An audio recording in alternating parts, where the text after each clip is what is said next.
During a class at school, the MC gets hit by a paper ball right on his head. The boy looks back and the troublemakers play dumb. When he turns to the front again, they start throwing even more paper balls at him. He tries to ask them to stop, but one of the bullies stands up and punches him. The bully calls him pathetic and then kicks him in the face. When the teacher walks in, the bully decides to give the boy a little break, but that break didn't last long. They stick a note on his back making fun of him for not having a mom. The teacher just ignores everything. Daejun, the MC, realizes that adults won't do anything and that he is completely alone.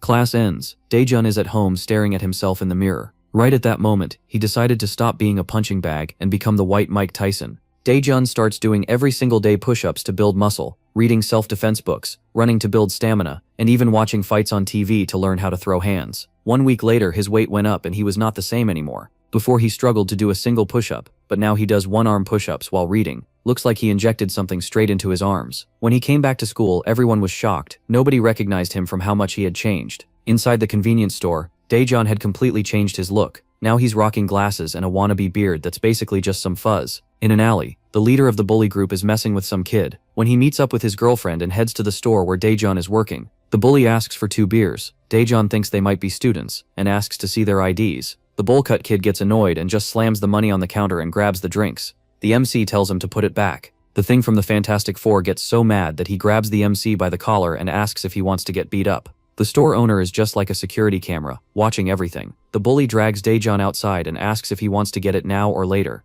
Daejun, full of confidence, said, "I'd like to see you try." The square-faced guy raises his hand to hit him. 1 second later, Daejun is still standing without a scratch, while the bully ended up on the floor with a swollen face. He looks up at the MC and gets back up, telling his girlfriend to call for backup. The bully tries to intimidate him, but Daejun grabs him by the shoulder and squeezes his collarbone until he confesses his real age. When he admits he's 17, the MC tells him to never show his face at the store again. The bully's crew shows up. The notorious B.I.G. tells him to let his boss go if he wants to stay alive. The whale raises his hand thinking he's gonna crush Daejun, but gets slapped so hard that it was the first time in history a whale took flight. The other bullies get furious and try their luck too, but the ending is always the same. He put them down one by one, saying goodnight with his fist. The leader, not tired of getting beat up, grabs a bottle and tries one more time. Daejun landed a punch right in his stomach that this leader probably will never get up again. Looking around, only one guy is still standing. The dude is absolutely terrified and begs for forgiveness on behalf of everyone else. Now the MC is no longer the bully's victim. He's the one turning bullies into victims. Before leaving, he says he never wants to see them at the store again.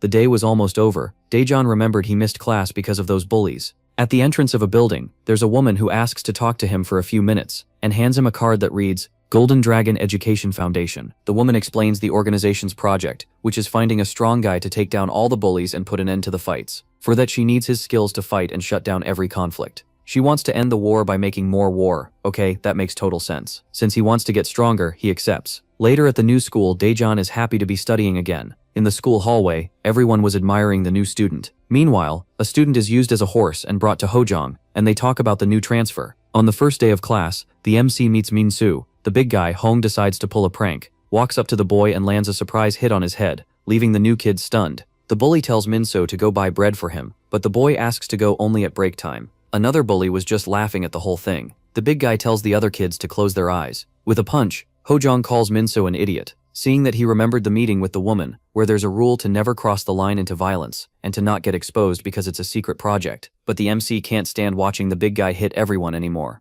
Daejun stood up and told him to hand over the money right now. The bully was confused, watching another guy act tough right in front of him. When the beat-up guy puts his hand on the MC's hair, Daejun punches him in the ribs and follows up with another punch straight to the face. He wasn't caring about any rules anymore. He just did whatever he felt like. Everyone was in shock watching the new student beat up the class bully. The other bully tries to get revenge, but the MC dodges every single punch he throws and lands a hook right in the blonde kid's stomach. The kid didn't last 3 seconds before begging for mercy. The ugly thing with a face full of blood holding a chair, thinking he's going to hit the MC, but the MC throws a punch so hard that this guy won't be getting up anytime soon.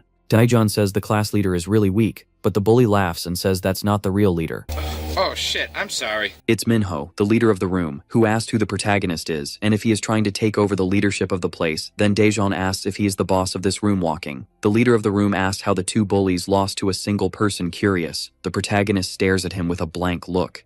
The leader of the room asks the MC why he is doing this on the first day. Scared, The bullies wonder if the leader will be able to win, and the girl in the group asks if they are okay. One of the students steps back to avoid getting involved, annoyed. The leader of the room tells the students that he is not going to fight at this moment.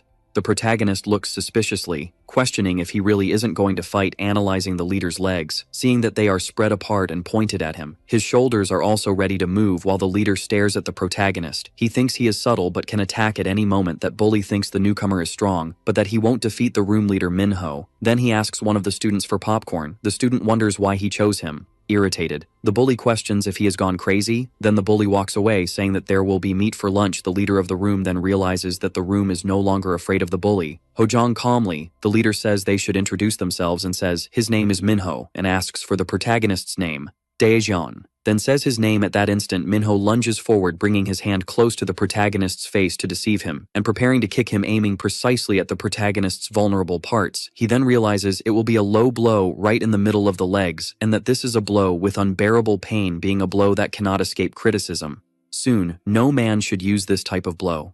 Sweating cold, Daejeon analyzes the situation, positioning his hands on the vulnerable area. Noticing this, the leader changes the move to a punch, saying it was a bluff, going all out to punch the protagonist, landing a solid punch to his face, strong enough to mark Daejeon's face. Excited, the bullies celebrate the situation, saying there's no way the newcomer can win. Daejeon thinks the leader bluffed and attacked at the same time, landing a direct kick to the leader's shin. The leader is surprised by the kick. After that, the protagonist grabs the leader by the jacket, throwing him away with great force, hitting his back against the wall. The leader sits down after being thrown, giving a lesson. The protagonist says not to threaten others like that. Laughing, the leader of the room gets up while saying that if it's him who will hit, it's no problem. Surprised, one of the bullies says that Minho is number one without manners, and Hojong corrects him, saying that if he does that 3 times he will be expelled from kickboxing. Clenching his fists, the leader says he will now use kickboxing properly, and that this time it will be serious. Calmly, Daejeon tells him to avoid that place. Minho then watches him while bringing his hand close to some object. At that moment, he throws a chair towards the protagonist. Daejeon dodges it reflexively. While Minho lunges at the protagonist, he dodges his punch with his right hand. Minho tries to hit him again, but Daejeon dodges again, irritated. The leader tells him to stop dodging while preparing for another blow. Then he notices something, telling everyone to stay still because this opponent is his. Surprised, Daejeon wonders if there's someone else there. Everyone looks at a student with glasses. That student wonders if they were talking about him. Minho then approaches Daejeon with a lot of anger in his eyes. To throw another punch, the protagonist blocks it with his wrist and tells Minho that he is a fun guy. Asking if he is done playing, Minho replies saying no and tries to hit Daejeon's neck with 2 fingers, but Daejeon dodges. Then the protagonist says he will finish this himself, landing a very strong punch directly to the leader's face, knocking him unconscious while spitting saliva and falling face down on the ground. Daejeon then asks who this guy is and that he no longer wants to fight, scared. The bullies can't believe what happened. The other students are also stunned.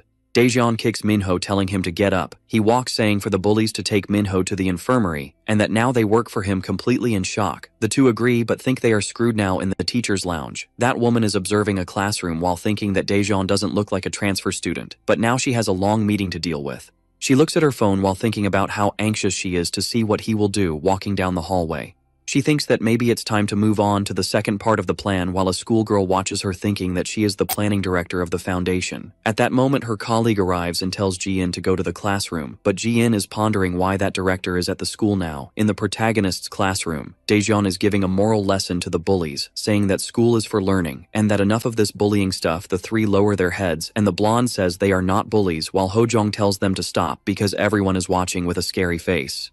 Daejeon approaches the blonde bully and says he can be his friend or his nightmare, and the blonde says to be friends.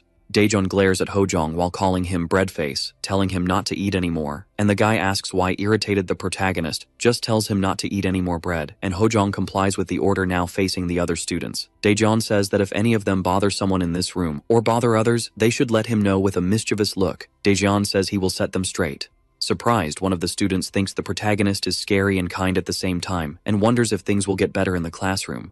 Now, after a while in the 3rd classroom on the 1st floor, we see a student watching a video of the fight between Daejeon and Minho, saying that this is entertainment, showing it to another student, asking what he thought of the newcomer, and another student replies that he just got lucky and sees no skill at all. Then the student shows this video to someone else while saying that Minho only learned kickboxing after getting beaten by that other student, a student named Sangbo. Then stands up angrily, asking what's wrong with Minho, saying that he only managed to be the boss of that classroom by playing dirty. This student then goes to train and asks where his punching bag is, actually. The punching bag is a student who immediately responds where it is. This bully then says that today is his turn, and punches the student directly in the stomach, making him salivate from the pain. Sangbo then thinks about how many hits he will give, and decides to give 800 hits. He is the class leader, and tells the punching bag not to have eaten before coming totally confident. The bully says to prepare some punching bags, because he will warm up before going after the newcomers sometime later. At the high school, Daejeon is in class, while thinking about how he ignored important lessons during his first time in high school, concluding that school is much better than studying alone and that he needs to take this chance to fix his past. After a while, the teacher ends the class. Daejeon asks Minsu if he can take notes during the break, and Minsu says yes, offering his notes. Hojong stretches, saying he is hungry. He says there is no one to get food for him, and at that moment Daejeon stares at him. The two bullies get scared, and the blonde tells Hojong to exercise, but he is using another student as a horse and asks what the name of the transport is, and says he got on by accident. Hojong then wonders how he can live at school without a student to get his bread, and says the boy wouldn't even be able to react.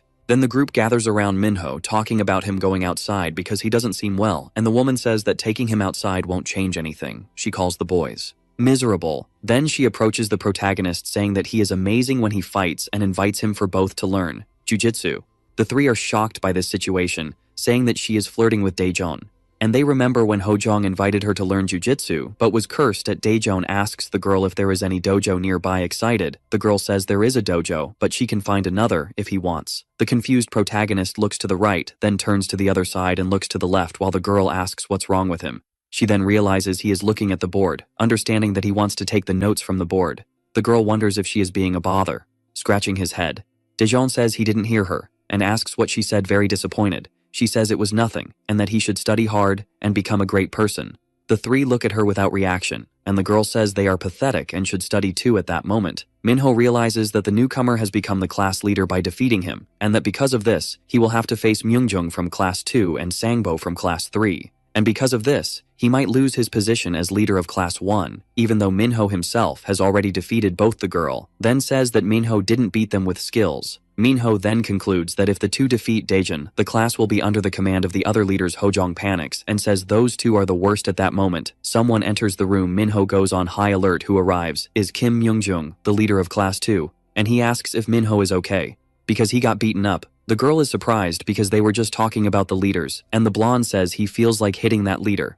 Kim asks if Minho didn't sleep at night, or if he got punched and ended up sleeping. Irritated, Hojong stands up asking if Kim came to mock Minho, and at that moment Minho tells Hojong to stop. He then stands up and asks if Kim came looking for a fight, saying he can take him down again. Kim says he is getting too cocky, and that he only lost because Minho fought dirty. Getting closer, Minho tells him to shut up or he will hit him, and Kim responds telling him to go ahead. But before he finishes the sentence, someone yells for them to be quiet, and both are surprised. Daejeon says they talk too much, and that he wants to study. Minho goes back to his desk, telling them to study, and Hojong says it's still break time. Kim then realizes that the student who yelled is the newcomer with a mocking look. Kim glances at Hojong and Minho and says he won't deal with him since he's already dead. Anyway, irritated, Hojong says he hates them and prefers to deal with the newcomer, and Minho agrees, walking over to Daejeon's desk. Kim and his partner are curious, confused.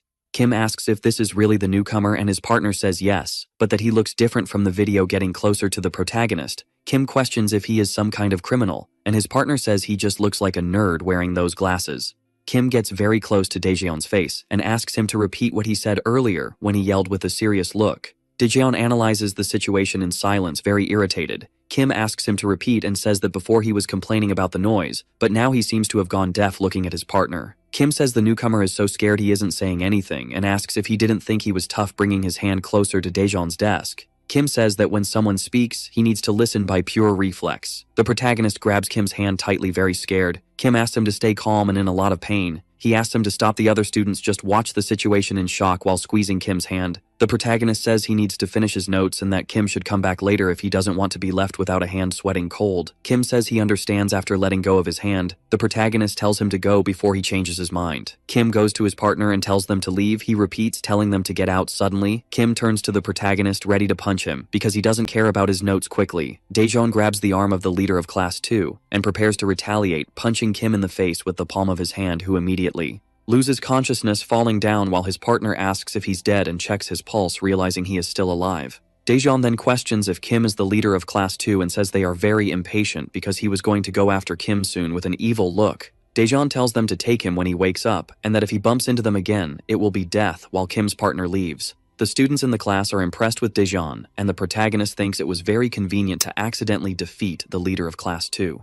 The main group in the room is shocked by the situation. Scared Hojong says it's better for them to forget about revenge and that he has decided to forgive the newbie. The blonde then says that this way, they will just be nerds who study properly. At that moment, the leader of Class 3 arrives calling Minho, saying he heard some things in shock. Hojong asks if they plan to form a line outside, and Minho says he will have to get up again. Sangbo says he can be quiet because they didn't come after him. Hojong then questions why they entered the room if it's not to start a fight, and the blonde tells Hojong to calm down. The bullies from Class 3 surround Daejeon and Minsu's tables. Daejeon is left speechless by the situation and says he will leave the notes for later. Sangbo grabs Minsu by the head and tells him to go away, sitting in the chair. The bully asks Daejeon if he is studying. One of the bully's friends looks at the protagonist and calls him handsome. Shim Sangbo says he is the leader of Class 3 and is in this room because he wanted to know if Daejeon thinks he's the boss. Just because he hit Minho at that moment, the protagonist bangs on the table. Irritated, he asks Sangbo to just say what he wants because he is very loud. The bully says the protagonist is brave, but the protagonist asks how he could be brave just for talking to an idiot, and concludes by saying the bully is pathetic with a murderous look.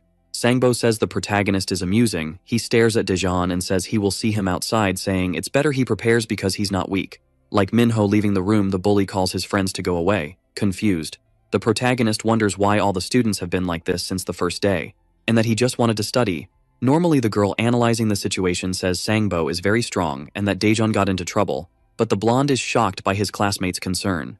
She responds saying she just doesn't like Sangbo preferring the newbie, and asks the blonde if he wants Sangbo to be the new leader. Minho answers saying no. The blonde asks where he is going, then the girl asks if he is going to talk to the newbie, and if she can go with him. Arriving at the protagonist's table, he asks if he can sit down, and Daejeon replies no. Ignoring the refusal, Minho sits down and says, Sangbo is very different from the students in Class 2 and that he is a real fighter. Adjusting his glasses, Daejeon tells him not to worry. Surprisingly, Minho says he wants to help the protagonist Hojong, and the blonde are surprised. The girl then becomes very happy with the idea. Suspicious, the protagonist asks if he is going to help him, questioning what he is plotting, and Minho replies that he will tell the strategy of Sangbo, denying the idea. The protagonist says it's not necessary. Ignoring the protagonist again, Minho says Sangbo has been training boxing since elementary school, but that he doesn't care about real boxing fights. Already in Sangbo's room, he asks to bring the punching bags for him. Upon finding only 3 students, he asks if there shouldn't be 4. One of the students says the 4th is in the hospital.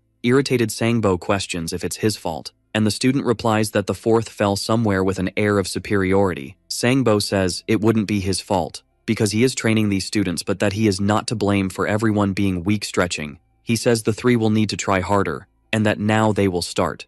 The 3 students get into fighting position, but with a lot of fear, with a look of hatred. The bully says they can come. One of the students closes his eyes and goes all out to throw a punch quickly. Sangbo punches him in the chin, making the student fall back. One of the students is very scared by this scene but gathers courage and charges in. Sangbo dodges his punch and counters with a direct hit to the ribs with his left arm and finishes with a punch to the face using his right arm. The second student falls hard to the ground, trembling with fear. The remaining student faces this situation. Sangbo tells him to come quickly. This student is completely terrified but still goes for the bully and ends up taking a punch right in the face. With a series of punches, the bully tells the student to defend himself, telling him to move his arms while the rest of the class is watching. One of the students who got hit is lying on the ground looking at the bully. Sangbo looks back and asks why he is sitting, telling everyone to stand up and that he is hitting lightly to last longer. With a calm look, the bully asks if they are pretending to make it end faster and says they should try harder. 2 of the students who got beaten are scared, and Sangbo concludes by saying that now they will visit their friend in the hospital. After some time in high school already, during the break inside the cafeteria, the protagonist along with Minsu is getting food. He sits at one of the tables with his plate staring at the food. He thinks it's been a while since he ate school food, and that lately he only ate old stuff at his job, remembering how it was to work at his store and how attentive his boss was. 2 girls are looking at the protagonist, and one of them talks about how handsome he is, saying he arrived today, while her friend thinks about the fact that Daejeon arrived today. At another table, several students are talking about the newcomer defeating 2 leaders, and one of them questions that he arrived today and already wants to be the leader. Another said that the newcomer did all of this at once. Then one of the students responds saying that maybe it was luck and that he will have to face Sangbo anyway. Gu Sunghwa, who is the leader of the special sports class, says that soon they will know if it was indeed luck or skill. Back at the protagonist's table, That girl from the same class comes to the table and asks why Daejeon is eating alone, telling him to eat together, and Minsu thinks she didn't see him at the table to say that the students from class 1 are sitting together at the table and start talking among themselves at another table. Two students question about the protagonist, and one of them asks if the newcomer has joined Minha's gang, and the other says that the newcomer is handsome. The leader of the special arts class, Kwak Du-shik, asks if he isn't more handsome than the newcomer, and his friend says yes at class 1's table. The protagonist is eating rice, and Minho tells him to eat everything, and that Sangbo won't be as easy as Kim Daejeon suspiciously says that Minho mentioned he would beat Sangbo and asks why he is trying to help him. Minho says that his fight with Sangbo is still happening. He then starts to remember his fight with Sangbo being completely beaten and tired. Sangbo asks if Minho is already tired, and that he won't stop until he covers his face in blood in response. Minho tries to hit him with a left punch that is dodged, retaliating. Sangbo punches Minho in the face, who again tries to hit him, but this time with a right punch that is easily dodged and retaliating with a left punch hitting Minho's ribs hard after that. He pins Sangbo against the wall, having to submit to his forbidden technique, going straight for the bully's weak spots in shock. The protagonist asks if that was what he used before going back to the memories. The bully can't take the pain and surrenders. Minho recalls that even after beating Sangbo, he doesn't admit it anymore and that no one recognized his victory. Not believing this, the protagonist wonders if anyone would accept that kind of blow. Concluding his thought, Minho says that Sangbo is skilled both in defense and attack, and even if he doesn't hit very hard, his precision is great, and says that Sangbo didn't want to fight him anymore after that, and the blonde thinks it's because of the mysterious technique that Sangbo doesn't want to fight Minho anymore. Seriously, Minho says that the third-year bully will take care of Daejeon this way, and that he hopes the protagonist can win from afar. The protagonist sees two students talking. He analyzes and thinks about who they are talking. One of the students asks if his friend is nervous about the newcomer, and the other replies saying no because Sangbo will win anyway. A piece of food falls onto Daejeon's plate. That boy apologizes for it. Irritated, the protagonist questions what is happening nervously. The girl asks if the student has gone crazy to do something so childish. He says he already apologized and that she can eat if she wants both. Leave laughing at the situation quickly. The protagonist grabs one of their arms and asks where they are going very angrily. Daejeon says it's not fried octopus, but a dish called dorachim muchim, looking from another table. The girl with glasses wonders what is happening and that it looks like there will be a fight. Your friend comments that by the type of people at the table, the newcomer must also be a bully, and your friend says he is very handsome. Other students also analyze the situation to see what the protagonist will do. Daejeon questions where the octopus is. The bully is trembling with fear and says it's nothing serious and that the newcomer should apologize, tightening his grip even more. Daejeon questions if he really has to apologize in great pain and fear. The bully doesn't know what to do. Concluding, the protagonist says that he is the one who decides whether to apologize or not. At that moment, Daejeon hears a noise. It's a message, and before reading it, he tells the bully not to move. The message is from the operation chief, Lee Saim, wanting to talk to the protagonist. Seeing the message, the protagonist gets a little nervous, remembering his meeting with Lee Saim when she said she could get him a full scholarship for college and also provide living support, reiterating the project rules, one of which is confidentiality, which is crucial. And that's why Daejeon's behavior must have limits, so he won't be discovered, and that if there's a chance of that happening, the project will be cancelled, making the protagonist return to his old life remembering all this. The protagonist ponders what to do with the bully. Meanwhile, the bully tells his friend that they should leave, but the protagonist notices their escape when he looks back eating. The former bully Hojong comments that the problem isn't these two, but the fact that they are with the strongest guy in school. Who is Sangbo? Hojong asks why Minsu is staring at him, and he says it's nothing, confused. Daejeon thinks he can't let himself be swayed by the situation, and that he just needs the project to work to achieve his dreams, and that he has already done enough for a first day. Two other students see that nothing came of it, and one of them comments that it seems the newcomer doesn't fight over anything different from what the rumors said. Daejeon says he is leaving, and Minho talks about Sangbo's strategy, but Daejeon says he doesn't need it.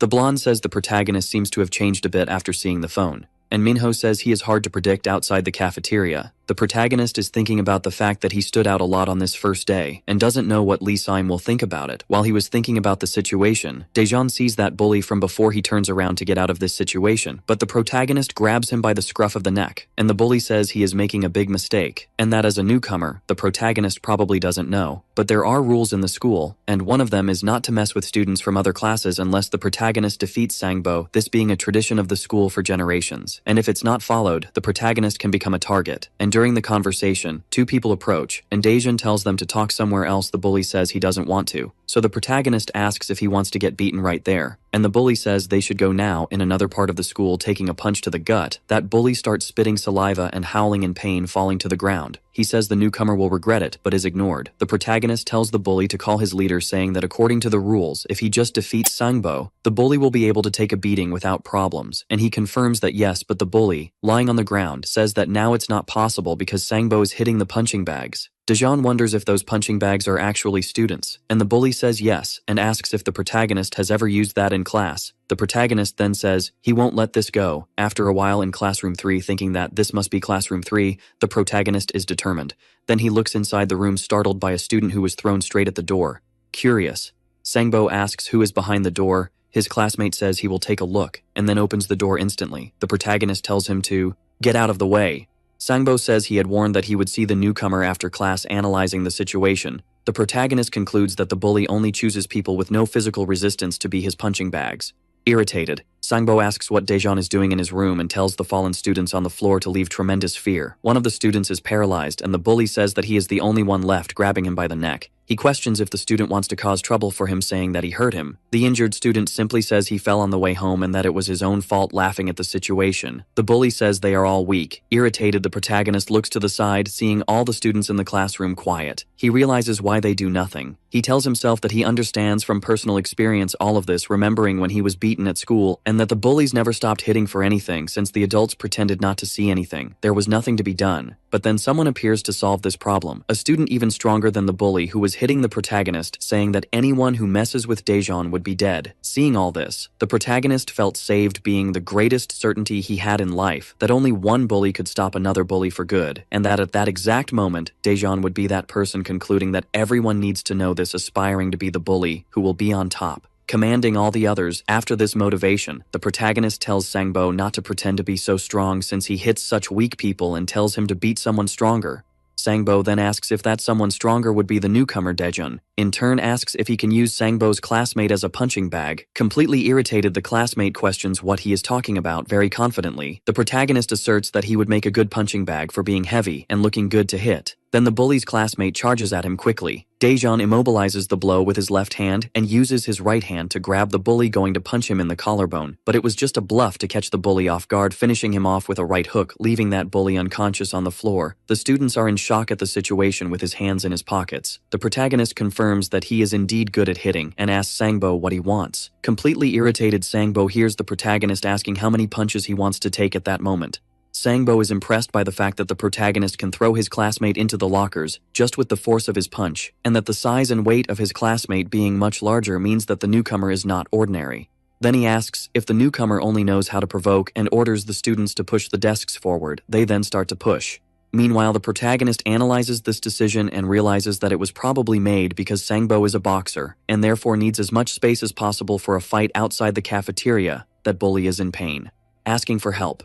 His classmate helps him, saying to go to room 3 because Sangbo and the newcomer are going to fight. Hearing this, the students also decide to go inside the cafeteria. Hojung wonders why the ice creams are so small nowadays, and the blonde replies that it was him who got huge. Suddenly they hear a student shouting that Sangbo and the newcomer are fighting in room 3. They then decide to go too. Arriving in room 3 of the school, the 3 students from class 1 wonder if the fight wouldn't be after school. They realize that the fight is about to start and that they should have bought popcorn. Analyzing, the protagonist thinks that even though Sangbo defeated Minho, he didn't seem to have much skill from the video he saw. Meanwhile, Sangbo is warming up and positions himself to go all out, charging at the protagonist with great speed, throwing a punch from the left, but Daejeon dodges it reflexively. Then Sangbo changes trajectory, trying to land a punch from the right, which is also dodged during this dodge.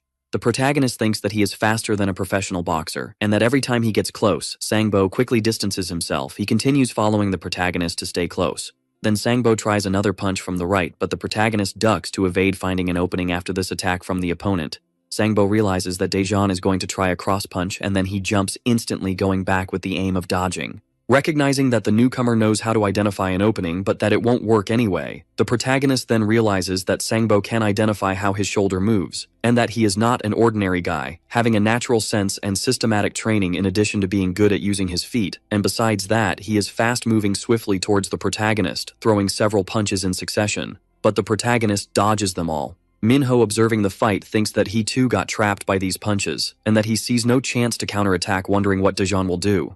The protagonist finds an opening, leaving Sangbo in shock for not being able to avoid it.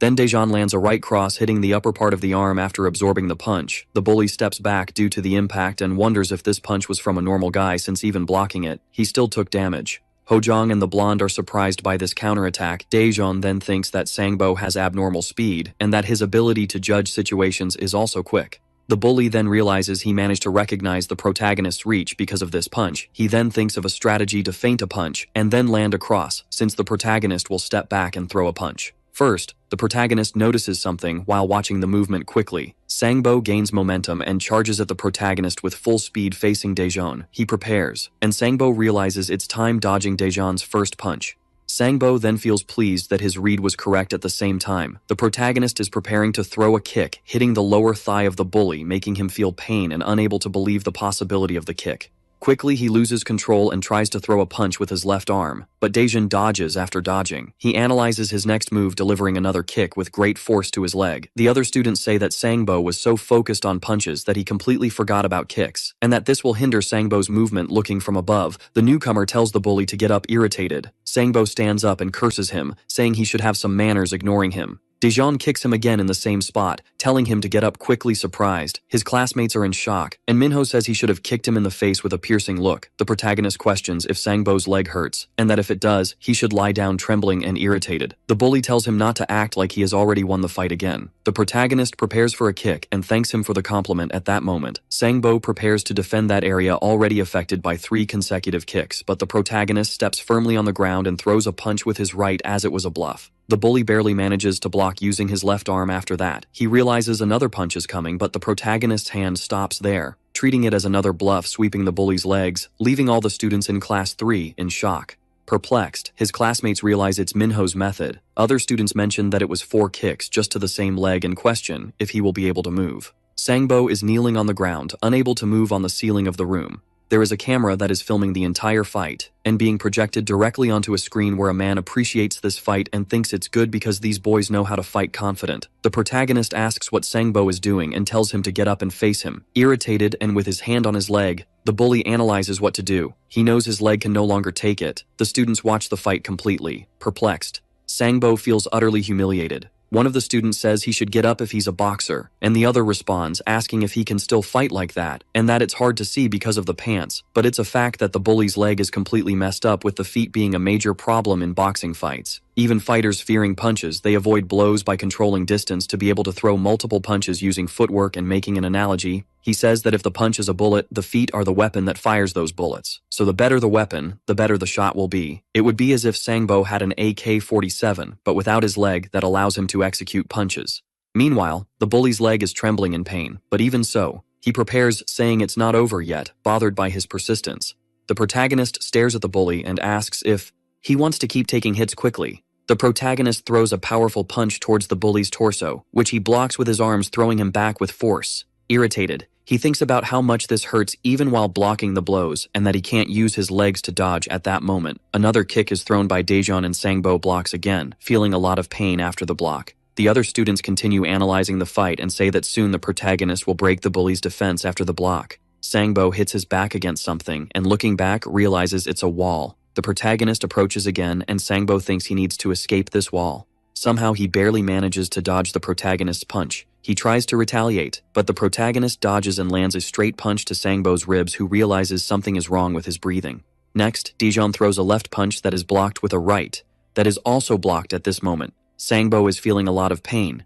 Minho then says the fight is over because Sangbo is cornered against the wall. He is taking several consecutive punches in this case. He only has the choice to defend or to take a beating. The blonde asks if this is a massacre since Sangbo is getting hit so much, and Hojong says he looks like a punching bag back in the past. Sangbo is training boxing. Other people at the gym are impressed with his level and say he should participate in a fight. Then the gym teacher says he doesn't want to join a league or anything like that. At that moment, a teenager arrives claiming to be Sangbo's friend. He is calling Sangbo to go home after training. Sangbo shows a tattoo he is going to get. Sangbo says goodbye to the teacher, but he wants to tell him something. The teacher, with a worried look, asks Sangbo if he likes to mess with others, telling him to only fight in the ring and that this is the most important thing in boxing. Sometime later in the classroom, Sangbo is beating up a student physically weaker than him, even punching him in the face without any limits with a frightening look. He says, "This is much better than a simple punching bag," calling for the next one to fight him. A line of several students has formed to be the bully's punching bags. Sangbo's friend says this one can take a hit so he can hit hard while Sangbo hits another student. His friend says this must hurt back in the present. The protagonist is destroying Sangbo while his friend watches everything. There are several consecutive punches as if the bully is the new punching bag, even spitting from all the beating he is taking in.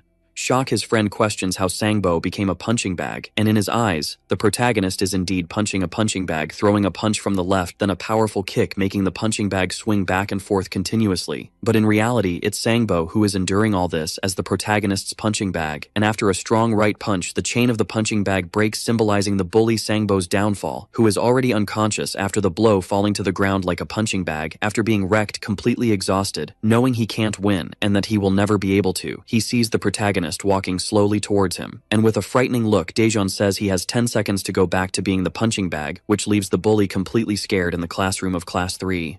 Sangbo is very tired and doesn't understand what happened, while the protagonist stares at him frighteningly. The bully averts his gaze in shame for having lost, seeing the result.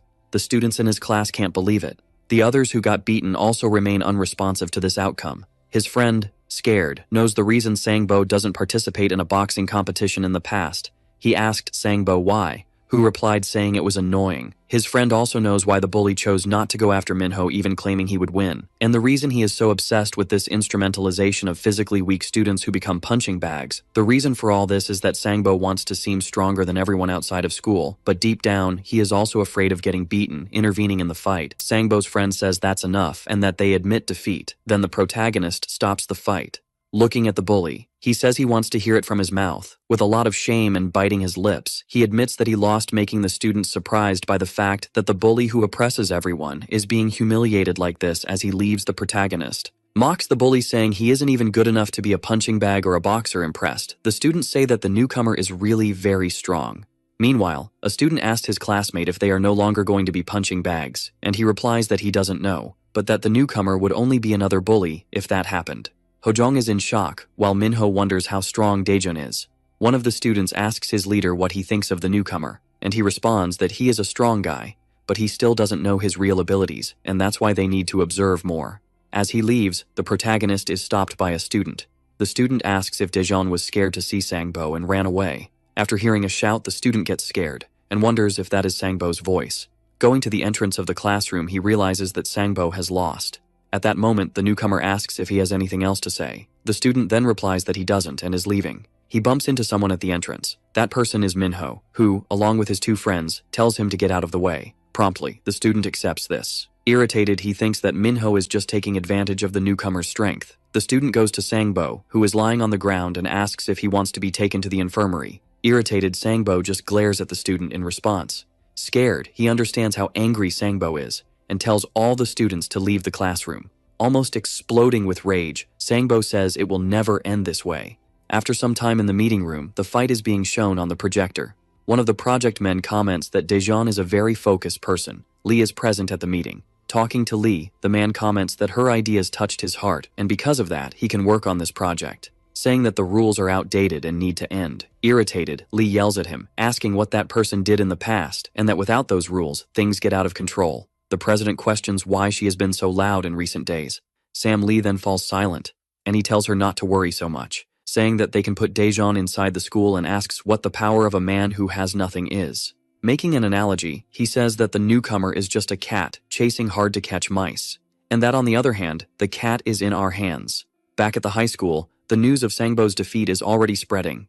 Now in Class 4 of the school, a student slams his hand on the table. It's the class leader of Class 4, Park Dojin, celebrating. He is asking for money from another student as a sort of payment, while his friend asks what he is going to do. Park says he doesn't care about that. Now in Class 9 of the school, a student is adjusting his glasses. It's the class leader of the entrance exam, Lee Sung-hoon. Heading to Class 6, there's Yu Jiseok, the leader of Class 5. He says he can't believe Minho is eating with the leader of Class 3, Daejeon, but that anyway, he can take him out whenever he wants. At that moment, Yu tells one of the students that he is going to eat in Class 6. And the student replies that he doesn't care. Yu says he feels that the new student is different and that they should plan something to be cautious. Then the self-proclaimed queen of class 6, Beck Suzy, says she is tired of men who want to act like the boss. And she says that if they get caught, she will tell her appa, but Yu says she can't bring a third-year boss to fight someone from the first year. Concluding, Yu says that anyway, they need to think about this. Sometime later, in front of the school, Daejun asks Hojong and the blonde why they are following him, and Hojong says that now they are family. Minho tells the protagonist that so far, the leaders have been cautious with each other, and that soon they should make their move. Completing, he says that even if the protagonist doesn't want to fight, he needs to be prepared, because it won't be easy. Hojong cuts the subject, saying that when the time comes, they will think about it, but now they should go to the internet cafe since he managed to get silver in LOL, and invites Daejeon. Looking at a car, Daejeon thinks that this is the principal's car. He apologizes and says he has to go because he already has plans, but even if he didn't, he wouldn't go with the two, because the protagonist doesn't play with gold and silver. Hojong then says that they need to get revenge on Daejeon. The student Ji-Ina is walking on the sidewalk, leaving. Her friend asks what happened. Ji-Ina, completely in shock, is sure that the car Daejeon got into is the director's car and questions why he would get into that car, thinking that she might be plotting something again in director Sam Lee's car. She comments to the protagonist that he has already caused a lot of trouble on his first day, becoming serious after saying this. The protagonist argues that it was self-defense, since the others started a fight with him for no reason. Sam Lee remains silent after the protagonist's response. He accepts that arguing is pointless and asks what the punishment will be. In response to the question, Sam Lee says there will be no punishment and that he did a good job today. Moreover, she also mentions that the rules have changed a bit and that in the future they plan to minimize expulsion rules. Intrigued, Daejeon asks what that means, and Sam Lee replies that it means every day will be like today. Recalling the fights, the protagonist asks if they will really be the same. Excited, he says he doesn't need to be more patient, and Sam Lee questions if he ever was. Noticing something, the protagonist asks how she knew about what happened today, and questions if she was watching him. Adjusting her glasses, Sam Lee simply replies that this is confidential information. Confused, Daejeon wonders how they did this inside the school, and raises a suspicion that Minsu might be a spy. But he quickly thinks that this is ridiculous, and that it must be some rumor circulating about him throughout the school. They then arrive in front of a building. Sam Lee is opening the door, saying that this is where the protagonist will stay, and he asks if this is for real. Already comfortable, Daejeon says it's amazing to live in a house with a sofa, and even as a secret agent, he is being treated very well. Skeptical, he says he has a feeling someone has lived in this place before. Sam Lee then responds that she used to live in this house before. Embarrassed, the protagonist exclaims, asking if they will live in the same house and that it doesn't make sense. With hatred in her eyes, Sam Lee asks what he is talking about and replies that it is not that. Embarrassed, the protagonist says it's fine. She says that the school administration was pleased with the protagonist's performance on his first day, and that because of this, they have loosened the rules a bit and will trust his judgment, but that violence outside of school is not under the administration's control, just like violence inside the school, since the teachers are unaware of this project. She concludes by saying that the administration will offer him assistance, but that he should not overdo it. Handing him a card, Sam Lee says to use it for his daily expenses and that he can live alone in this house. After that, Sam Lee says goodbye and wishes him all the best for the next day. Ignoring him, the protagonist simply says goodbye and thinks he will only do what he was told. Then Sam Lee starts to leave, going down the building's stairs to a very sturdy and large door where she uses her fingerprint to enter. It is a monitoring room with several monitors. At that moment, the protagonist is resting on the sofa in the room, while Sam Lee sits in a chair and starts working right there. Sometime later at school, the protagonist is thinking that until now, he was sleeping on a hard floor and that he is very tired. Then he wakes up and remembers he is talking to his teacher. Annoyed, his teacher says that the student is closing his eyes while he speaks. He says that Daejeon has been hitting students since the first day, and that he will have to talk to his relatives. But then he remembers that Daejeon has no relatives. Irritated, the protagonist just listens to the teacher's lecture. While the protagonist listens to the teacher's sermon, student Ji-Ina just watches the situation. She looks intently at the conversation. In a conversation, one of the teachers tells Ji that she is the best student in the school and asks if she is the class leader too, and Ji confirms, and finally, the teacher tells her to go to her classroom. Smiling, she says it's fine.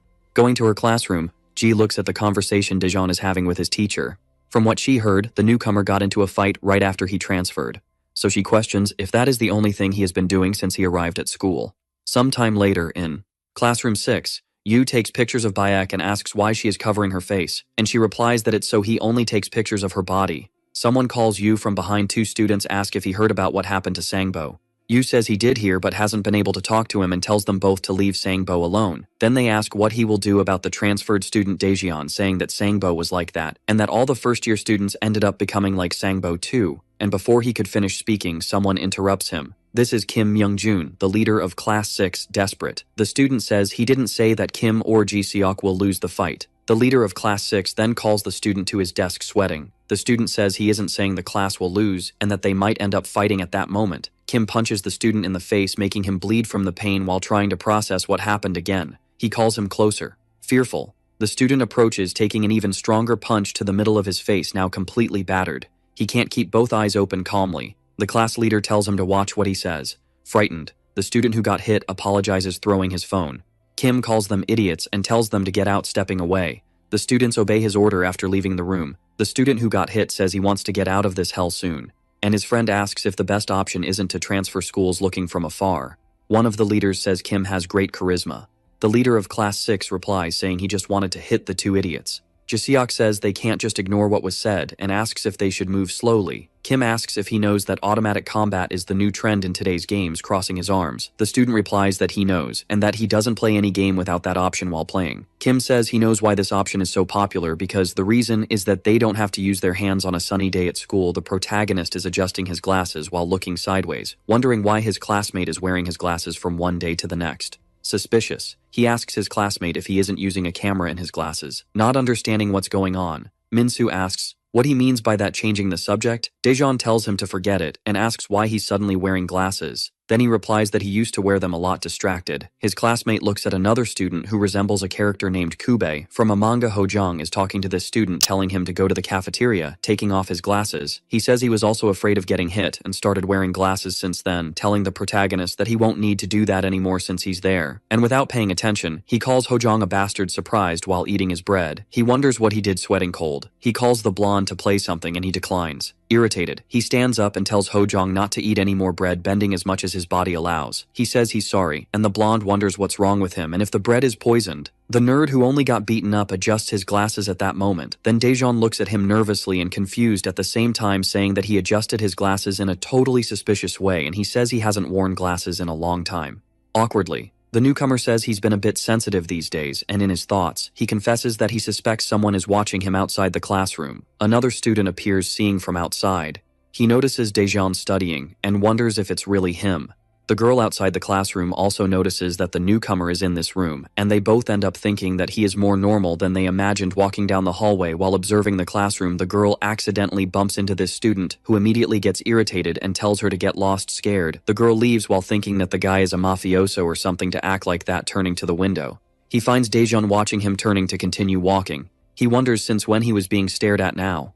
In Class 9, the girl with glasses says she heard that her classmate passed by Class 1 earlier, and that most of the girls go there to see the newcomer because he is handsome, but thought her friend only liked to study and didn't care about such things. Bored and irritated, she starts to think about what to say. But her friend eases the situation by saying it's all good and that he's really handsome. She agrees and thinks there's a reason to keep an eye on the new student. After some time, it's already the end of the day and the sun is setting. Watching the protagonist, the girl knows his name is Kwon Daejeon and that he transferred from Incheon according to what Ara told her. Ara also mentioned that she knows his address and that she passed by the food alley when she was going to school, saying he has a charm that's hard to resist. Startled, her friend is left speechless, hiding behind a pillar. She observes him feeling like a complete stalker for doing this and notices he's walking back from school without the principal, while wondering what their relationship is and that she needs to know why he was transferred at that moment. Other students are gathered.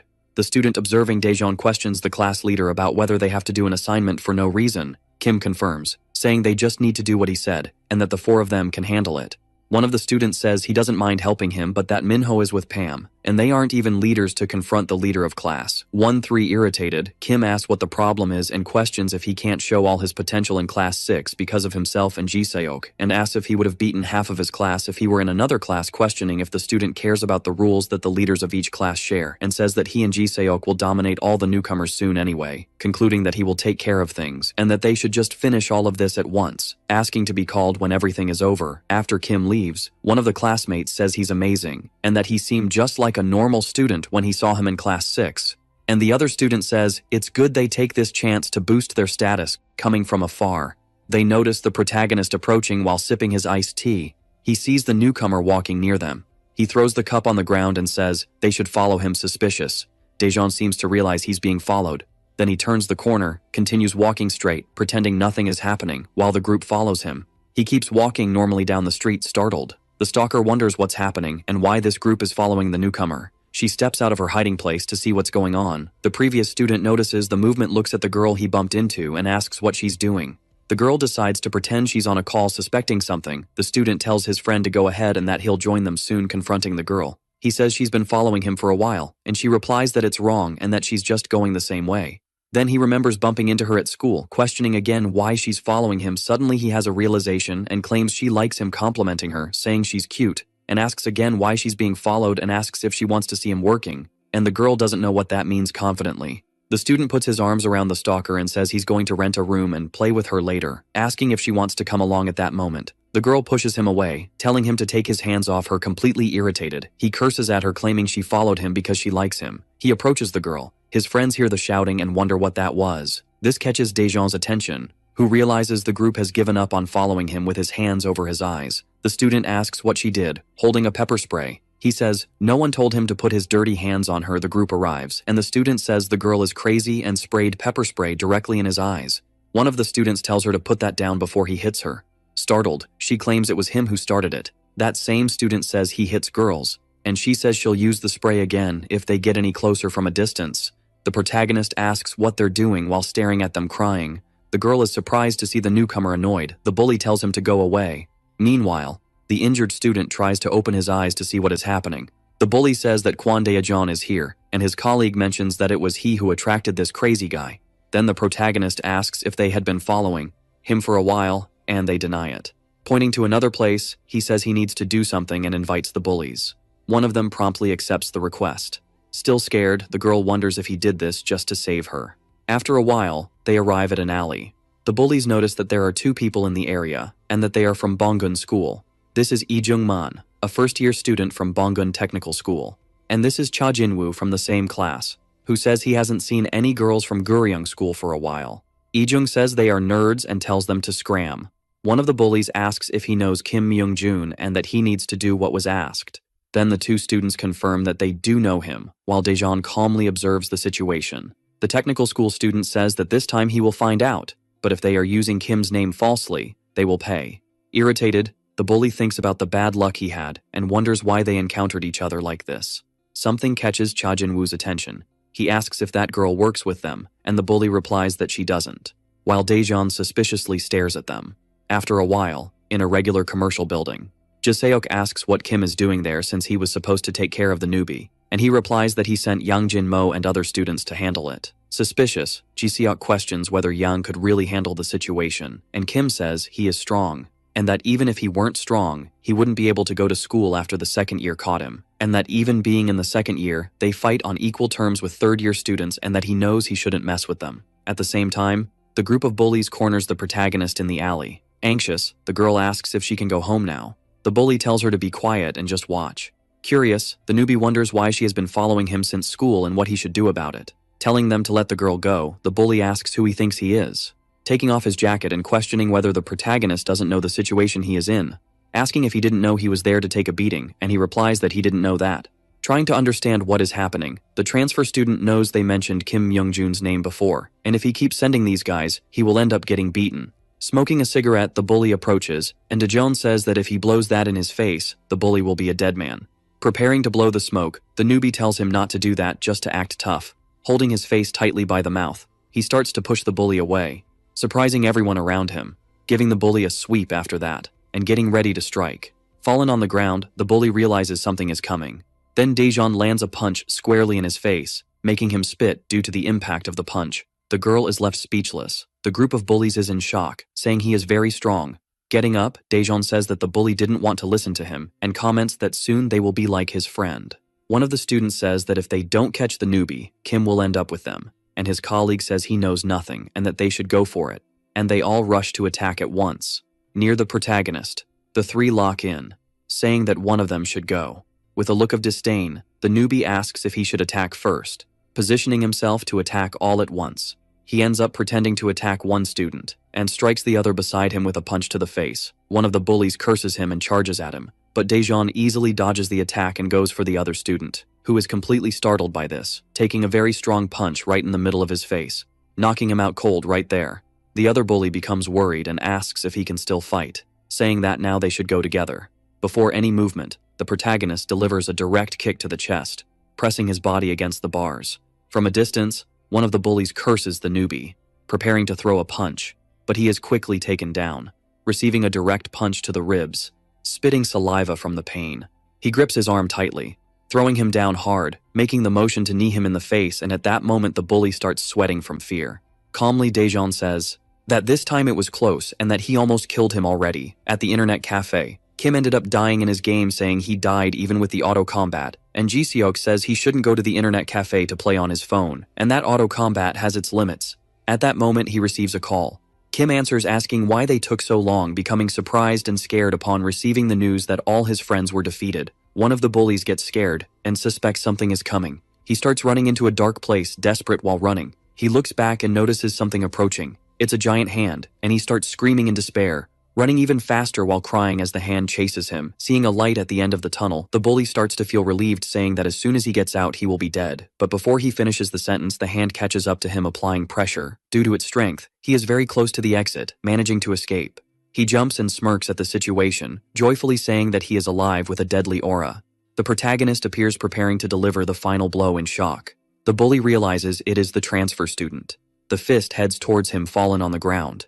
The bully wakes up as it was just a nightmare, looking down. Daejeon asks if he is awake upon getting up. He sees all his friends injured kicking the bully. He tells him to get up and go to the line, saying that they are gathering like cowards, while another bully warns on the phone that the newcomer took down 4 students at once.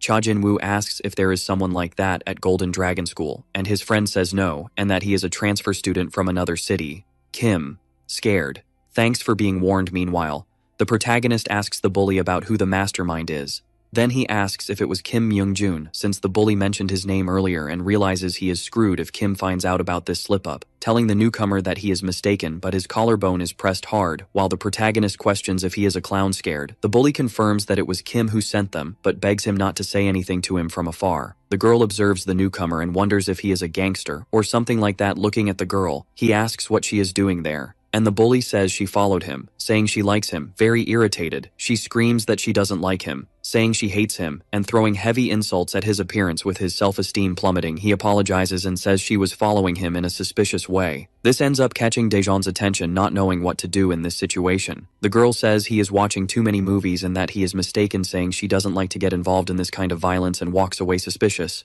The newcomer keeps staring at her at the alley exit. She sees one of the students from the technical school, thinking that everyone looks like gangsters around here. The two say she is very pretty and different from the girls at the technical school. Meanwhile, the bully exchanges his number with the protagonist, but he is filled with hatred and tells him to bring Kim Myung-jun to him, and the bully accepts the order. The next day at school, impatient Daejeon wonders why Kim hasn't shown up yet, since the 3rd class has already ended. Yang Jinmo, the bully, says he hasn't seen Kim at school today, telling him to believe that philosophically the newcomer says the saying that if Muhammad won't go to the mountain will come to Muhammad sometime later. In classroom 6, with a serious expression, he opens the door. The bully Yang is surprised by the newcomer's arrival in his classroom. He asks about who Kim Myung-jun is, and the bully asks who he is, pressing his collarbone again. Yang realizes it is Daejeon, and that he didn't recognize him because of the glasses. Everyone is watching this scene, not knowing what to do. Suddenly a girl enters the classroom, questioning why the newcomer is doing this in another classroom, and why Yang Jinmo is just accepting it, telling him not to embarrass himself. At that moment she grabs the protagonist by the jacket, and knowing he is the transfer student, questions why he is doing this. He asks why she is pulling him out of nowhere, receiving a strong slap directly to the face, making the glasses fall to the ground. The girl then asks him to speak politely, saying he must not know who she is. Surprised, he says he really doesn't know, and asks what she will do if the glasses are broken. Ignoring him, she says he must have no idea for being a new student, and asks if he knows Baek Soo-hyuk, who is the leader of the 3rd year of the Golden Dragon. Apathetic to the situation, the newcomer says he doesn't know. Totally smitten, she says he is her appa, and in her thoughts, she thinks about how hot he is without glasses. The protagonist in turn asks what that has to do with anything. Observing one of the students approaching, this student kicks Yang in the stomach, leaving the newcomer surprised by this. He grabs the bully by the hair, delivering a punch with the palm of his hand, preparing to throw another with even more force, making the bully spit curious. Daejeon wonders what is happening, dying of pain. Yang calls out Kim Youngjun's name. At that moment, the newcomer realizes it is Kim Youngjun and asks if it's really him. Kim replies saying yes, and that he heard he was being looked for by the transfer student Daejeon, then responds saying he was looking for him too.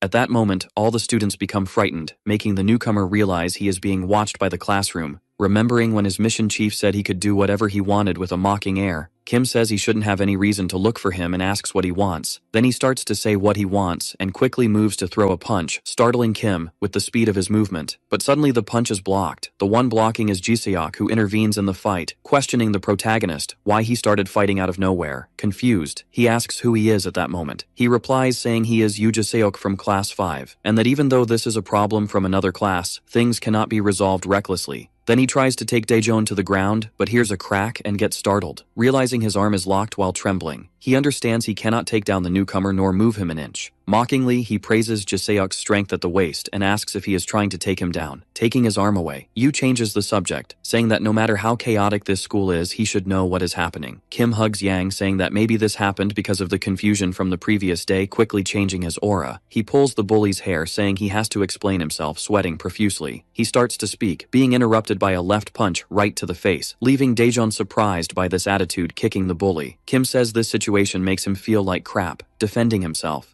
Yang keeps apologizing for all this. Very irritated, he asks if the bully's head is empty and if it was too hard for him to just obey his orders in silence. The protagonist just observes after hitting the bully. The leader of Class 6 admits he failed in his management. Looking back, he asks why the newcomer is doing this without evidence, and even though he is not guilty, he says he feels like crap, averting his gaze.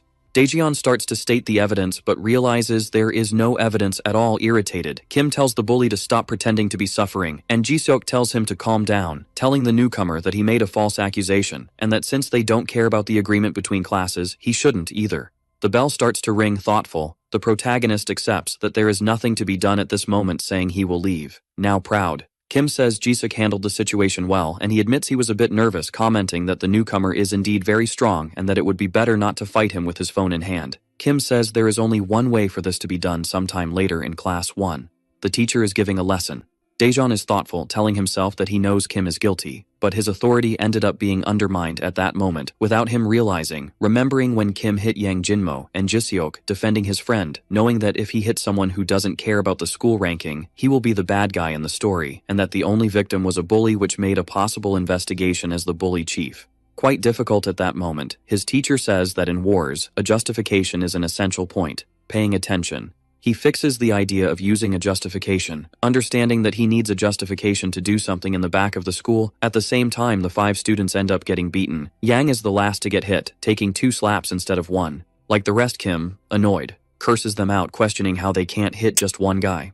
The bully Yang thinks that even Kim isn't confident to fight alone and starts saying that the transfer student isn't normal answering a call. Kim tells the bully to shut up. It's Lee Jung on the other end of the line, sitting on top of someone. These people haven't collected the money that was requested, and Lee Jung says he needs to take a call, asking what happened to him yesterday. Kim says they need to gather Jinwoo and the rest of the group because he tried to resolve it and couldn't, saying that after leaving the newbie almost dead, he finishes curious. The bully from the technical school asks if he is strong and says he has a lot of people to beat in numbers. Jinwoo interrupts, wanting to say something, listening attentively. Kim asks who he is talking about, questioning who the girl from yesterday was, and asks Yang who they are talking about. The bully wonders why they are talking about her since she has no relation to this fight. Yang asks why, and Jinwoo responds saying he will hit her, saying that she is his type, and with a scary face says he will have fun with her. Kim says he will take her too, and says goodbye while Yang doesn't understand why to involve her at that moment. The leader asks if the bully heard, making Yang think they really want to take her, blaming himself for it, and thinking about what to do, scared. Yang thinks they should wait, thinking that according to the school rule, you can only take that room if you fight the leader of each room, and that's why they can't mess with the students from that room, and that since the girl is from room 9, the leader of that room, named Lee Sung-hoon, is responsible for the room, and he won't just stand by. Kim responds saying it doesn't matter since the girls don't pay the protection money, remembering when he met Lee Sung-hoon saying he can take room 9 after that, concluding that Yang shouldn't worry about it, and should look for the 2 students he asked for. Meanwhile, in room 1, kneeling on the floor, the bully apologizes, saying that this kind of thing will never happen again. The blonde talks about the rumor that the newbie took down the 4 bullies, and Minho is impressed while Hojong says the kid is a legend indeed. Then the blonde says he wants to be very friends with the transfer student, and Hojong says they barely interact with him, putting his feet on the bully Daejeon. He questions him about the blame being his. While he continues to apologize, remembering how he got beaten, our protagonist concludes that this bully seems more like a poor wretch telling the bully to apologize to the girl from yesterday. Embarrassed, Yang says yes, and that he wants to buy him a tteokbokki as a way to apologize. Surprised, the newbie wonders if he should accept. He thinks about how he feels sorry for this bully, and finally ends up accepting and thanks for the invitation since the bully will pay at the same time in room 9. Ji-in is asking if he will buy her a tteokbokki as an apology, and he says yes. Being cautious, he affirms that he has no ulterior motives with this and just wants to apologize, saying that Daejeon will go along, and Ara quickly interjects, amazed by this, telling them to hurry up, but Yang says he didn't invite her. His friend says no, because it will be very awkward and that only the 2 of them will eat. Ara starts begging because she won't have another chance to go out with the new student other than this Yang. For his part, says Ara can go because he will pay for both and says it will be a double date, but soon regrets this unfortunate statement reluctantly. Jian accepts the invitation but admits it's a terrible idea. Surprised, the bully says he will come after class leaving. Yang starts to question what he did, saying he really thought they would go out to eat, and that he can't believe he involved this girl in this fight, wondering what he should do. Then, the boy with glasses calls his attention, thinking it's Min Soo, Daejeon's deskmate, wondering if they are close sometime later in the late afternoon with the sun setting. 2 students from the technical school ask if it's okay for them to get involved in this fight since it's a problem from another school. Jungmin says this needs to be done because Kim needs to hide behind them. Then the students ask what Kim can do if he gets crushed by them, saying that he should change schools or drop out if that happens, but thinks that Kim Youngjun will help his group take Bonggun High after they take Gumryong High, making them increase the money they make since he no longer wants to hitch a ride, and that for this the transferred student needs to be stopped. At the same time, in another part of the city, Daejeon is walking with the bully and the 2 girls from class 9, thinking about this strange combination of people, and Jian thinks how uncomfortable it is. Ara only thinks about eating with the newcomer and that everything is progressing quickly. Curious, the protagonist asks about this place they are going since everything is closed, asking if there is tteokbokki in a place like this, and the bully confirms while averting his gaze, completely in love. Era says that good restaurants are always in places like this, and sometimes don't even have signs. Surprised,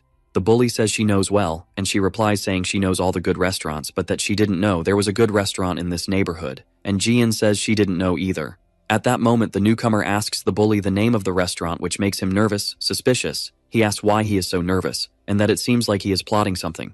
Looking back, he sees several students thinking about what is happening. He realizes they are the students from the technical school. Very irritated, he calls Yang Jinmo. He kneels down and starts apologizing. Terrified, he says that Daejeon can kill him when this is over, and that he had no choice. Jian, scared, starts to realize what is happening, and Ara, confused, questions her friend. Irritated, she calls him trash, and he, kneeling, says he didn't want to drag her into this in shock. Jian says that at least he shouldn't have dragged Ara into this situation. Then the crazy guy from the technical school calls the girl a cat and says she looks beautiful when she's angry. The other bully asks if Yang isn't afraid of Kim for kneeling to the enemy walking towards the 2. He asks why the bully is kneeling at that moment. The newcomer calls Yang with a murderous look. He says he will kill him later, leaving the bully very scared. One of the students from the technical school asks if that's the one who defeated 4 students at once, and his colleague says that the 4 who lost must be retarded, saying that he seems very weak. Jinwoo says that the newcomer must be sinking his school, but that they still shouldn't let their guard down since he and Jungmin have already seen his true strength. Then one of the students crosses his arms, wondering if he is as strong as they say. This is Min Byung-gwan from the technical school, who asks to attack, first saying he wants to find out how strong a Gumryong High boss is. This bully says he is a top 10 ranked student in the first year of Bonggun Technical School, and while he speaks, Daejeon wonders where he is looking. Irritated, the bully calls him a poor thing. He says he is looking at the newcomer. The same says he doesn't know if he is looking at himself, but if he is going to fight, he should come soon. Acting strangely, the bully says he has a unique secret skill, and that he created a vision that transcends the vision of normal people, running towards the transferred student while saying that no one has survived after looking into his eyes. His colleague laughs, saying that if that were true, he would be dead, and that Min is bluffing but that his words are acceptable. He then remembers when he faced him in the past, and that it ended up being difficult because of his eyes, since you need to look into an opponent's eyes to respond to an attack, and because of that, it was hard to avoid Min's attacks, stating that although he defeated him with his wrestling skills, he doesn't know what the newcomer will do, but it will surely be difficult. However, contrary to what the bully says, Daejeon is already putting Min in an arm lock. Scared, he asks what happened. saying that the chokehold fit perfectly and that because of that, he doesn't even know if his colleague is conscious or not, getting irritated for not knowing even that. Since Min's eyes are always the same, looking at the situation, he tells the bully to give a tap and ask to leave. But the chokehold continues, leaving Min with a red head, while the protagonist shows no reaction, leaving Youngmin worried about this. Then all the bullies are in shock, dropping Min on the ground. Daejun asks why, questioning if the bully thinks he would let his friend go, just because it was asked, asking if he came with the intention to kill, since he even dragged innocent people into the situation, and because of that he will also fight with the determination to kill one of the students. Says he still doesn't understand what's happening, and that defeating one of them meant nothing, because there are still 9 people, and another student questions if he thinks he will be the last man standing. The protagonist goes to Ara and asks her to hold his backpack and to stay away because it will be dangerous, while exploding with embarrassment. His friend says, "This isn't a romance webtoon." Walking up to the bullies, he stretches and tells them to come at him already. The students plan to surround the newcomer and attack 5 at first, and if he falls, everyone will stomp on him. Then they start moving to form the formation surrounding Daejun with 5 people observing. He thinks about what to do and decides to go for one near the wall, throwing himself at him with all his might, slamming him against the wall with all his strength. After that, he throws a punch to finish it off. At that moment, one of the bullies curses him and charges at him, picking up some dirt from a pot nearby. He throws it directly at the bully to confuse him. At the same time, a blonde charges in to kick, which is caught by the transfer student, throwing him to the ground, immediately dodging a punch right after delivering a right hook under the chin to the bully and a direct kick to the blonde's face. Scared, Yang says he knew the protagonist was strong, but not that he was this strong, saying that maybe he can defeat Kim Myung-jun and Yoo Ji-seok, and that he might even become the head of the entire first year, correcting himself, saying that besides being able to do that, he will definitely succeed. Fearful, the weird kid asks his classmates what they are doing and that they should charge. Now then they all run in with everything, but the protagonist starts running too easily, dodging a punch, retaliating with a left punch to the ribs, finishing with a right to the face. The other charges in with everything too, and ends up taking a kick before even getting close, spitting a lot of saliva since the kick was to the stomach, taking another kick directly to the neck. He ends up crashing to the ground after that. Only the 2 main bullies are left sweaty. He says that 7 at once is a bit difficult, and that now only 2 people are left scared. Jinwoo says he can only laugh, and that he is not human watching the whole fight. Jungmin says that Daejun must have dealt with this kind of situation many times, because as soon as 2 bullies charged at him, he forced them to line up straight, and that this way, it's not how they cornered him, making the person behind blocked by the person in front, so they can't attack both at the same time but one at a time. Understanding that the newcomer can turn this kind of situation into a one-on-one, admitting that he is strong at that moment, more people arrive worried. The protagonist just watches everyone coming. Jungmin says he needs to buy a motorcycle soon. One of the bullies arrives and is surprised since all the others have already been beaten, happy to have come with a bat. He says that his dream is to hit people with a bat at this moment. Jungmin recognizes the newcomer's strength, but says that even though he did well, his fate is to die today. Not knowing what to do, Daejun starts scratching his head while analyzing the situation, and Jungmin asks if he can handle this alone. Someone arrives asking if he is really alone. Everyone looks to see who it is. It's Min-soo, the protagonist's friend, and he asks why he is there. More people arrive behind him, leaving the newcomer surprised by this. Suddenly, along with Min-soo, the blonde Ho-jong and Min-ho arrive to help. Min-ho says he came to help the class president. He also says he is annoyed for having taken his place as president, but couldn't ignore what was happening. Surprised, the newcomer asks how he found out they were there. Min-soo then says it was because of Yang, who instantly asks the kid to be quiet. Jungmin gets irritated upon realizing he was tricked.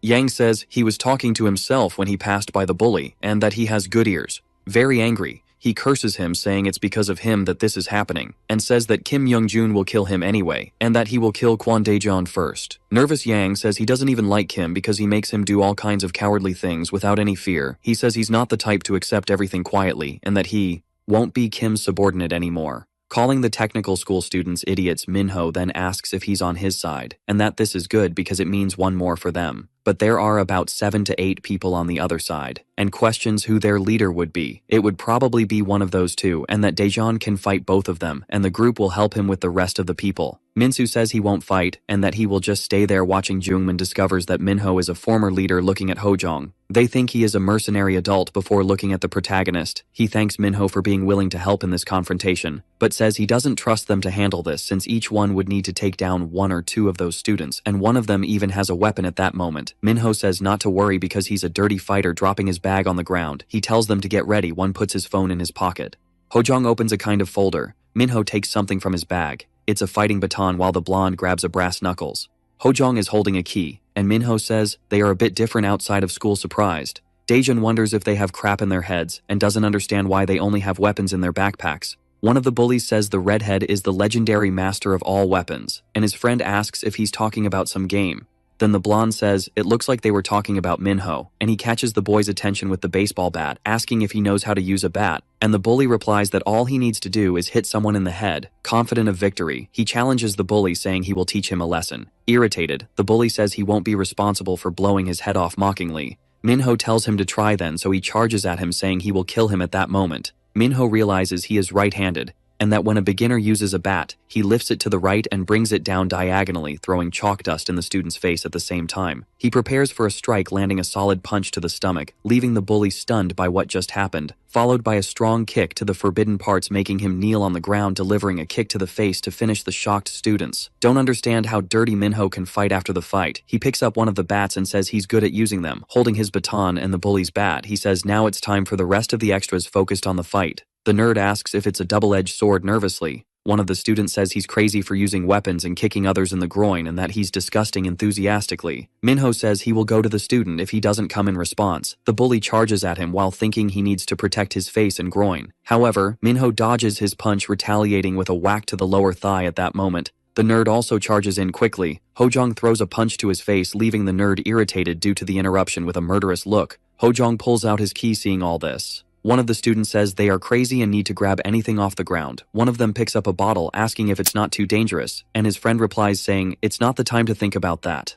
Surprisingly, the blonde appears at high speed, punching one of the students. The other, in turn, kicks the blonde, but quickly Yang arrives, kicking the bully in the stomach. That weird guy says everything is a mess with arrogance. Daejeon says the previous numbers weren't worth it, and questions if they fight with their mouths, calling them to the fight confident. Both start to prepare for the fight.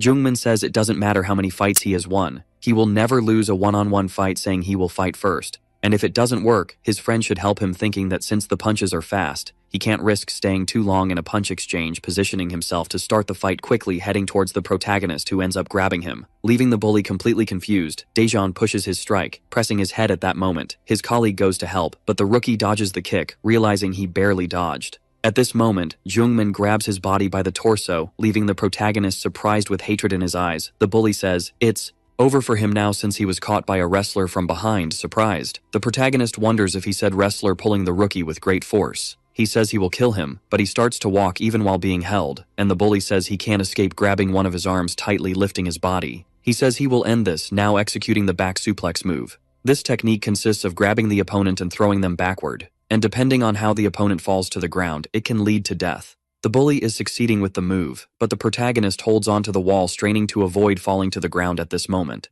The bully is in shock, wondering why he can't move, realizing that this was the reason the rookie ran close to the wall. Both end up falling to the ground. Then he grabs the bully's arm, not letting him escape his own move, leaving him on top of his body, to then turn to the other side, throwing him back onto the ground, turning him again to the side. Scared, he realizes he will be underneath at this moment. Daejeon prepares to finish with a punch, but again his friend arrives, trying to kick the rookie, who barely dodges and ends up distancing himself from this fight, thinking about how annoying this is and that they are both good when they fight together. Jinwoo then asks Youngman if he is okay, and he says yes. He thanks him for saving his skin, because that was dangerous and that they need to be careful this time. Cha Jinwoo is a taekwondo specialist, and his friend tells him to hit and run because he is good at it. He responds by saying that now he will attack non-stop and asks for help in the back, running full speed towards him, delivering a strong kick that is dodged. After that, he walks back and forth, landing a lateral kick that is blocked, but it is blocked with great effort. Analyzing, Youngman realizes that Jinwoo's attack pattern is not simple at all. Already in the fight, he continues kicking, and the rookie dodging and blocking, trying to hit again. He delivers a 90-degree kick that is dodged. At this moment, he thinks if the opponent's main skill is kicking, deciding to shorten the distance in the fight. But Jinwoo notices this movement, preparing to throw a punch. He ends up retreating a bit and returns to the same body combat distance as before. But the protagonist notices this and knows that when he enters, the opponent will kick or punch and retreat after completing the move. Besides that, Youngman is also in the back, just waiting for a chance to attack in a gap. The three are staring at each other. Jinwoo realizes that everything is working very well, and that because of this they have a chance of victory. The rookie, on the other hand, realizes what is happening, and decides to take out Jinwoo first, running towards his opponent. He dodges yet another kick, quickly, dodging another punch, and goes for a counterattack with a right punch. At this moment, Jinwoo already accepts that he will be hit, but Youngman intervenes to defend him while they fight. Jinwoo questions if he lost consciousness for a moment. However, thanks to Lee Jungman, He hasn't completely lost it yet. Thinking of finding a gap while they fight, the bully dodges the blow, grabbing onto the rookie's body again, who says this is very obvious. Choking the bully, who looks with a genuinely angry expression because his friend is coming again, throwing Youngman away. Daejeon says that their friendship is very disgusting. Then Jinwoo appears at that moment, setting up a direct kick at the protagonist, who in turn says he has read all his skills, landing a sweep kick right on Jinwoo. He doesn't quite understand what happened, falling hard to the ground. Daejeon prepares to finish him off completely, leaving him very scared about what will happen, delivering a direct kick to his chest, which is partially blocked with his arms, but not stopping there. The rookie clenches his fists and prepares, delivering a beautiful direct punch to the bully's face, disfiguring part of his face, knocking him out completely on the spot after the blow with blood on his hands.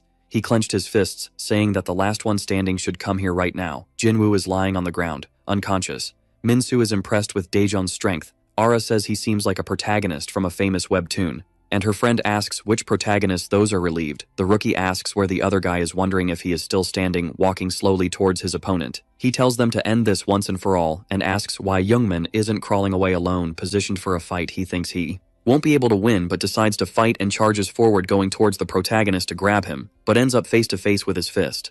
Then Daejeon realizes it's the same attack as before, bringing his fist closer to finish the fight, landing a solid punch right in the bully's mouth while saying he's tired of all this. With the force of the impact, Youngman is thrown back, his mouth and nose bloodied. He is falling slowly after the blow, and quickly the rookie comes to hold him, taking the bully down to the ground while holding his arm. Youngman thinks he needs to find a way out of this, trying to push with his legs ready to finish. Daejeon tells the bully that he doesn't have the strength to escape this situation, and that before he couldn't because of his friend, and asks if he wants this to end.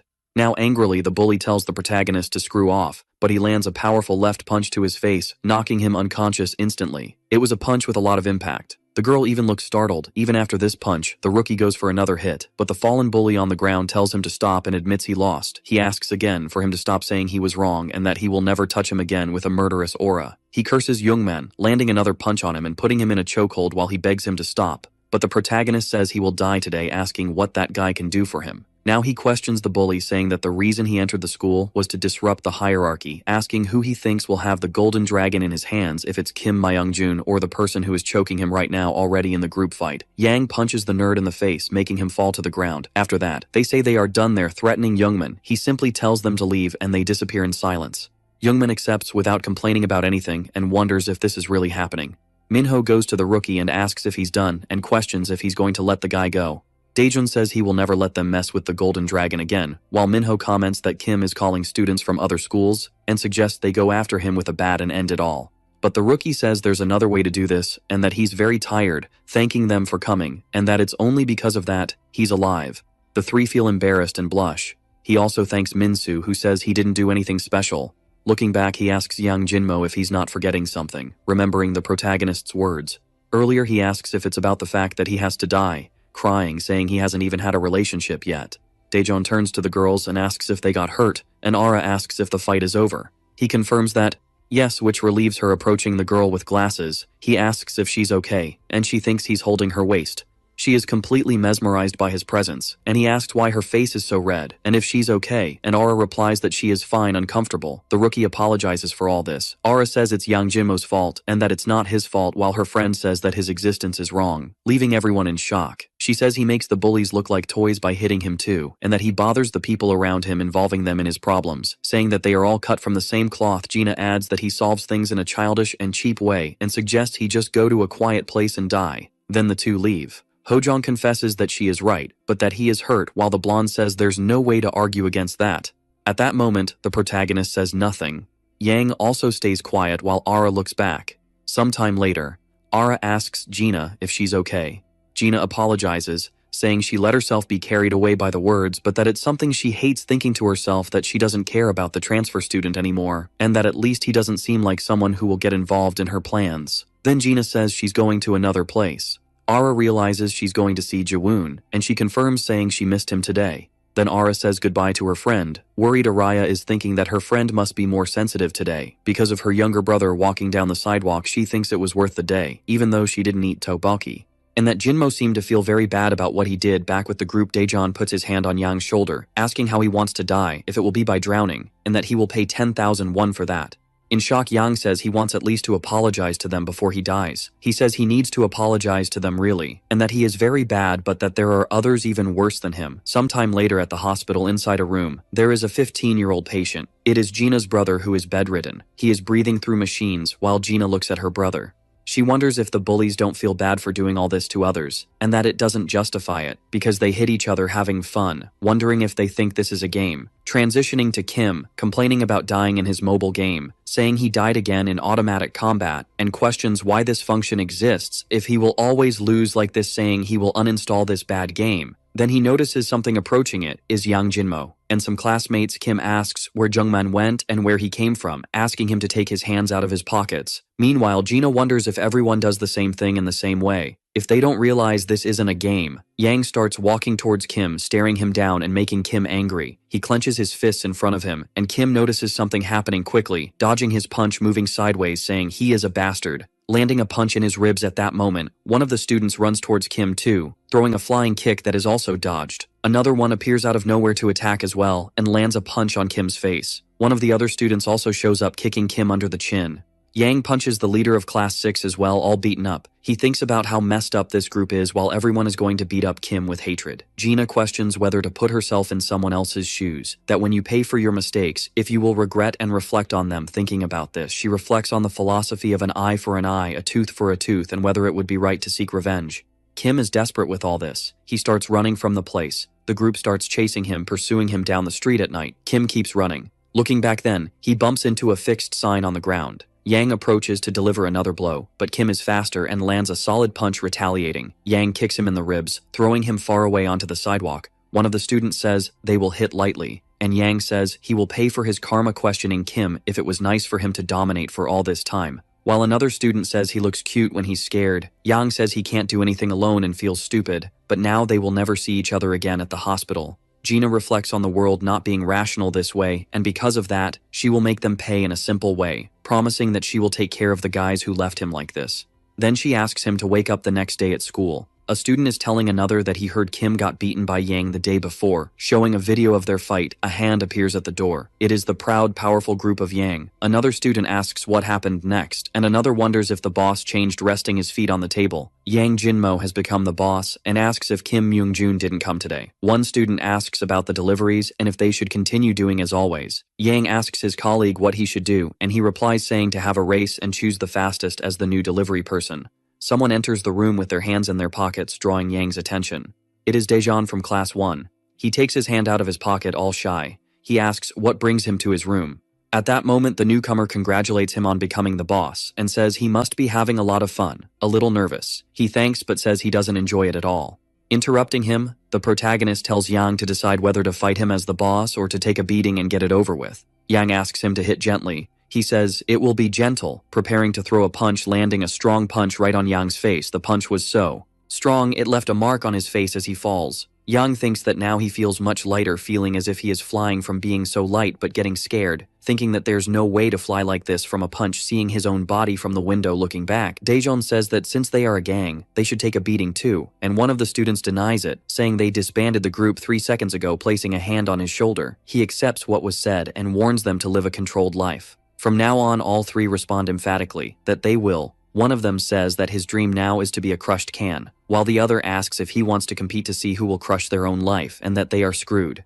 The other students are left speechless by what happened, and one of them says that this newcomer is the strongest person he has ever seen, giving a slap.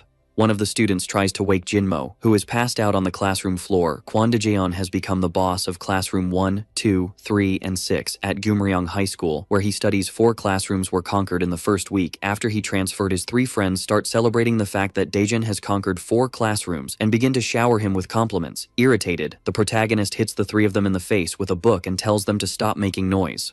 Hojong says that this is sweet compared to the first time he hit him and invites him to the internet cafe since he recently got gold in LOL while adjusting his glasses. He calls them annoying and asks if they should go together. They celebrate, and Minho says he is still bronze, but Hojong tells him to be quiet. A girl pulls the blonde's shirt saying that she plays LOL, and the blonde doesn't believe her and asks what her rank is, and she can't answer. So the blonde says she is just lying to hang out with Daejeon, taking a punch to the face from her, while she says she can play kart rider with them. Then she starts kicking the blonde while Daejeon is studying at the same time in classroom 5. Jiseok is trying to contact someone. His friend asks if Kim is thinking about dropping out of school at that moment. Jiseok says that maybe Kim won't come to school anymore, very smitten. She says that the new student is handsome and good at fighting, and she asks what he will do now and if he isn't confident alone. And he confirms the girl says that he shouldn't have been greedy with the ranking, or should have formed an alliance with the rest of the boys. Jiseok says that the classrooms that seemed promising for a possible alliance were 4, 5, 7, 8, and 9. At that moment, Jiseok finds it strange what the girl says and asks if she doesn't care about the ranking, and she says she really doesn't, but remembers at that moment the protagonist without glasses thinking that she can't believe the word appa came out of her mouth and wonders what she should do with him the next day at school starting in classroom 1, which is the protagonist's his friends arrive. And the blonde asks if Daejeon is already in the classroom, asking if he got home well the day before, and questions if he is already studying. And the newcomer says yes and asks why. The blonde then says that Daejeon is better at studying than playing, leaving him sweating cold the day before. The blonde was yelling for Daejeon to go ulta, but they ended up losing the match. Then he questions why the newcomer said he would carry the team, and asks if he is sure he is gold. He replies that it's better not to get too immersed in this game, while his hand trembles on the mouse. The girl then asks if he wants to risk his life for a game, and the blonde is confused by this question. She tells Daejeon not to mind him, and that in the end, those girls who risk their lives playing don't know practically anything. And Daejeon thanks her playing another game. She asks what he is doing, blocking the track, slamming his hands on the table. Then a person arrives at the students, drawing the girls' attention and pointing to the sign that says, "It's forbidden to rage," saying that they are expelled. Clearing his throat, Daejeon says that if they hadn't been expelled, he would show his true skill, and that it's been a while since he warmed up his fingers. He stands up, saying he needs to go to another room, and his colleagues ask why taking off his glasses. He says it's nothing special, and that he needs to take care of something as he walks. He reflects that the project he is working on is not simply about beating up troublemakers, and that the ultimate goal is to reform the school's image. And upon arriving in Kim's room, he asks about him once there. One of the students asks what he is doing in this room, and comments that they are living a quiet life at that moment.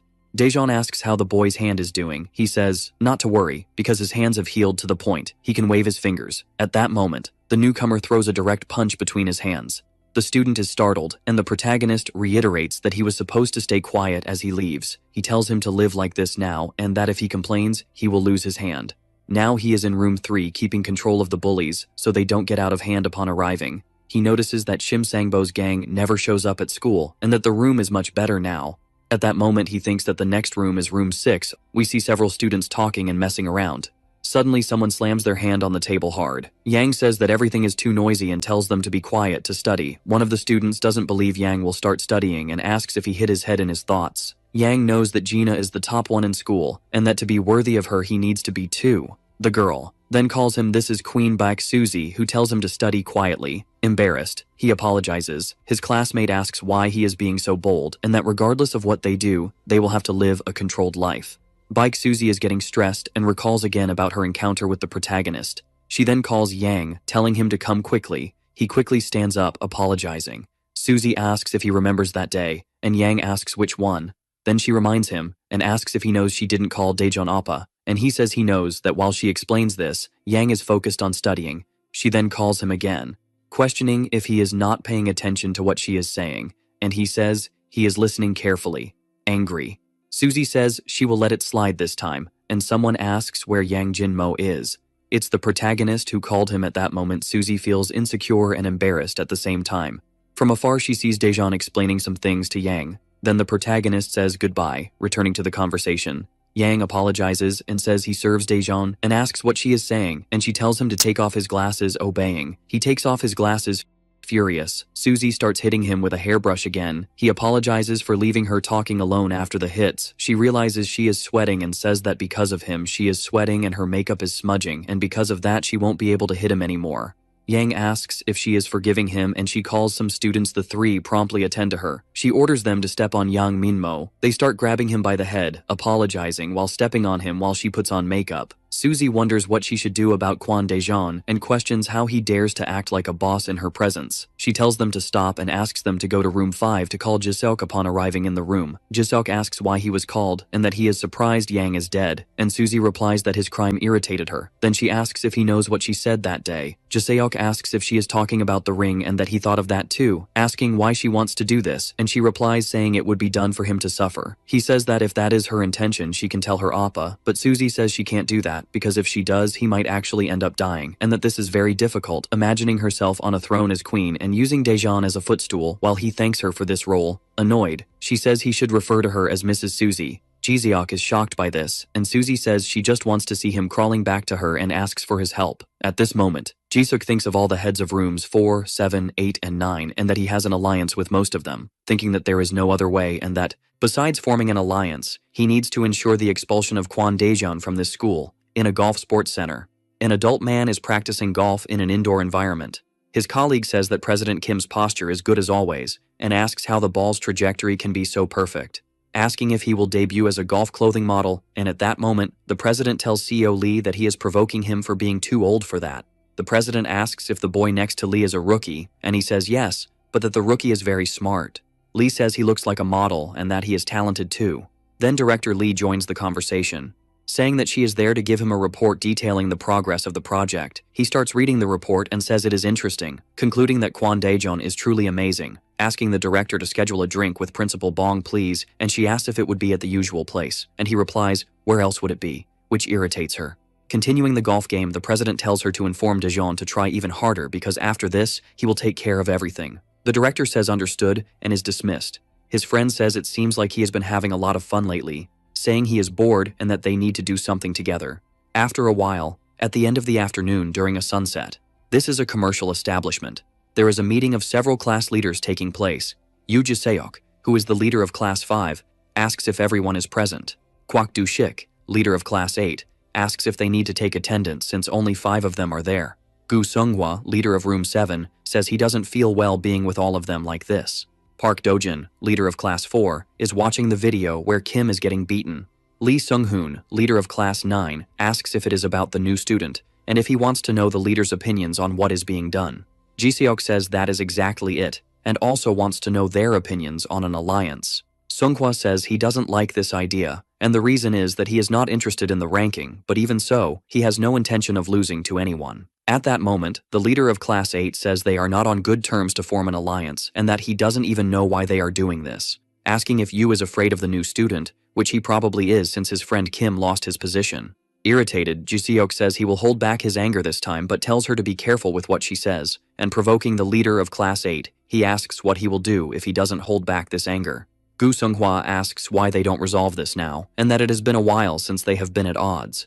Park Dojin bets 50 on Kwak, and the leader of Class 7 says that is not a bad idea. Annoyed, Yoo says he thought they would understand each other there and asks them to stop this useless conversation. The leader of Class 9 agrees. Kwak asks if he agrees with an alliance and questions what he will do after forming it. Lee Seung-hoon says that first, they should listen to what Yoo, who gathered everyone, has to say.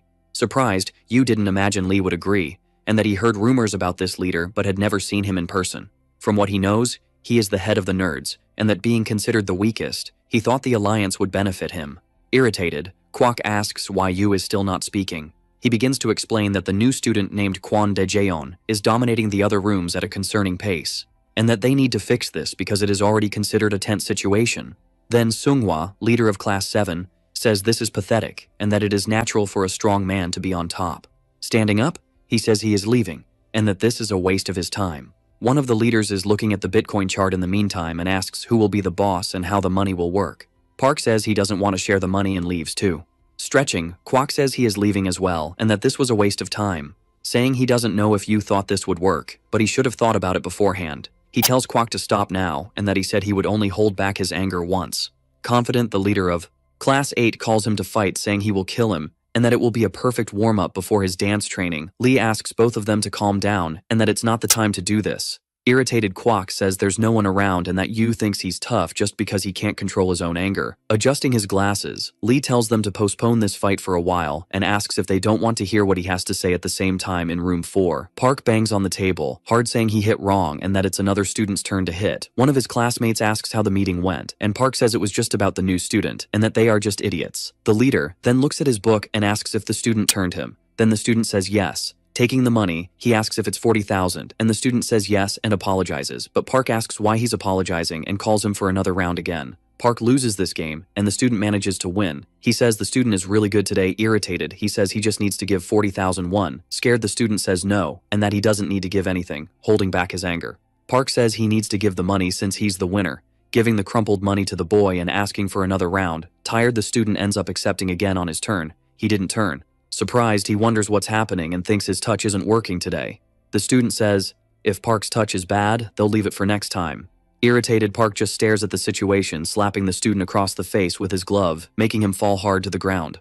Another student says he's surprised and asks why he hit him out of nowhere. Responding, Park says his touch wasn't good, but now it is asking the boy to get up quickly and sit in the chair before he loses his touch again in pain. The student agrees and goes to sit down, while Park tells him to stop crying, saying he's gonna hit him. Scared, the boy already puts his hands on his face, laughing. Park says he's getting scared, and his friend says that's cute.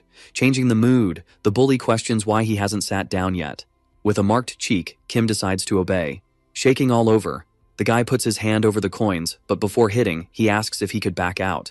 The bully stares at him coldly. However, upon discovering he will receive all the money from the student, he decides to accept. Do-hyun doesn't like that at all, but the strong guy explains that if he wants to back out in the middle of the game, he'll have to give up all the bet money.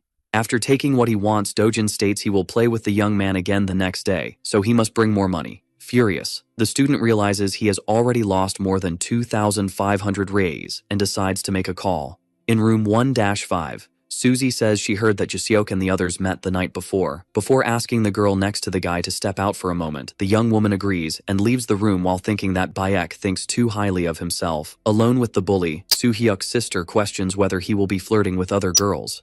The young man claims he hasn't done anything wrong and reveals that nothing will happen in the alliance for now. We go back to moments before, when Seung-hoon explained that because of the collection, many will want to become captain.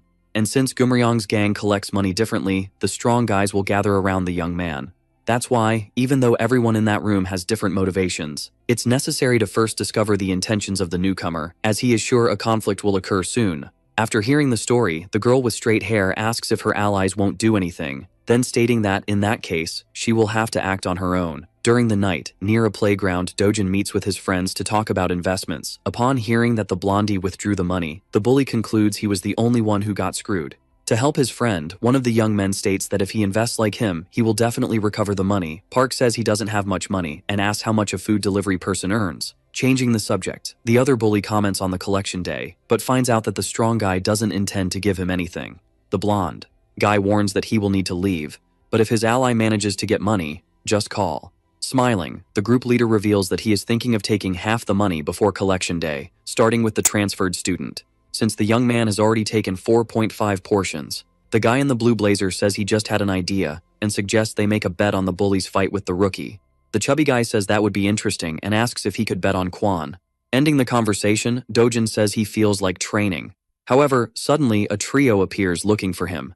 Everyone bows before the veterans. Staring at the men, the black-haired guy says he heard they have been working for a gang since they dropped out of school. The tattooed guy confirms and says things have gotten a bit weird since apparently their client's target is his freshman. Confused, the bully asks what Kim is doing there. Sweating profusely, he starts to stutter. However, one of the strong guys tells him to relax since their team doesn't usually mix business with personal relationships, which means his freshman will learn a lesson.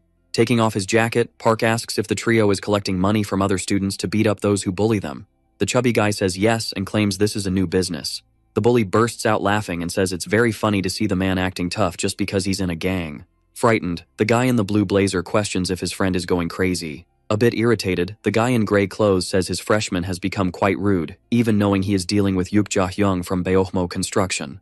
The big guy grabs Dojin's head and says he is very disappointed to see someone he knows losing their sense like this. Therefore, he will stop going easy on him.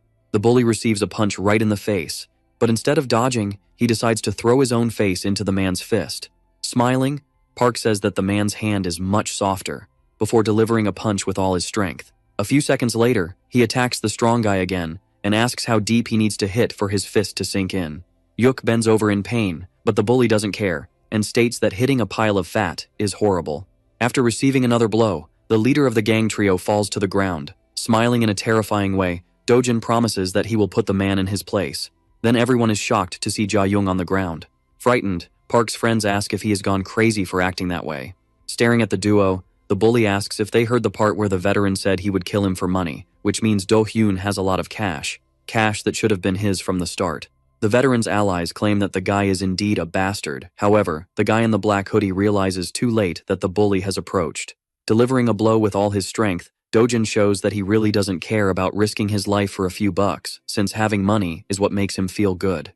Furious, the guy in the white shirt charges at him. Still, the bully manages to recover quickly and charges back with everything.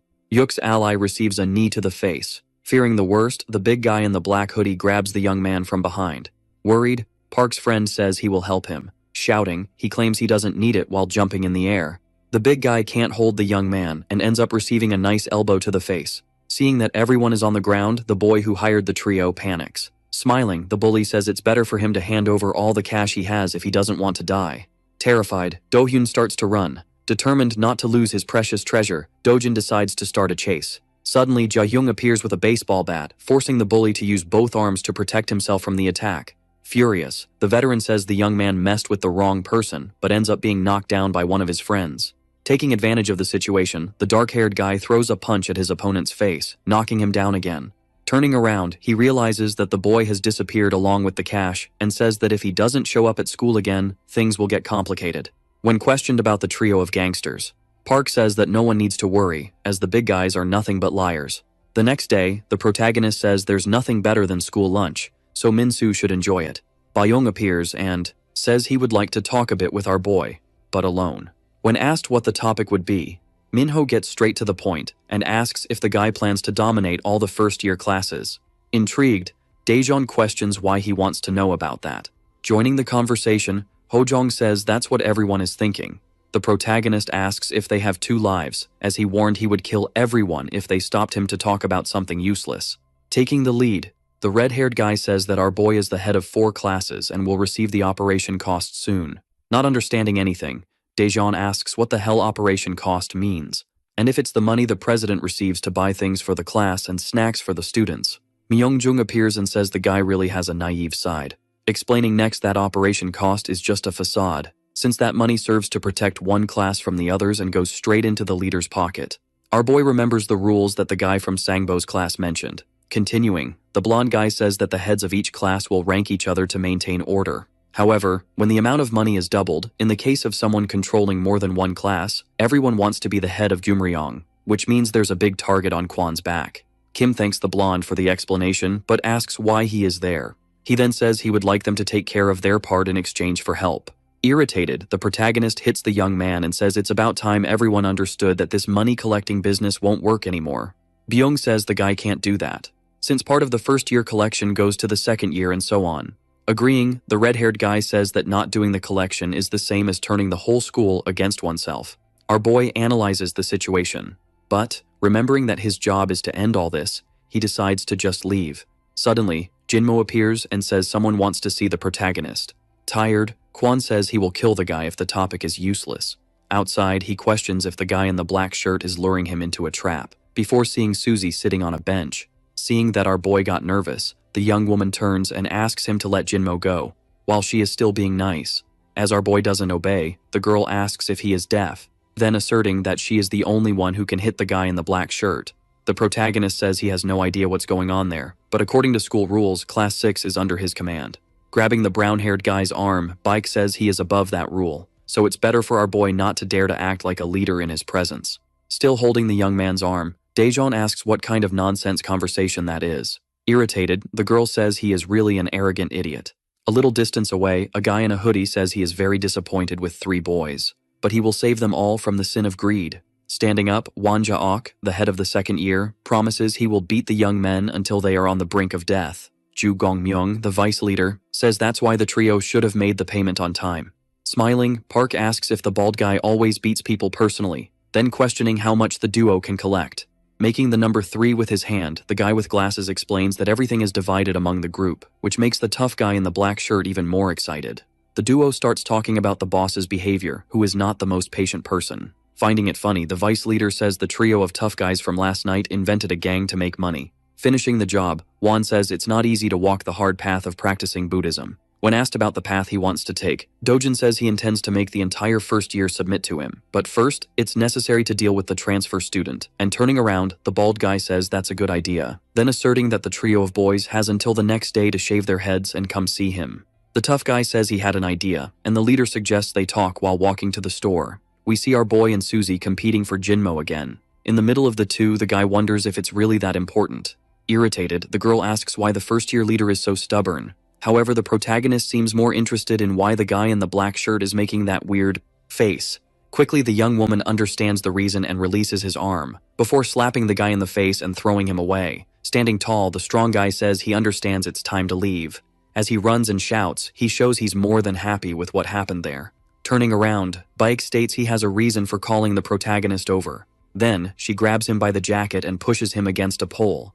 Without taking her eyes off the girl, our boy asks what the reason for that action is. Nervous, the young woman lowers her head, thinking she needs to look into the guy's eyes to dominate his fighting spirit. The problem is her heart is racing too fast. Changing the subject, Daejeon asks if there's any construction nearby. Then, he asks the girl to spill it all at once.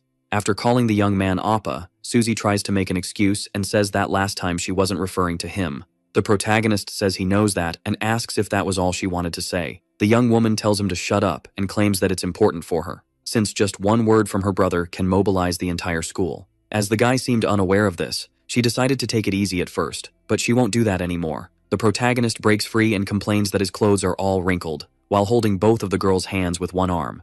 Beck tries to break free and says the young man is making a big mistake. Not caring, Kwon asks her to bring Suhyuk over since he won't stop talking about him and would like to meet him. The girl asks if the guy wants to die. Intrigued, the protagonist questions why the young woman threatened him using her brother just seconds ago, then stating that he won't let her go until the guy arrives. Juan and the others approach the duo. Quickly, Dojin says the young man is the student who was transferred. The second-year leader says he understands and asks if the girl isn't Suhyuk's sister. Getting even closer, he says it's disturbing to see something so vulgar in a sacred territory like school. Our boy asks what the hell the bald guy is talking about, leaving him deeply irritated. When questioned about what he said, the protagonist zones out and goes back to his past when he still worked at the convenience store and teased his boss who was getting gray hairs. Pulling the young man's hand away, the man says every strand on his head is precious. Then he asks if his employee's father doesn't have several as well. Scratching his head, our boy says he doesn't know. Irritated, the store owner orders him to throw away all the discarded products. Back to the present moment, Kwon apologizes and says he didn't mean to mock the strong guy's hair loss. Laughing, Park says the guy is very funny. Before explaining that, in fact, Jaeok shaves his head. The vice leader then says the bald guy also suffered from hair loss, then asking the first-year duo to move to another place. The protagonist asks who they think they are. Susie then explains. When introduced, the second-year leader asks the two to disappear at once. Not caring, our boy says he got there first, so it's the trio who should leave. Worried, the young woman asks what's wrong with him. Meanwhile, the bald guy questions if the young man didn't hear him right, stating right after that, in that case, he can do whatever he wants. Bake calls her brother, while Ju asks his ally to calm down since the girl is calling Suhyuk. Curious, the protagonist asks if the guy will really show up. Ending the call, Susie asks if the bald guy has anything else to say, because she has things to sort out with the newbie. The guy with glasses tells his friend that holding the duo there would be very reckless, before smiling and saying they can both go. Holding our boy's arm, the young woman asserts there's no need to worry about useless people. Observing the duo leave, the vice leader says that, thanks to the young woman's brother, they both got away. When asked if he is okay, Ja-ok says yes while trying to contain his anger. He then promises Dojin that he will take care of both of them in the future. The guy in the black shirt says he can't let the rookie escape like that.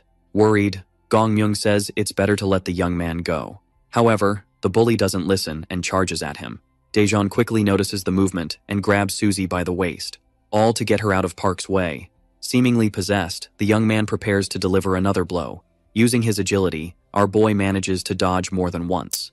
Then, he extends his hand and slaps his opponent in the face. The latter smiles when hit and swings his arm again to strike the young man. Thinking, the protagonist wonders what makes the bully different, since most people would have fainted from that slap, concluding, right after, that he needs to create distance so Baek won't get hit.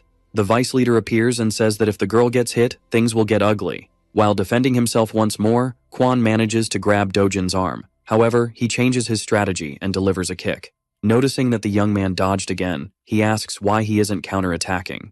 Our boy looks at the girl, who is trying to free her arm from the guy with glasses. Determined, the bully asserts that just defending isn't fun. Reflecting, the rookie concludes that he has time to deal with the strong guy while Soo Hyuk doesn't arrive. Seeing his opponent approaching, he strikes.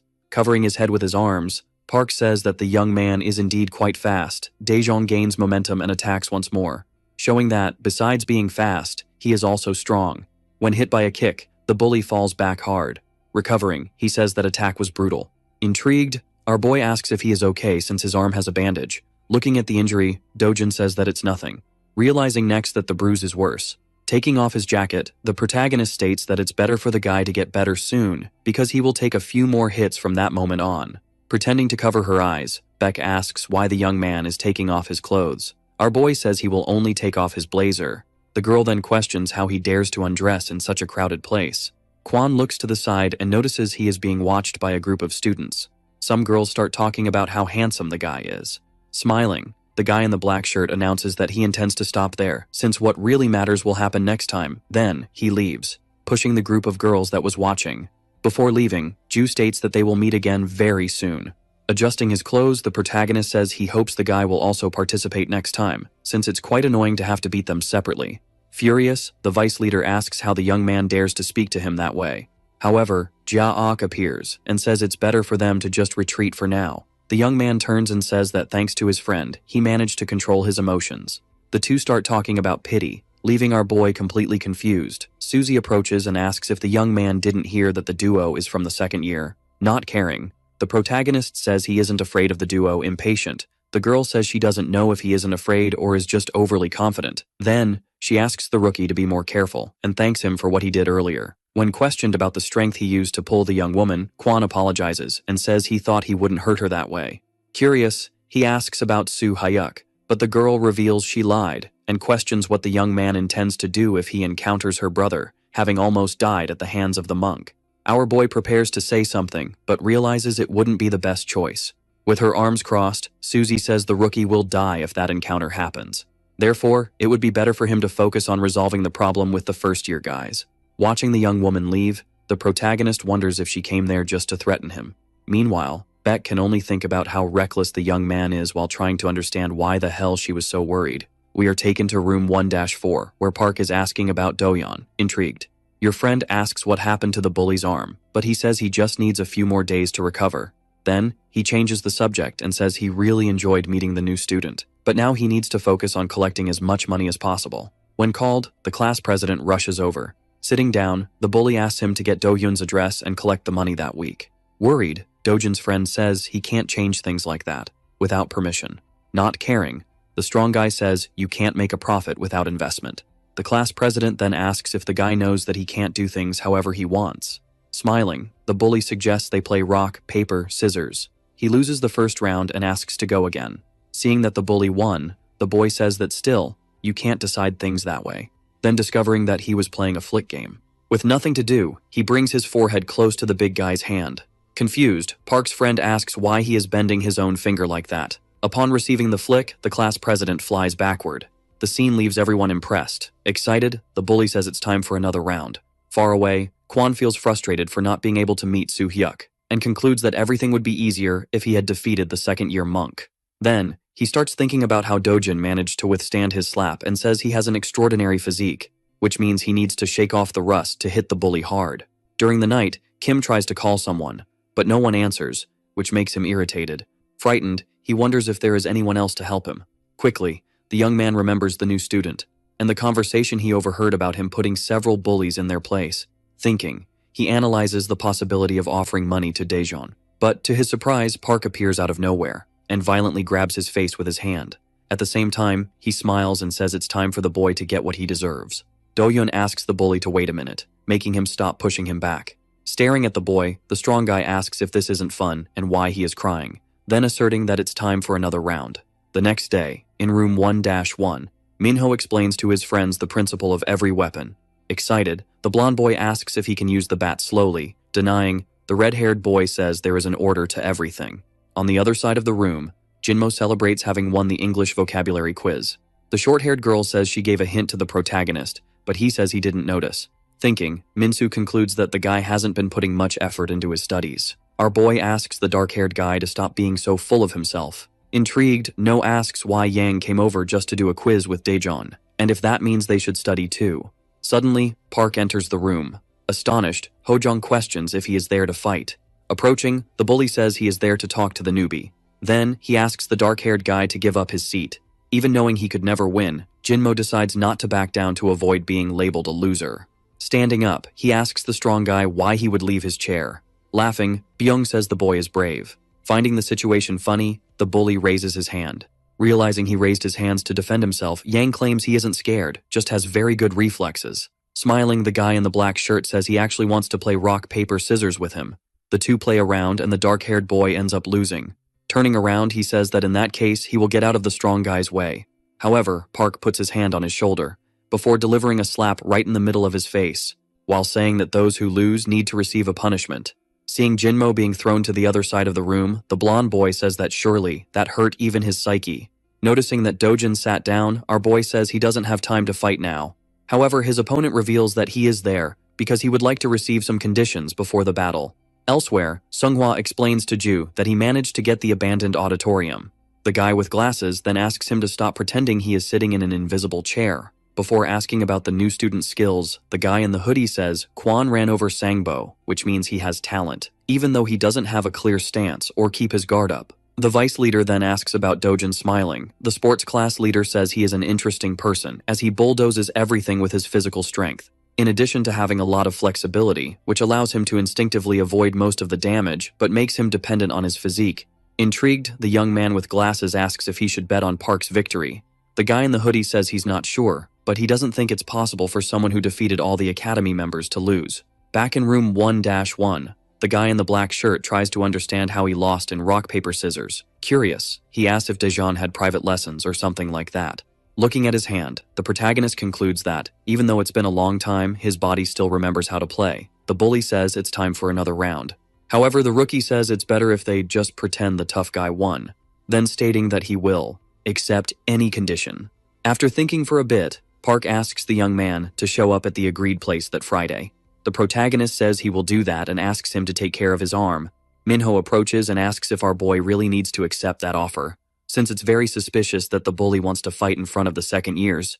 We go back to moments before and find out that Dojin revealed he invited an audience but promised not to play dirty. Even so, Kwon didn't care, and asked the guy to bring the pair of bald guys. In the present moment, the protagonist concludes that, after solving this problem, it's better to deal with the second years too. Meanwhile, Yang continues on the ground wishing for the end of the world. Outside the classroom, Do-hyun watches the tough guy leave. Then he enters the room and says he's looking for Daejeon, before revealing that he would like him to lose to Park. Irritated, the short-haired girl asks the boy to be clearer about what he wants. Agreeing, the young man says the bully has a hidden motivation called Toto, and the same goes for the second-year guys who will bet. Intrigued, the protagonist asks what reason he would have to lose the fight. We go back to the past when Dojin hit the guy.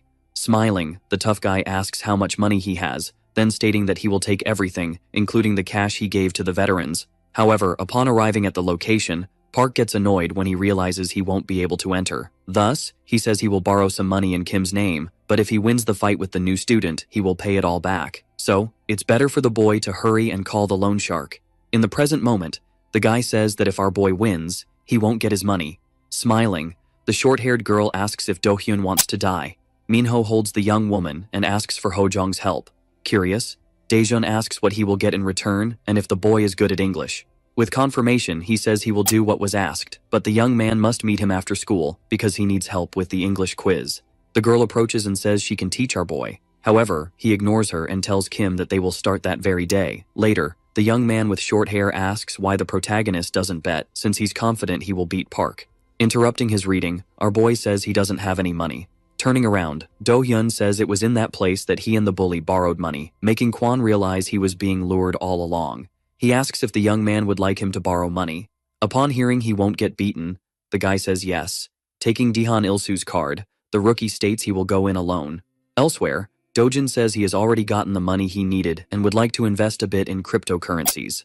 Worried, the bully's friend asks if he will be okay since he broke the rules.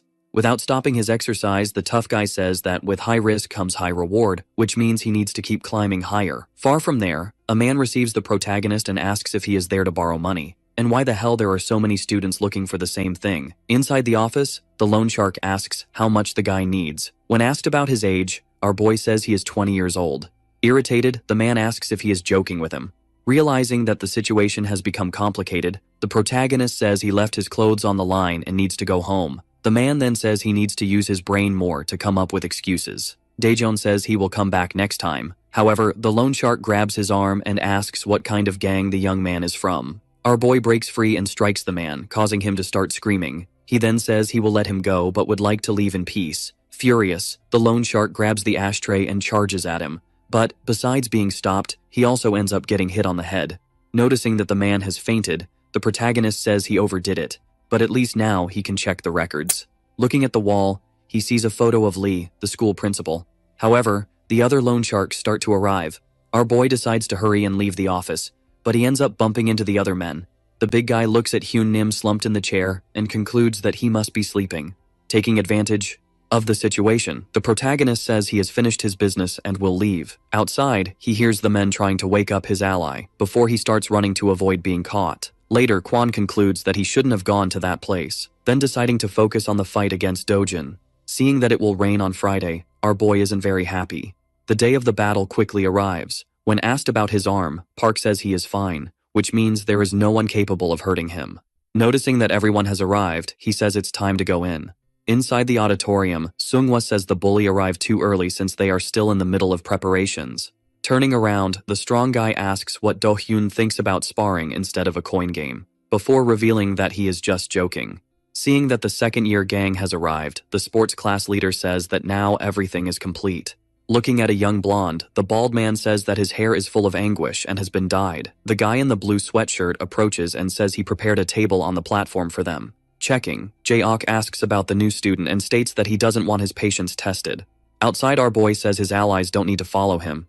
Minho disagrees and says that since the place will be full of second-year guys, they can't leave the young man alone. When asked what he is carrying in his backpack, the redhead says he prepared some things because of the numerical disadvantage. Excited, the blonde says he also learned how to attack Dojin. The protagonist says he already knows how to do that, and, upon receiving a message, states that they will have to go ahead. Inside the auditorium, the bald man asks how the newcomer isn't with them. Smiling, the bully in the black shirt asks if he ran away out of fear, denying, No says that his ally is not that kind of man. Joining the conversation, Ju says that in that case, the group can sit wherever they want. Sitting in a corner, Byung comments on how the gang from the path has an overwhelming aura, especially with the presence of Oh Jae-gul, Do Sang-soo, and Kim Samuel. Suddenly, someone announces that more people are entering. The Fairbonds gang appears with their leader in front. Curious, Ma Ki-seok asks why so much organization for a simple freshman fight. Smiling, the bespectacled young man says it's because the newcomer is not an ordinary first-year student. Hojong is surprised to see that Lee Seung-hoon from Class 9 is also present. Ja-ok approaches and says that the gang that arrived will have to sit on the mattresses since all the chairs are already occupied. Sitting down, the leader of the bond says he doesn't mind that, then asking where the new student is. Sometime later, Dojin throws his phone on the ground and, furious, says he is very bored. Desperate, he asks someone to fight him. Agreeing, the bald man says they can no longer waste time like this. Excited, the bully in the black shirt asks the guys from Class 1 to fight with him. Intrigued, Minho asks if he is talking about him. Affirming right after that, as a student from Class 1, he will take responsibility for his allies' delay.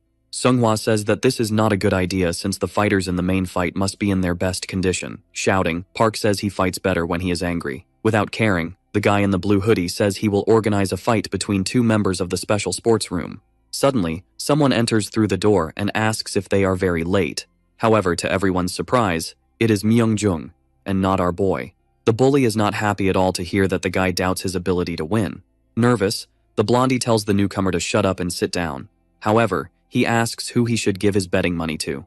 With a dark look, Dojin asks if the young man wasn't the leader of Room 2 until recently.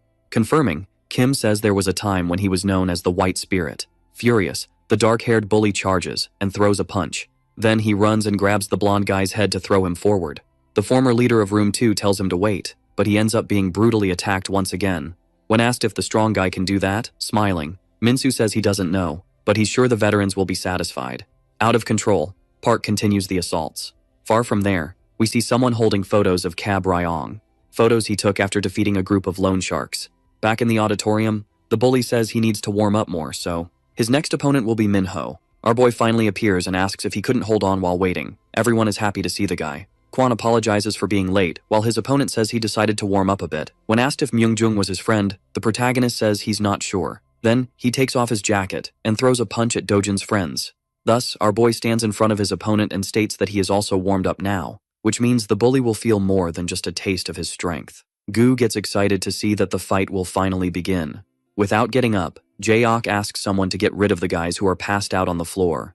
Meanwhile, the strong guy in the black shirt says that even though our boy is a jerk, he can't help but like him, which is quite sad, since the toys he liked the most were destroyed. Since his biggest flaw is not being able to hold back, the protagonist watches the guy coming at him full force, and, at the last second, he manages to dodge the punch. Determined, Dojin quickly turns around and attacks once more. The problem is that Kwon is really good at escaping. Shouting, the bully asks what the hell the rookie is doing, then ordering him to stop dodging and fight him. Not understanding anything, Hojong asks why the strong guy is swinging his fist so recklessly. Understanding everything, Minsu says that Daejeon is analyzing his opponent's punches, something he has always done in all his fights, until after a certain time he will start using a counterattack. Our boy finds an opening and lands a punch to his opponent's ribs. The latter turns around and prepares to attack. However, he ends up getting tripped. The protagonist takes advantage and finishes knocking the bully down with another punch. However, Park refuses to stay on the ground and charges again with all his fury. Our boy delivers a kick to his back along with another punch to his face. After being hit 3 times in a very short time, Dojin tries to stay focused. However, he ends up taking a slap and another kick that sends him flying. Intrigued, Ju wonders if the protagonist is really human, since he made a guy who trains lifting weights fly. Meanwhile, Sunghwa says that if the bully keeps swinging his fist with such simple movements, he won't even be able to touch his opponent. Wiping his mouth, the strong guy admits that the last punch hurt a lot. Shocked, Minho tries to understand how he is okay after being beaten like that. Stretching, our boy says that the strong guy's endurance is good, then stating that he hopes he can hold on for a bit longer. Charging again, Park says he is still warming up. The protagonist analyzes the guy's movements and realizes that the bully is trying to lure him into a straightforward exchange, which means he doesn't know what really matters. After trying to attack once more, Dojin ends up taking another punch to the face. Thinking, Kwon concludes that the strong guy is doomed to take hits. Watching the battle, Kim smiles every time the bully gets hit. Minho says he now understands what Daejeon meant when he said he had analyzed the strong guy through the coin game. Curious, Byung asks his friend to explain better. After being pressured, the red-haired guy says that, as everyone knows, Park's strength is overwhelming, and this also applies to the coin-hitting game.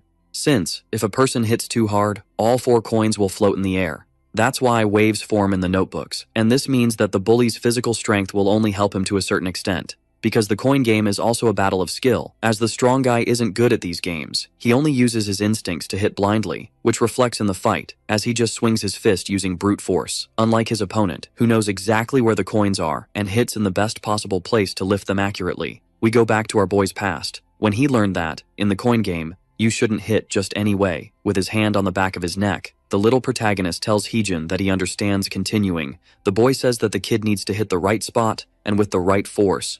Besides avoiding the coins, he doesn't want to flip. Hearing the advice, Kwon focuses his vision and prepares to hit back to the present moment. Park lunges back after taking another hit to the face. The protagonist watches him come at him full force once again and concludes that the bully is like a tiger moth. One of the members of the Fair Link gang claims that it's ridiculous to bet on a one-sided fight. Smiling, the glasses guy realizes that this is a good opportunity to better understand the new student's strengths. But for that, it would be interesting if Dojin put in a little more effort. With a marked face, the bully tries to understand why his attack isn't reaching the protagonist. Adjusting his shirt sleeve, our boy says that the fight is getting boring, then stating that apparently the guy doesn't like him that much. Elsewhere, Suzy asks why her brother is talking about that subject. Intrigued, Soo-hyuk says he heard about the fight from Sung-hoon. The The young girl asks the guy to get out of her way. Laughing, the short-haired guy's friend says that apparently, the girl likes the new student. After knocking the guy out, Baek's brother tries to understand why she is acting that way. On the street, the young girl prays that Kwon doesn't act recklessly in front of the second-year students. Before running off, determined to reach the auditorium as quickly as possible. In the ring, Dojin slaps his own face. Confused, Jaegil asks what kind of self-discipline that is, while Do-hyun says that he is testing his own strength to see if he is acting the right way. Frustrated, the bully says it's very strange that only he is getting hit, since in a brawl, the coin usually falls to the other side at some point. Determined, he concludes that it's his turn and charges forward to attack. However, the protagonist dodges again and delivers a kick, sending Park flying backward. The guy does a somersault, gets back on his feet, and runs again, starting a full-on exchange. Our boy dodges a few more times and counters with his fist. As he falls, the bully says that it's no problem to get hit a few times, since he just needs to land one hit. Daejeon throws a punch at his opponent's face. The bully withstands the impact and, using the strength he still has, extends his arm, but ends up discovering that no matter how much time passes, his fist will never hit the rookie's face. After taking another hit, he finally falls to his knees, while thinking about how embarrassing it is not to land even a measly punch, just as he couldn't flip the coins, even giving it his all. In the midst of his daydreaming, Kwon appears and grabs his arm, then stating that this is not how you should hit. The protagonist grabs the bully's head and, without hesitation, slams his face into the ground, while saying that, thanks to the guy, his warm-up is complete. Everyone watches the scene in surprise, until our boy asks who's next. We go back to Park's past, when he entered the academy but preferred to sit and look at his phone rather than train. A young man approaches and asks if the bully feels nothing, watching others train hard. Laughing, the strong guy denies it and claims he will beat everyone anyway. Curious, the coach asks what the guy is looking at. Dojin then says he is betting his money on the Toto site. The guy then says that the young man is betting the same way he trains, which is why he doesn't improve at all. Irritated, the bully asks the instructor to stop bothering him, before asking if he would like to fight seriously with him. After defeating his trainer, Park says the man talks too much for someone so weak, claiming next that he can indeed win if he fights using only his instincts. In the coin game, the bully gets stressed and slams the table with both arms, since the game will be won if everything is destroyed. In the auditorium, he stands up and asks what the protagonist means by next. Minho is quite surprised by such determination. Meanwhile, a member of the sports class asks the leader if it wouldn't be better to stop the duo. Feeling disgusted, our boy asks the strong guy to wipe the strawberry juice dripping from his nose. Obeying, Dojin states that he understands his attacks don't hit the guy because he has read his patterns. That's why Kwon is avoiding everything he does, just like a worm. The issue is that even if a worm gives its all, it will still explode in a human's hands and die. Thinking, Do-hyun asks the bully to just die already. Seunghwa says that the real fight will finally begin, since if Park's emotional trend reaches its peak, only the will to win will remain, and the guy will trade his body for an explosive amount of physical strength. The protagonist stops his opponent with a slap and asks what he is talking about, since he had already warned that he was warmed up, which means he is no longer interested in fighting him. Everyone watches the scene in shock. Correcting his speech, the leader of the sports class says, "The bully is still just a human and not a fictional character." Glancing sideways at Jae-ok, our boy asks about the money collection for protection and why a bunch of students acts like gangsters. Without waiting for an answer, Daejeon states that anyone who dares to collect money from that moment on will end up like Dojin irritated. The bald guy says that the collection is a necessary means impatient. The protagonist asks the monk to go to the center of the ring to have his head blown off furious. Ju says the guy can only say something after taking out all the first years. Agreeing, Kisiok says Kwon is just a rookie, but still wants to break the main rule of the school. That's why he will teach the guy a lesson. The gang members start advancing towards our boy. Minho says he will help his ally, as the second-year guys fight in a cowardly way. However, to his surprise, the enemies start flying everywhere. With a serious face, the protagonist states that he doesn't need help. Other guys from the gang rush at the rookie, making him increasingly irritated. While defeating everyone, our boy says he doesn't need any more warming up. Shocked, the bald guy's ally asks how that is possible. A young man with glasses grabs a chair and charges. Screaming, the redhead tells his friend to look behind. Suddenly someone slaps the second-year boy in the face, throwing him back with force. Everyone looks to the side and discovers it was Park who did that. Not understanding anything, the long-haired guy charges at the bully, but ends up being brutally hit. Everyone is confused about the reason for that attitude, until the strong guy looks ahead and, giving a scary smile, states that the battle is not over yet. Thinking, the bald guy concludes that this is not the Dojin he knows. Excited, Kwon says the big guy really knows how to give his all. Still, he doesn't think he will survive another round, which means it's time for the final blow. Intrigued, Seonghwa asks what kind of athlete the protagonist is, since that posture is not normal. With his hand on his head, Park says he doesn't know what he is talking about, but his body feels insanely light at that moment. Seeing the bully running towards him, our boy says it's been a while since the last time. However, even though it's a shame he will end this with just one blow, the strong guy is hit by a deadly punch and ends up crashing to the ground. Shocked, JOK realizes he saw something completely insane. Sweating cold, Kisok states that attack felt more like a gunshot. Looking at the spectators, the protagonist says that now the fight is over. Elsewhere, someone says the Sunby Nims will finish the job, claiming next that now they just need to burn the photos. However, we see that the stranger kept a photo of Daejeon for some reason. In the auditorium, everyone waits for the bully to get up. The protagonist looks at the fallen guy, and turning around says once again that the battle is indeed over. Once the strong man had taken a lot of damage, and it only took one well-placed hit for his limit to be exceeded. Next, our boy asks Park's friend to move him out of the way. The blonde rushes in and grabs the bully from behind. Looking at JAK, Ju notices that he is shaking quite a bit, sweating profusely. The second-year leader asks how Kwon has the same energy as that certain person. We flash back and discover that someone passed the second-year command to the bald guy. In the present moment, Won can't stop looking up and reveals that he can see Asura. Worried, the guy with glasses slaps his ally in the face, bringing him back to reality, before asking what they should do with the rookie. However, the bald guy asserts that no one there can defeat the young man. Interrupting the conversation, the protagonist asks who will be the next to face him. Far away, Suzy hails a taxi. Inside the car, she tells the driver to speed up. He replies that he can't do that because of the rain, before noticing that the young woman's clothes are soaked.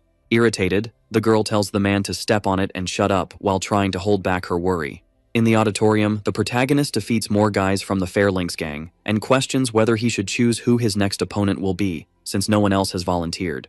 Suddenly, his phone rings. Upon understanding, the young man asks why the principal is shouting. Nervously, Saim asks where the young man is and what he is doing. Intrigued, our boy says he is working hard on the project. However, the woman says that from that moment on he will do what she says. Everyone tries to understand what is happening. After giving the instructions, the principal states that she will call back later. In her office, she tries to figure out why on earth the young man went to Il-su's office instead of acting as bait, as was agreed. Putting away the phone, Daejeon says he will need to leave, which means everyone there is lucky. Before leaving, the protagonist asks if they can say he showed mercy. His friends get excited at being called fearful. Dohyun says he will accompany the group. When asked if he can defeat the rookie, Seonghwa asserts that he is very strong, but that is useless against delicate techniques. Turning around, our boy says that whoever collects the money next week will be killed right after. As he opens the door, he bumps into Suzy who, worried, asks how on earth the young man seems to be doing so well. Even after facing several second-year guys, the young woman is surprised to see everyone knocked out. Meanwhile, the protagonist questions if he can leave now that she has seen he is fine. A bit awkwardly, our boy hands over his jacket and asks Bayek to wear it. Even trying, the young woman can't pretend she didn't like it. Helping her, Kwon says it's a bit embarrassing to see her like that. Meanwhile, Suzy already imagines him adjusting her dress on their wedding day. Jinmo calls the girl and asks if she won't join them. After everyone leaves, Kisok asks what's up with the rookie smiling. His ally says that, as he can see, it's not just the second year that is no match for Daejeon. Therefore, it would be interesting to use Baek to catch the young man far away. Kim praises our boy for the victory, and says it was worth losing his money in exchange for seeing Park completely destroyed. In the auditorium, Myung-jung wonders how much longer he will have to pretend to be unconscious, concluding next that he made the right choice in swearing loyalty to the protagonist. His only regret was not betting on the street. Our boy asks his friends to go back and get the blonde guy far away. The CEO asks how they will make the loan shark talk if he is almost dead. One of the suited men approaches and says he needs to leave, because certain personal matters require his attention. Intrigued, the leader asks if he is going to meet someone from his hometown or something like that. Elsewhere, the protagonist comments that there is a mysterious number that still sends them photos. However, even checking all the places, including the most obvious, he couldn't find any data. Still, his plan is to take another look. A little further ahead, Daejeon runs into men in black suits and warns that he will hang up the phone. The group leader appears and asks who the young man is. As our boy remains silent, he asks if he is deaf. Realizing he will be attacked, the protagonist decides to act first. With the leader on the ground, unconscious, the others are left unsure of how to proceed. Kwon says he just arrived and is already received that way. Suddenly, when the men were preparing to attack, someone appears and tells everyone to stop. as the guy is very dangerous. One of the guys asks if he is serious, since the young man is just a high school student. Getting a little closer, the mysterious man asks how our boy has been. He is surprised to see Park Hee-jin in that place. The two go to the terrace to talk better. Getting straight to the point, the protagonist asks if it was the young man who sent that message, revealing next that he got to the location quickly but arrived too late. Confirming, the boy says he took care of the men because they were rummaging through data about his organization and ended up discovering about Daejeon in the process. Changing the subject, Hee-jin asks why the hell his friend is wearing a high school uniform. Our boy says he has been going to school. Deciding to let it go, the man in the suit asks the protagonist not to trust director Lee too much. A bit irritated, the newbie states that his wish is to live a normal life without suspecting his own shadow, which includes graduating from high school and going to college like everyone else. So it would be better if his friend didn't disturb his routine anymore. Turning slightly, the young man in the suit asks if our boy is good at studying. He remembers his defeat in the English quiz, and, angry, he asks Park never to show up in front of him again, while trying to understand how the guy knew about Saeem. The next day, the protagonist says he needs to memorize English words. Disagreeing, Minho suggests that the boy take advantage of the weekend to relieve stress. Then, he gives a pen to Kwon as a gift and states that the young man can use the object as a weapon. Impatient, the blonde asks everyone to hurry up the stairs so they can start playing fastball. The short-haired girl appears and, grabbing the protagonist's arm, calls him to come up too. On the field, the red-haired guy prepares to take his first swing, thinking. Daejeon says he is eager to see if the guy is really good at it. However, to his surprise, he is quite bad. Putting away the bat, Minho says he wanted to test his new weapon, but now he is really ready. When the ball is pitched, the young man hits with all his strength and makes a home run. Intrigued, our boy asks how that is possible. Smiling, No says he invented a new skill, where, to hit accurately, you just need to create a space between your eyes and cross them. Realizing that the protagonist is not keen on testing, he decides to explain that when you cross your eyes, the focus of your vision becomes blurred, making it possible to see two things. Thus, when you see two balls, the chances of hitting double. Astonished, our boy says that if the guy ever gets into a fight, it's better to call him. For the sake of humanity, Hojong says he is next. So, when the ball is pitched, he catches it with his belly. Intrigued, Byung asks why his friend didn't hit the object. However, he says he is there to test his resistance, since it's the one who can withstand Daejeon's punch. But, when he saw what Dojin is capable of, his idea is to improve more and more. Picking up a bat, our boy says he can help him with that. However, as the big guy declines the help, he says he is up for hitting. Meanwhile, the short-haired girl pays attention to the conversation of two other girls. The duo doesn't like being stared at and asks if the young woman is Kwon's girlfriend. A fat guy appears accompanied by his friends and questions who dares to mess with Bongyun, before asking which school the group is from. However, when confronted by Minho, he realizes he needs to protect himself and ends up striking a ridiculous pose. Confused, the red-haired guy asks if they know each other. Irritated, the young man in the black shirt prepares to fight, but ends up being stopped by the gang leader. Desperate, he asks if his friend's dream is still to build a family with Minji, which won't be possible if he decides to face those people. Shouting, one of the young women says once again that our boy was staring at her. Confused, the protagonist asks what is happening. Upon seeing who said that, the group leader asks everyone to go down the stairs at once. Byung says that those people were with Bongan Technical School when the fight happened. Later that same day, we see Park trying to escape from a group of men in black suits. Shouting, the boy asks why he is being chased, even after saying he just needs a little more time to pay his debt. Without caring, one of the men obeys the orders and goes on the attack. However, Heejin appears and says he will take care of the bully. When questioned about his identity, he says it doesn't matter, so it's better for them to end that situation quickly. The strong guy realizes who the young man is because of his posture. After taking down Park, Daejeon's friend claims he will have to pay the debt with his own body. The next day, Do-hyun wonders why the bully didn't show up at school. Reflecting, the boy realizes how peaceful his school life is until one of Dojin's allies appears and disrupts his peace. However, since Kim knows things have changed, he decides to intimidate the bully, threatening to tell everything to the protagonist, since he was given that mission. Thus, the short-haired boy creates the violence committee made up of students who were saved by Kwon. Even though some idiots show up sometimes, as club president, Do-hyun tries to be understanding. The problem is that special rooms 7 and 8 seem to have difficulties attending meetings, and, in the case of room 9, no one seems to complain about being chased at home. The club president enjoys the feeling of sleeping without fear of going to school the next day. However, that night, he has a nightmare. The next morning, in room 9, a bully bothers another student by throwing paper balls, and when told to stop, he finds the situation funny. Irritated, Jian asks why the boy is acting like a child. However, he says she shouldn't pay attention to him since she's the top of the class. Retorting, the girl suggests the young man go outside to play alone instead of disturbing those who want to study. The bully doesn't like having his grades mocked and says the girl is only saying that because she knows he will go easy on her.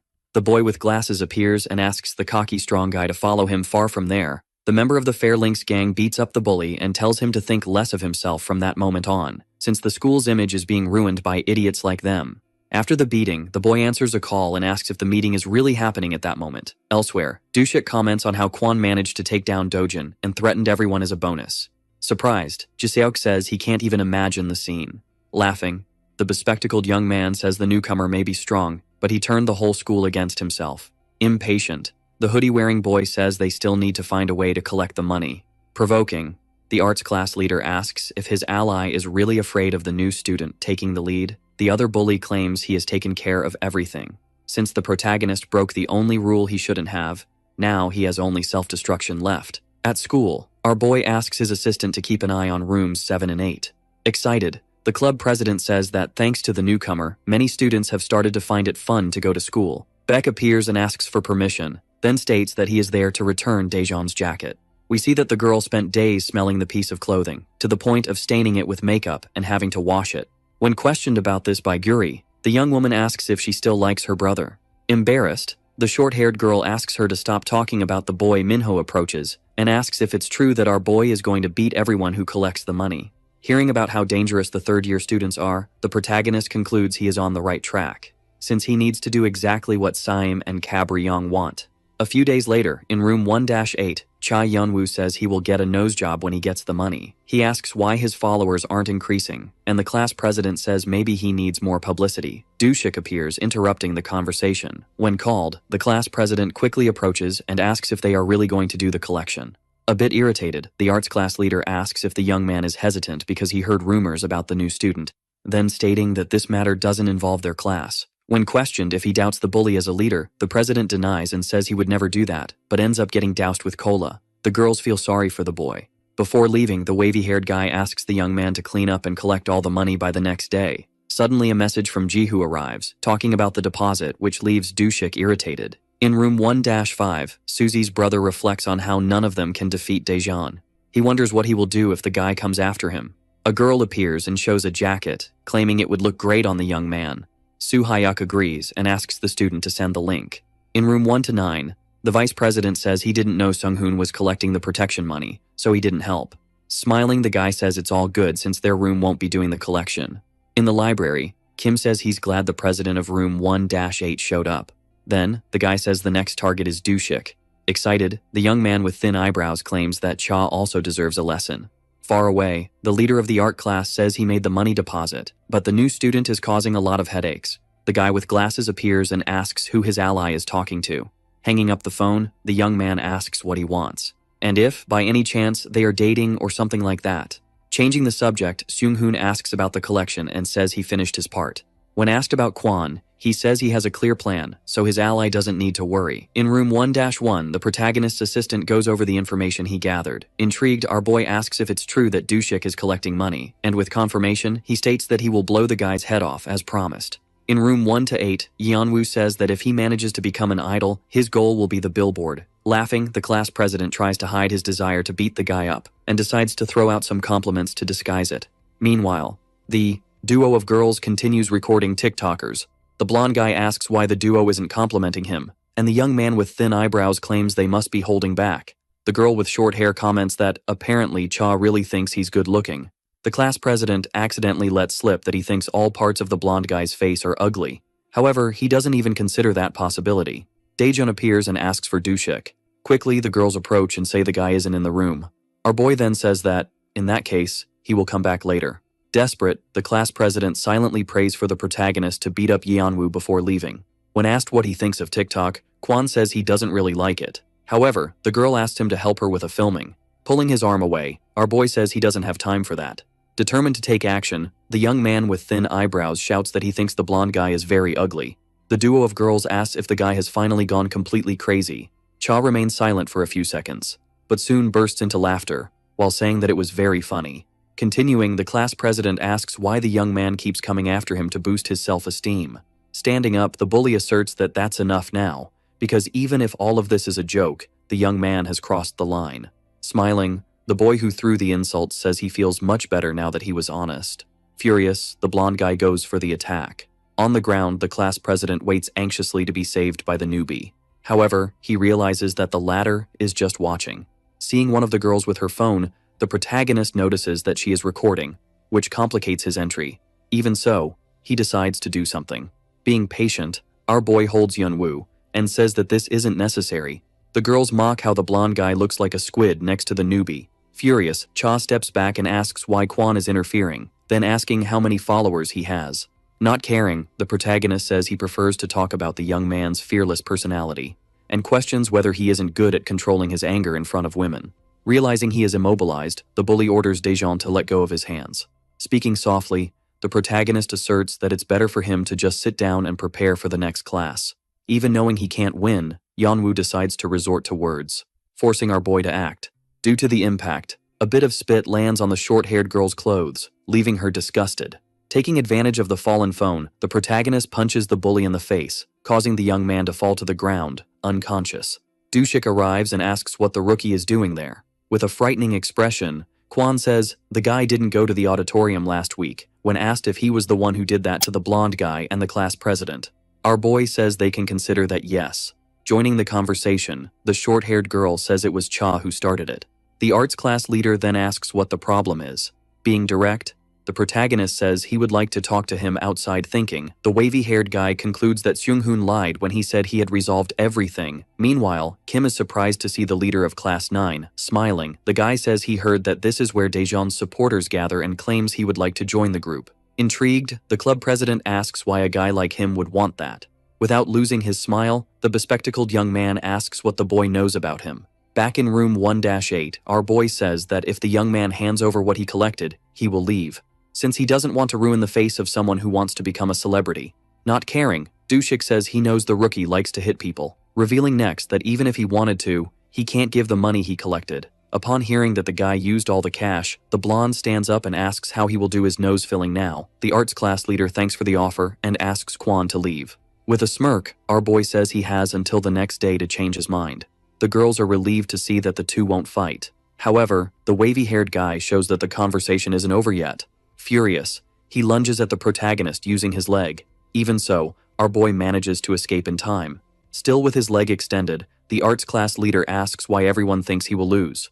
Looking at the spectators, Daejeon says it's because everyone there is sensible, determined. Dushik attacks again using all his agility. Thinking, the protagonist concludes that the guy is quite flexible and good at quick strikes, but upon seeing the camera, he starts to feel uncomfortable again and decides to dodge and stay behind his opponent at the same time.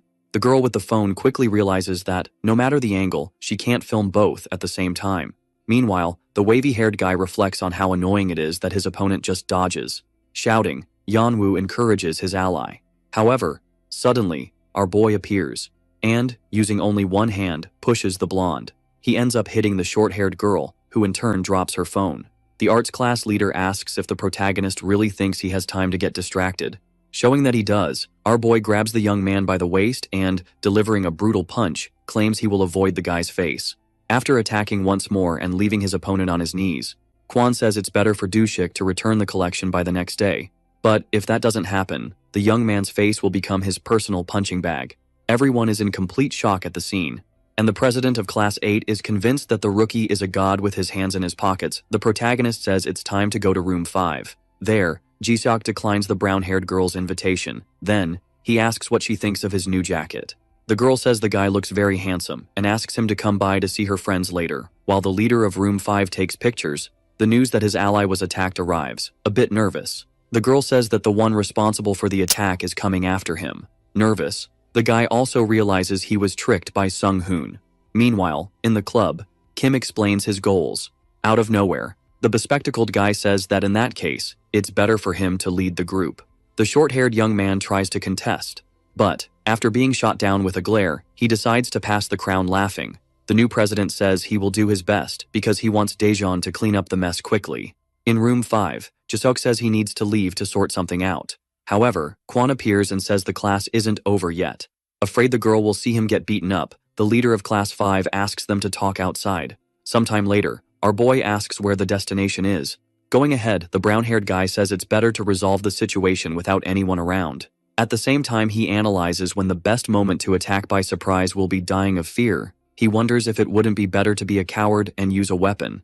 However, he quickly concludes that he won't be able to win anyway. The protagonist stops walking and asks about the collection. Clenching his fist, Jisuk says he doesn't know what the other means by that, but he will do everything he is asked. Later that same day, Daejeon realizes that now only Class 7 and Class 9 are left, along with the second-year students.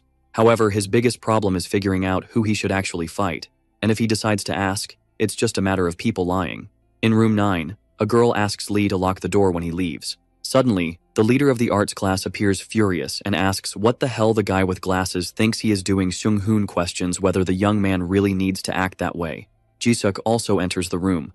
Finding it amusing, the leader of the 9th class asks if the losers have decided to unite. Filled with rage, the young man with wavy hair says he will no longer tolerate that, launching into an attack right after. Without hesitation, Lee raises his leg and strikes the face of his former ally. Confused, the leader of room 5 asks what that means. However, he ends up receiving a punch in the nose as a response.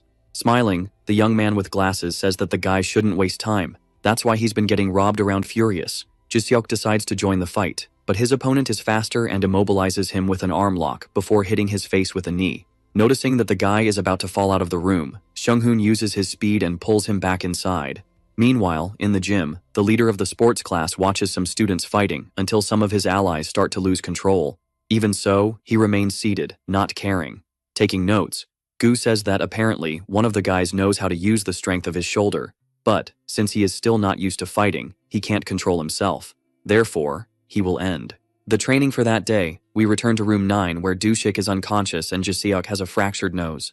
Approaching, Lee asks if the guy understood what level he is at and reveals that his plan is to make Daejeon a leader, since fake people like his former ally have no place in that school. Later, the protagonist walks calmly down the street, quickly realizing that he is being followed again. After analyzing his likely opponent, he starts heading towards a wall and, running, jumps over the structure to appear behind the pursuer. Getting straight to the point, he asks who the stranger is. However, to his surprise, it is the girl with glasses.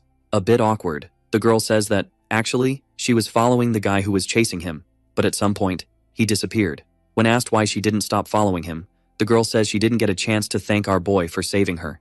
In a hurry, Kwon gives her his number and says she can call if she needs. That night, he thinks about how he made the right choice in walking the girl home, before starting to count how many times he has been followed, and how the situation will get complicated if he misses any detail. In the shower, our boy tries to understand why Heejun appeared so suddenly, and concludes that he is definitely involved with the council member. The next day, Kim wonders how Lee dares to interfere in his relationship with Daejeon, deciding next that he will say bad things about the guy until he becomes the leader again. However, to the boy's surprise, Seung-hoon was faster and seems to have formed a bond with our boy. The two walk down the street and the guy notices that the atmosphere in this place is quite different from the alley on the other side. Who hears him is his classmate, who, upon hearing him, decides to do something she has wanted to do for a while, and that is to thank him for being saved. Upon hearing her, the student simply says that everything is fine between them and also apologizes for involving her in this mess. Despite this, the girl remembers that her friend may have also been rude and hurt the young man with what she said. Even so, Daejeon does not feel bothered. On the contrary, it was all because of his actions, plus he didn't get hurt in that mess. As they talk, the girl with glasses remembers that, deep down, the other girl also regrets everything that happened. This makes the boy remember that everyone can have a painful point and that the situation they ended up in was quite desperate. Next, the nerd grabs her companion's arms and comments that one day she will sincerely apologize, so she doesn't want him to hate her until that moment arrives. When he hears her, the guy says he has a question, which surprises her. But it's not about her personal tastes, like suspense movies or whether she likes instant noodles. His doubt is whether they practice violence in Class 9, and the smart girl remembers that the girls were arguing among themselves. But Seung-hoon managed to put an end to that. He is the class president of the room, who talked to the quarrelsome girls and calmed the situation, as everyone listens to what the leader says. Now we see the dark-haired guy reflecting on this subject that his acquaintance mentioned, and he begins to think that he might not be such a bad person when someone calls him out of nowhere. It's the very student that the slick guy was thinking about, and the big shot would like to have a conversation. Out of nowhere, another member of the school appears, noticing that the two recognized each other faster than expected. Upon seeing each other, Daejeon comments that the class representative will take over the position, then the bald guy starts justifying that this dude is quite a bully. In this, the Korean remembers that this argument is wrong, and since the protagonist is also a leader, that would make him an aggressor too, but of course, the coward backtracks. Even with this nonsense, the commander assures that everything is fine because at first he also had some prejudice. Previously, the fighter suggested facing his visitor with fists because he is sure that the boy collects, only for him to promptly deny it. It turns out that in the past, he was forced to collect money from his classmates to protect them, but everything changed with the arrival of the strongest. Of course, this gave him a bad reputation, so his desire is to break this prejudice alongside the fighter, in addition to offering his help. Back to the present, the heartthrob comments that at first, he also had the same impression, but he felt Sung-hoon's sincerity and believed in his change. Thus, the captain gives the order for the two to unite and reconcile once and for all, in addition to shaking hands. Next, the newcomer in the alliance suggests that everyone be informed of this new alliance. When everyone arrives at the location, the guy with glasses prepares to start a summary about the Bully Violence Committee. The blonde finds this story strange, and, even remembering that anything that generates money is good, still has doubts. Then, the host of the meeting comments that it's nothing serious and he organized this for just one reason.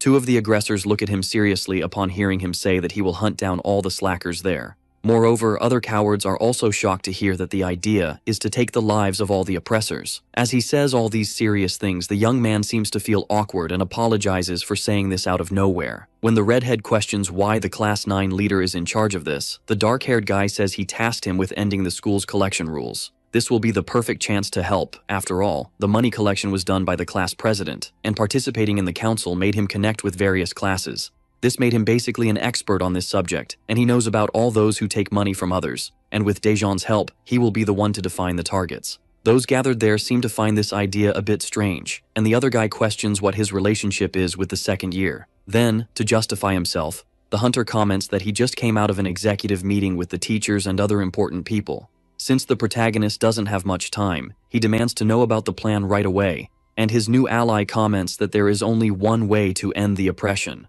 They first need to take down the third-year leader named Baek, but he and the senior executives have disappeared. In other words, the idea is to attack the second year, as this will affect the third and force them to show up to resolve it. Besides that, they also need to finish cleaning up all the classes, and one of the problems is Ku, who is a trash that oppresses Room 7. At first, this guy seemed just like a normal person, who just exercised and didn't want to bother the kids. The problem is that the enemy is like a demon, who uses all the club sports to satisfy his own desires, which is to fight. Continuing his explanation, the analyst says that the opponent uses the characteristics of each sport within martial arts. And to refine these skills, the insane one simply doesn't care about hurting anyone who gets in his way. In other words, it's possible that the crazy one comes after the commander of this group, and the host remembers the case of the auditorium against Park Dojin. There, the bastard saw the fighter's skills and, continuing the reasoning, the bald guy probably became obsessed with facing him. Now we see the villain commenting that his ally needs to put an end to this once and for all, even if the opponent can no longer fight. Upon hearing him deny his order, the psychopath simply grabs his own ally by the neck and makes it clear that he needs to push beyond his limits, because only then will it be possible to reach his best form and overcome his own barriers. Outside the school, one of the bosses comments that he doesn't like Sung-hoon or receiving his orders. Despite this, one of the guys comments that, even though it's strange, the strategist is right in what he said. In the end, the complainer just complies with the orders and decides to invite his colleagues to play something to relieve the stress. At night, someone is going to meet another slick guy in an isolated location. As the smart one enters, he asks if his companion managed to find Baek. In this, the guy comments that he didn't find him. Then the clever one remarks that he always said that, besides remembering that he has been neglecting his schoolwork. When asked about the plan, the trickster comments that everything will go according to plan, so they just need to wait for the signal. Now we see a girl complaining that her appa put protein in the rice, and this infuriates her. When informed that there was money on the table, the brunette takes the amount, and we find out that she is worried about the third-year leader. We see a student simply beating another mercilessly. His commanders notice that the aggressor got stronger when being choked. Then one of them even comments that it would be good to start hitting him before sending him to fight. Even so, the bald guy notes that this doesn't make sense because everything they have analyzed so far are obvious things that don't differ from ordinary people. Upon hearing him, his right-hand man disagrees and reminds him that they have been doing these tests for years, and this has certainly improved each soldier. Out of nowhere, the brute stands up, tells everyone to stop, and starts talking to his 10 best students. Everyone gathers in front of him, next to Bae, and the idea is for everyone to participate in a special study. The master's first question is whether the guy who was strangled felt pain or anything else when he passed out. Then, before he can answer anything, the crazy one makes it clear that his subordinate felt nothing, and, because of that, he will have an important role. We see the students all gathered in an abandoned building discussing something. At this moment, the second-in-command arrives, making it clear that the boss would never do anything without reason, and reminding that the slick guy is important. The issue is that, while everyone prepares, an infiltrator talks to Sung-hoon and starts revealing the big guy's plan. Now the guy becomes desperate, and one of his companions comments that he is just following orders. Then, a punch is thrown right in the middle of his face with all possible force. On the other hand, we see two people talking about the disappearance of Bayek, who has still not been found. When the nerd receives the message, he just says goodbye to his allies because he needs to leave and says he will see them next time. In this, the one with glasses starts calling the protagonist, who wonders about the reason his new companion is calling him. The other subordinate, who is furious about this, reflects on trying to regain the president's position. Then the dark-haired guy just assures that he is on his way to the meeting place. Meanwhile, the strategist watches the students from Class 7 simply beating good people at the behest of the maniac. Reflecting on the situation, the boy is in doubt, because no matter how obsessed the enemy is, he would never give low-level beatings like this, and, therefore, it's better to just stay on good terms. Now the same greedy one from before starts giving information about his group's plan and asks the other guy to act. The one who answered was the redhead, and he comments that the bombshell information that reached his team is that someone is getting beaten at the construction site. Despite having doubts, the blonde just stands up and tells his gluttonous partner to stop eating so they can leave. At this moment, he starts reflecting on the location that was passed to him. As night falls, the trickster approaches the location where the assault is happening and thinks that it's not good to act immediately. As he walks and analyzes the area, he soon seems to notice something and comments that his rival is much more fun than he thought. We see one of the crazies hitting an innocent with all his strength, who can barely react. When everyone talks about what they should do now, someone in the back is watching them. He is the very commander of this atrocity, who still hasn't noticed any progress in this research, and his right-hand man comments that he has devised a plan to lure the opponents as soon as possible, and soon notices that one of them has arrived. It is none other than Daejeon, who came alone and soon discovers that his ally will arrive a bit late, and even though he denies needing help, his friend reminds him that it is quite dangerous. We see the genius noticing that the view from the rooftop is good, and that despite everything, the tip he received might be false. For from afar, he soon notices that his rivals have positioned themselves to observe the protagonist from a distance. Thus, he can keep an eye on them. As the beating continues, the dark-haired one finally arrives to intervene in this situation, and comments that he also likes places like this, for he will punch each of the fools until the end, without anyone discovering what happened. Everyone is surprised to see him arrive there. Then the vigilante questions the location of the captain of the cowards, but the clever one knows that he can take out everyone there and that his greatest enemy will appear. Now we see that the bald man ordered Bae to be beaten for knowing that normal people like him do not break their limits, only chosen individuals do. In other words, few can evolve infinitely, and the guy remembers that everyone there is well trained and asks if that isn't enough. The thing is, the crazy one doesn't want his students to be powerful, for in the end, they only serve as bait for Daejeon to reveal his abilities. When the cruel one comments that he is just using the poor souls, a guy appears out of nowhere recognizing this trickery. It is Sangbo, who hopes he hasn't been late for this meeting. However, the fighter comments that his opponent will soon be ready for the challenge. In this, the student analyzes everything and seems to find it strange that they chose to face him in a one-on-one. And his first challenger comments that fighting in a group would only hinder him even more. Then, the other two analyze, and the one who will face the one in red is a boxer like him. We see the analyst reflecting on the characteristics that shape a good fighter, and the first thing everyone mentions is the physique. After all, athletics, bodybuilding, and dance can well represent this concept. The second one keeps his guest alive, and the specialist remembers that it is technique. It is through these skills that they can dominate the opponent brutally. In some cases, it is also possible to break their joints to incapacitate them, or even make them faint by preventing their breathing with a chokehold. Despite these two elements being part of combat and the body, the intelligent one remembers that there is one more necessary thing, which is information. After all, professionals gather data on their opponents to find the best method to defeat them. In other words, a fight begins outside the ring, and Sangbo is left wondering why he is hearing all of this. Continuing his thought, the cold and calculating one remembers that recognizing the enemy and their abilities is a priority, and this is infuriating his ally. Then the bald man concludes that the reason the one in red lost previously was not weakness, but rather a lack of information about his rival. The sly one had gathered ideas and analyses about him, thus he managed to create a method to defeat him, which was by kicking his leg. So this gap made his defeat inevitable, thus the loser comments that he would have won if the conditions were equal. Because of this, the obsessed one prepared this moment for the defeated to analyze the opposing tactics. Even so, his right-hand man seems doubtful, as he doesn't believe this rematch would end well for the boxer. After all, this fighter is a monster, and now, the protagonist analyzes the stance of his challenger. He soon concludes that he is a boxer, but at that moment, the tough guy charges at him with a punch. None of his blows are able to hit him, as his dodges are quick. Then, as he positions himself, Daejun notices this offensive style and seems to remember someone who fights similarly. With that, the martial artist unleashes a powerful kick to the fool's leg, which he takes without even realizing it. This ends up being the opening for another powerful attack to his face. When the guy is knocked down, Bae watches this interruption that saved him from continuing to be beaten. From afar, Sangbo notices that it was the same strategy used when he fought previously. Now the handsome one remembers that everyone there practices a different sport as they are part of the physical education club, and he came for this reason, thinking it would be fun, but everything is quite boring. So, deciding to end this case quickly, he simply throws his jacket away. With a quick charge, the vigilante knocks down one of his attackers right away in an instant. At the moment they decide to attack simultaneously to stop him, the agile one dodges and takes down another. He continues this confrontation and takes down another guy, and one of the idiots approaches from behind, just to miss and be counterattacked in a brutal and very painful way. To make matters worse, the humiliated one is thrown hard in the direction of one of his friends. Two of the weak are knocked out with powerful punches to their faces, and when one tries to kick him, he simply gets tripped and falls to the ground. This ends up being the opening for the poor guy to be stomped on with enormous brutality. A duo surrounded him and tried their luck too, but they were quickly subdued by the dark-haired one. Thus, only the victim and the strongest among the maniac's henchmen remain.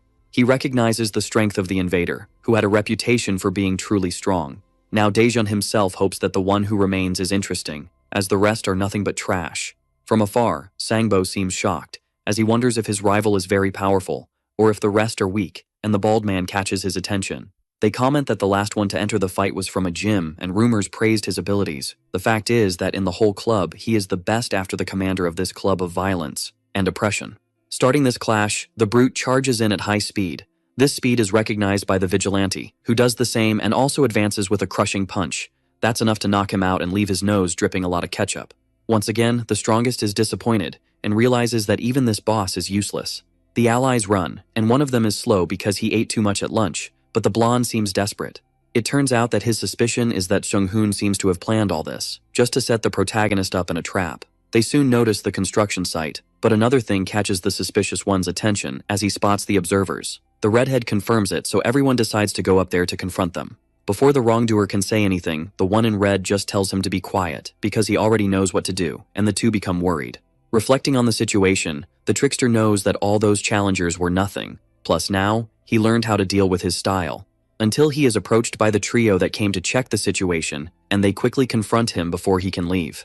When questioned about why he is there, the boxer seems not to recognize them. When one of the henchmen can't answer about Ku's location, his head is slammed against the ground. Thus, the interrogator just tells his victim to find a way to get the information. When asked if he is looking for the dark-haired one, the bully simply dismisses the question from his pursuers. Moreover, he also asks if it's worth following him and makes it clear that after taking him down, he will deal with the trio as well. Despite this, the brave one makes it clear that none of this will happen because the boxer will be defeated by him. After all, that time the trickster's dirty play made the arrogant beg like a true little girl. For inside the school, he fights one way, but outside, his style is completely different. Hearing him, the arrogant comments that he has heard rumors that his rival has been armed, and at that moment, he takes the opportunity to use him as a warm-up. It turns out that Manhwa left his bag and weapon behind, and even though his partner wants to help him, a mano will be enough. The nerd observes everything, and now, the other two must go up because their friend will take care of this guy. Hearing the boy's order to win, the fighter comments that he is confident and charges in. Noticing this speed, the armed one tries to hit him with the pen, but the dodge avoids that. This ends up being the opening for a powerful punch to land in his ribs with full force. Even feeling pain, the warrior manages to raise his guard in time and avoid a direct impact to the face. After this disadvantage, he quickly tries to hit him with a jab, but it's futile, because he is soon punched hard in the jaw by the boxer. His attempts to hit him continue to be useless, thus, the opportunity is seized by the trickster, who punches him. Each blow hits him, and the unbearable one comments that his opponent hasn't changed at all and continues with his childish moves. The nerd watches everything, annoyed by the fact that his ally seems stupid, and it's obvious that he will be defeated this way. The big problem is that the trajectory of the pen strikes is curved, while the line of punches is straight. As they both fight, the analysis is that since both of their ranges are similar, the redhead will always be hit before completing his attack. So his strategy is to kick the leg of the one in red, who visibly falters as he weakens at his base. Even though he felt uncomfortable and wobbly, he acknowledges that this kick doesn't compare to the one from Daejeon. But, noticing something wrong with his hands, we see that the clever one simply put several watches on his arms. This infuriates the maniac, who charges at the kid and sees him preparing another kick. The problem is that he already expected this strategy, and because of that, the analyst lowers his stance as much as possible. Thus, he can deliver a powerful uppercut to the poor guy's chin, hitting him squarely. A hook also lands on his chin, and this assault was visibly devastating. And, to make matters worse, the jerk belittles him and reminds him that despite everything, the fight is very easy. We see both arriving at the other bully's observatory, and find it strange that their leader hasn't shown up yet. Of course, the ones in blue don't like this invasion, and when the glutton discovers that their commander isn't there, he just takes out his anger on the blonde. What happens is that, before the fool can warn the protagonist about the enemy's location, the other guy starts to run. Using one of them for support, the crazy one delivers a kick with both feet right in the middle of his face. Upon delivering such a massive blow to the poor guy, the trickster also starts kicking the other one, who luckily manages to raise his guard. This is Chi, who practices gymnastics and remembers that they don't need to call anyone since they have finished their work. Then, both return to conflict, and the brute comments that his strength is invincible, only for his attack to miss him, and a counterattack is delivered through a powerful stomp that hits his chin squarely. When the boss remembers that soon the other fight will also end, the agile one reinforces that it will also be quick because it's his specialty to deal with big, slow guys. So much so that he delivers another fast and imperceptible attack to the poor guy, who takes more damage. Now we see the redhead all beaten up but ready to end this confusion once and for all. Then, his opponent approaches, making it clear that this is far from over, and quickly charges at him, only to be pushed back by a pen strike that almost hits him squarely. Then when trying to deliver another punch, a kick is landed right in the middle of his ribs. Even so, the maniac makes it clear that none of this has any effect, as they are weak blows. The problem is that the arrogant one soon feels the consequences, and ends up kneeling, which clearly surprises him. Thus, his opponent comments that it wasn't a normal attack, but rather something that works like a type of perforation. Reflecting on the strategy, he thinks that using the top of the foot doesn't cause much damage, but using the tip of the boot has a greater impact. And upon saying that he won again, it's obvious that the boxer denies it, as he is sure that it's not over yet. However, for his misfortune, his old enemy is merciless and soon lands a blow that seems quite heavy. Even having won, it's a fact that he received a lot of damage, so he soon starts to think about how his companions are doing, until the dark-haired one appears, questioning him about what he is doing there. Thus, the winner decides to tell everything that has happened so far. From afar, the bald guy doesn't believe in Manhwa's victory and laments not being able to see the rematch of the one in red, and, having gathered information, it's time to wrap things up. Meanwhile, his subordinate seems to continue beating on the big guy, who remains strong and steady even while taking hits. The big problem is that no matter how much he gets hit, the glutton stays on his feet and even grabs his phone to send a message. This makes the analyst ask if his ally isn't going all out, and of course he is. The problem is the opponent's resilience. Even so, the bald guy decides to intervene to deliver an effective blow and soon grabs the poor guy by the torso. Thus, the crazy one delivers a powerful back suplex that slams him to the ground with all his strength. Watching this finish, the gymnast remembers that he is not weak, but rather his opponent is exceptional. And from afar, the blonde remains awake trying to contact someone. However, before the villain can reach him, someone appears, kicking the agile one quickly. Of course, the coward tries to counterattack, only to be repelled once again with a strong kick. To make matters worse, a punch also hits him, just to finish the job once and for all. It's Sung-hoon, who finds it strange to see them there. After all, he hadn't called any of the three. No matter how much the poor guy tries to justify that he came to help Daejeon, the one with glasses just reminds him that the weak get in the way. And when the guy tries to talk about the dark-haired one, he suddenly appears, helping the redhead to walk. Now that everyone is gathered, the protagonist finally comes face to face with his enemy and questions him about everything. He justifies that he put his best students to lure him in and force him to fight, just to gather more information. Everyone finds this statement strange, and the trickster simply says he wants to reschedule the conflict because he needs to go and prepare. Even saying this, it's clear that the strongest one refuses, as he hasn't finished what he came to do. Thus, the strategist just invites him to go somewhere else so they can have a real fight.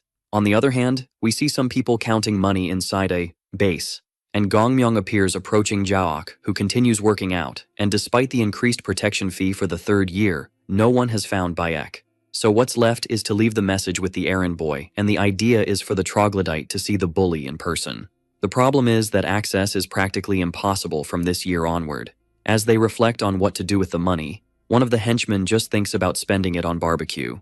In this, one of the guys reminds them that it's not the time to spend money carelessly, and one of them soon realizes it's because of Daejeon, but he doesn't fear him. Continuing with his reasoning, the young man remains skeptical about his colleague's intuition and denies that the students are dangerous. Besides, there's no way any of them can handle everyone alone until his friend catches his attention. Suddenly, Samuel arrives, saying he was late because of his nightly religious service. Continuing the conversation, the one with glasses discovers that the newcomer has allied with Ku, and it will be convenient to get close to the crazy guy if he wins. The fighter is good enough to be there, largely because he is the same age as them and has a perfect physique, and admits that few there can defeat him. Then, when the brute is questioned about the winner between the bully and Daejeon, he just remains silent. At first, the dark-skinned one makes it clear that it's annoying, and the one in blue reminds him that his style is wrestling.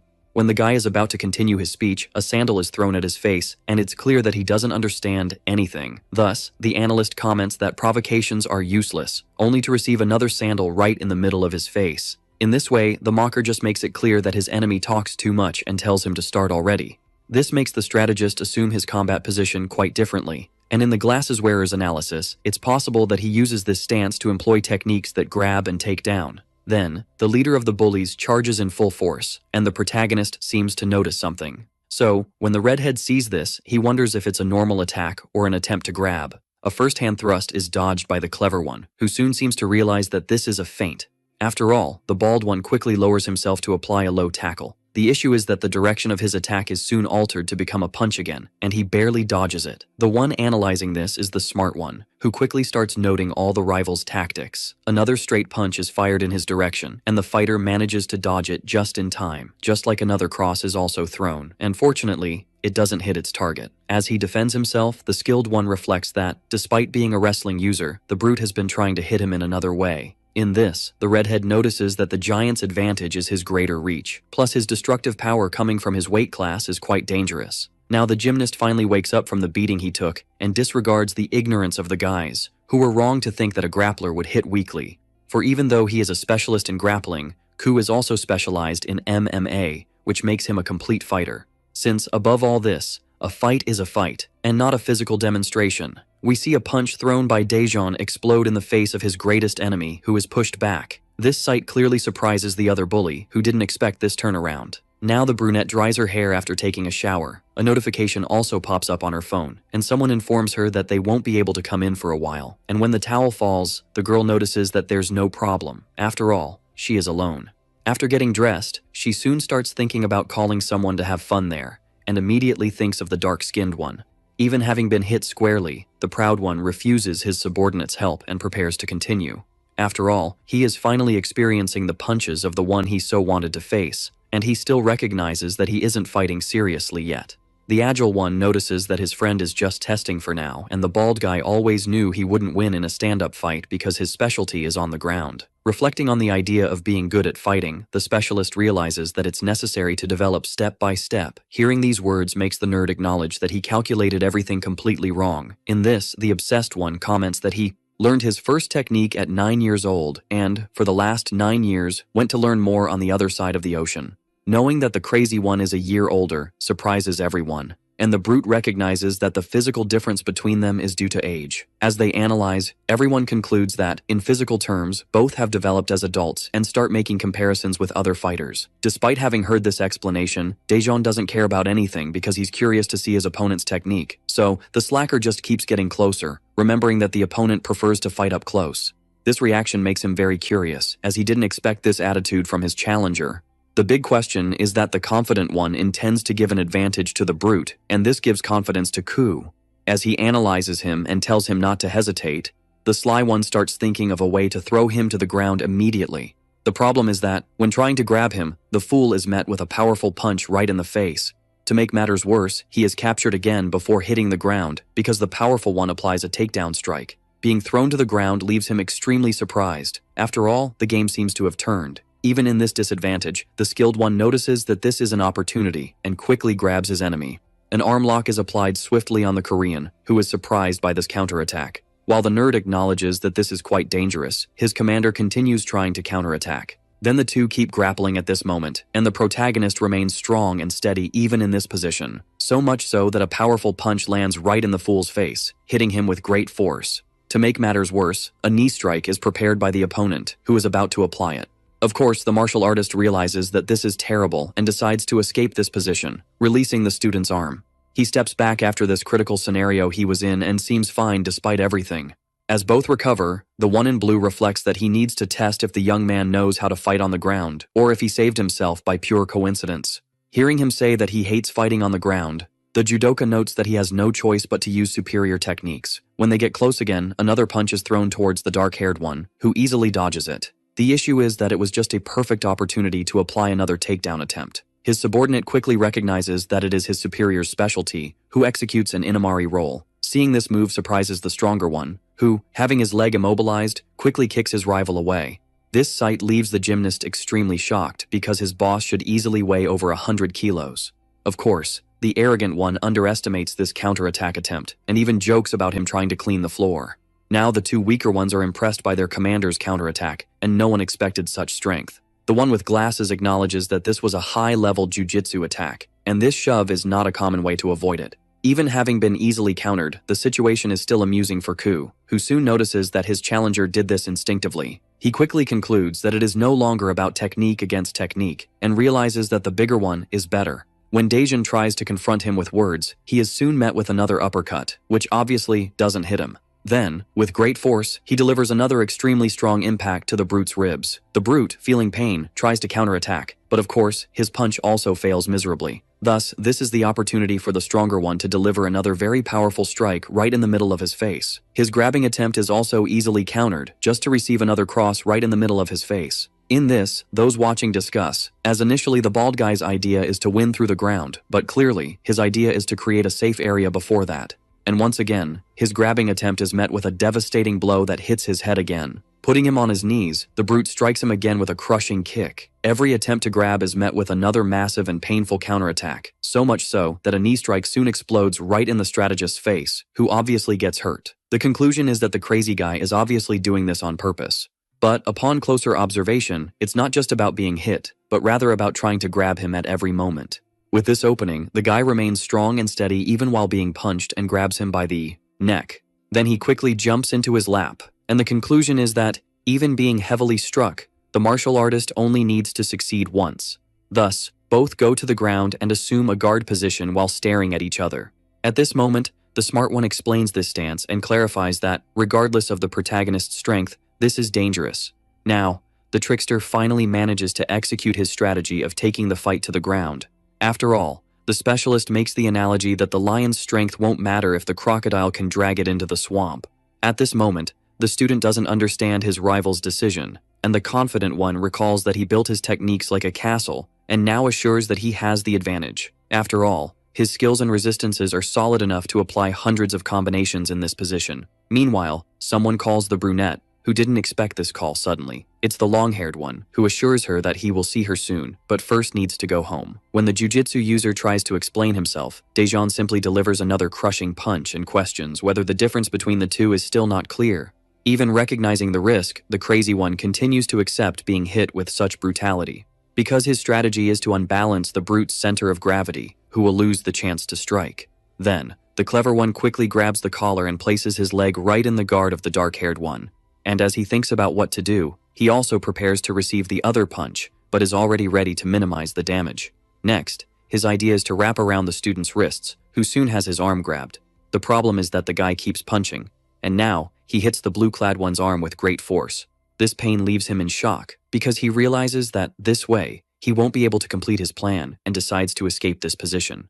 The issue is that the protagonist doesn't allow this escape and prepares to deliver another extremely heavy punch. His sequence of attacks continues in an extremely violent manner, to the point that even the bald guy can no longer react. Now, the analyst, who seemed calm before, recognizes that he is in a terrible situation. Hearing the other two talk, the specialist remembers that this isn't about techniques. After all, the student's physique is enough to surpass Ku. As they faced off, the maniac's attempt to deliver perfect strikes was quickly cut off by the stronger one. And no matter how much he tried to move his face as quickly as possible to dodge, he was still hit with great precision. All of this isn't possible through physical attributes, but rather with a sense close to animal instinct. But before concluding his analogy, the genius apologizes, as it wouldn't make sense. Thus, he corrects himself and compares it to a guided missile hitting a solid, resilient castle, and no structure can withstand that. Even while injured, the judoka remains awake and with his guard up, but his enemy assures that he will keep hitting. This reminds him of the past when the other kids called him a monster. He was only 9 years old and was already teased by others, and the rude ones tried to knock him down, but obviously failed, until he decided to fall on purpose and stay underneath the bully, who began to attack him. From afar, someone spotted this cruelty happening, and this woman approached to stop them from continuing this oppression.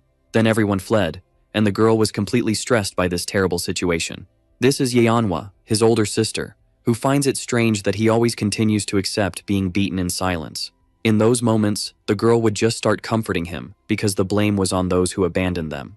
And despite being beaten, the young man never felt pain, as he managed to unbalance them by swaying, which reduced the impact of the punches. This response surprises the beautiful girl, who is astonished to see that her little brother learned this on his own. Thus, the prodigy began attending the gym that his caretaker went to, and at the time, his innate skills helped him stand out. So much so that the teacher supported him greatly and was surprised by such nearly supernatural ability. Moreover, even being younger, his training was extremely intense and merciless, to the point of having trained at a completely different intensity and having prepared against countless techniques of all kinds. Thus, he defeated yet another opponent and managed to absorb their styles, which quickly satisfied him. Each victory felt like stacking several bricks, to the point of creating an extremely strong and solidified tower. The problem is that seeing it being knocked down leaves him extremely shocked, as he never expected that to be possible. And the one responsible for this is the protagonist, who ruthlessly attacks every part of the structure. Even begging, Ku couldn't make him stop, resulting in yet another powerful punch to his face. Despite being at a disadvantage, the gymnast shouts for his leader to pull himself together. Now the skilled one grabs him again and ensures that his construction will never crumble like this. Hearing him, the arrogant one tells him to build another, as he continues the devastation with another blow. This event leaves everyone there surprised by the huge difference between the fighters. Now, the defeated one lies on the ground, wondering if his construction was poorly made, until his right-hand man quickly runs to check if everything is okay with his captain. Although he is completely devastated, the crazy one assures that he managed to gather useful information. Seeing him analyzing everything even in this state surprises his colleague, who still can't believe the outcome. Outside, the victors mock the opponent, treating him like a weakling and belittling his improvement. The thing is, Seong-hoon knows that, in reality, the bald guy is on a level far above ordinary people, even though he lost easily. The blonde even jokes about his commander being able to demolish a tower using just his fists. We see the redhead congratulating him on this victory, as it solved the first year's problem, which is now taken over by them. Then the other jokester thinks he will take control of the class, but the fool didn't help at all. Despite this, the strategist remembers that this isn't over, and tomorrow they will fix the second year. We see another student wandering through the school, and a guard soon approaches him for being there at this hour. It turns out the fool says he is lost in the middle of the hallways. Two girls think about what to do, and one of them suggests calling some guys. They soon notice that there are many handsome boys in the school, but then they see that Ji-seok is there and find it strange to see him. In other words, the conclusion of the two is that Suzy is alone, but that seems unlikely. Earlier, we see Seong-hoon questioning if they were dating, and the long-haired one just says he has known the girl since they were very young. Hearing him, the nerd acknowledges that this is good and orders his subordinate to go after Baek, who has gone missing. Besides that, the clever one also wants to know more about the girl, like what she likes and dislikes, and when questioned, the dapper one tells him to shut up, not to mention that the sly one reminds him that if the fool follows his orders, everyone at the school will follow a happy path. Even though he doesn't like those words, the downcast one realizes that this is important to protect his friend. It turns out those two soon approach him, and one of them starts complimenting him non-stop. Then the other student just brushes off her colleague's advances and leaves her behind. Until, out of nowhere, the brunette appears, commenting that she didn't expect to see people with her partner. It turns out the boy explains that he bumped into the two by chance, and the teenager who has a crush on the handsome guy gets jealous. Seeing the affront from the other student, the queen tells her to stop whispering and take her hands out of her pockets. Even trying to respond in kind, the foolish one is shaken by the dominant glare of the newcomer. Before the confusion continues, the boy tries to calm his companion and places a hand on her shoulder. The issue is that the strong one soon immobilizes him and starts twisting his hand mercilessly. Although he is feeling a lot of pain, his pleas to be released are ignored, and the arrogant one insists that her rival obey her order immediately. Thus, she has no choice but to take her hands out of her pockets, and Susie makes it clear that she will attack him if it isn't an important matter. Both are shocked by this event and wonder what could be happening between the two. As they talk, the beautiful one comments that she doesn't know when her brother will return, as he warned that he wouldn't show up for a while. Moreover, she doesn't know how long he will be gone, maybe a month, and there is nothing they can do about it. In this, the fighter just asks her friend and relative not to involve her beloved in any trouble, because the promise was that the third year wouldn't get involved with the first year, and the boy soon realizes that she likes Daejeon. It's obvious that the tsundere denies this information and starts punching him, but it's clear that the poor girl is lying to herself. She is also surprised to find out that now her crush is also the head of her class. On the other hand, we see the one with glasses saying goodbye to an old man and thanking him for his help. Minsu calls a girl, who assures that she did a good job and also asks for more information about the protagonist. Knowing that events have unfolded so quickly surprises her, so much so that she suggests her companion slow down. Upon hearing her, the young man simply assures her that he is trying to do his best. In this way, the girl says goodbye and makes it clear that she will be in touch again. The next day, everyone at school observes the arrival of the new commander and begins to talk about the rumors.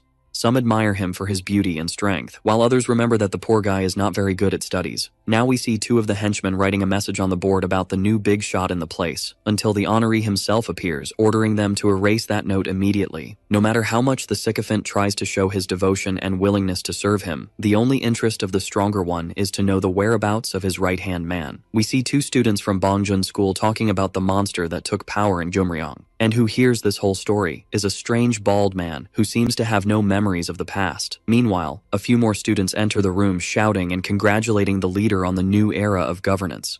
Even so, the cold and calculating one refuses these accolades and continues talking with his strategist.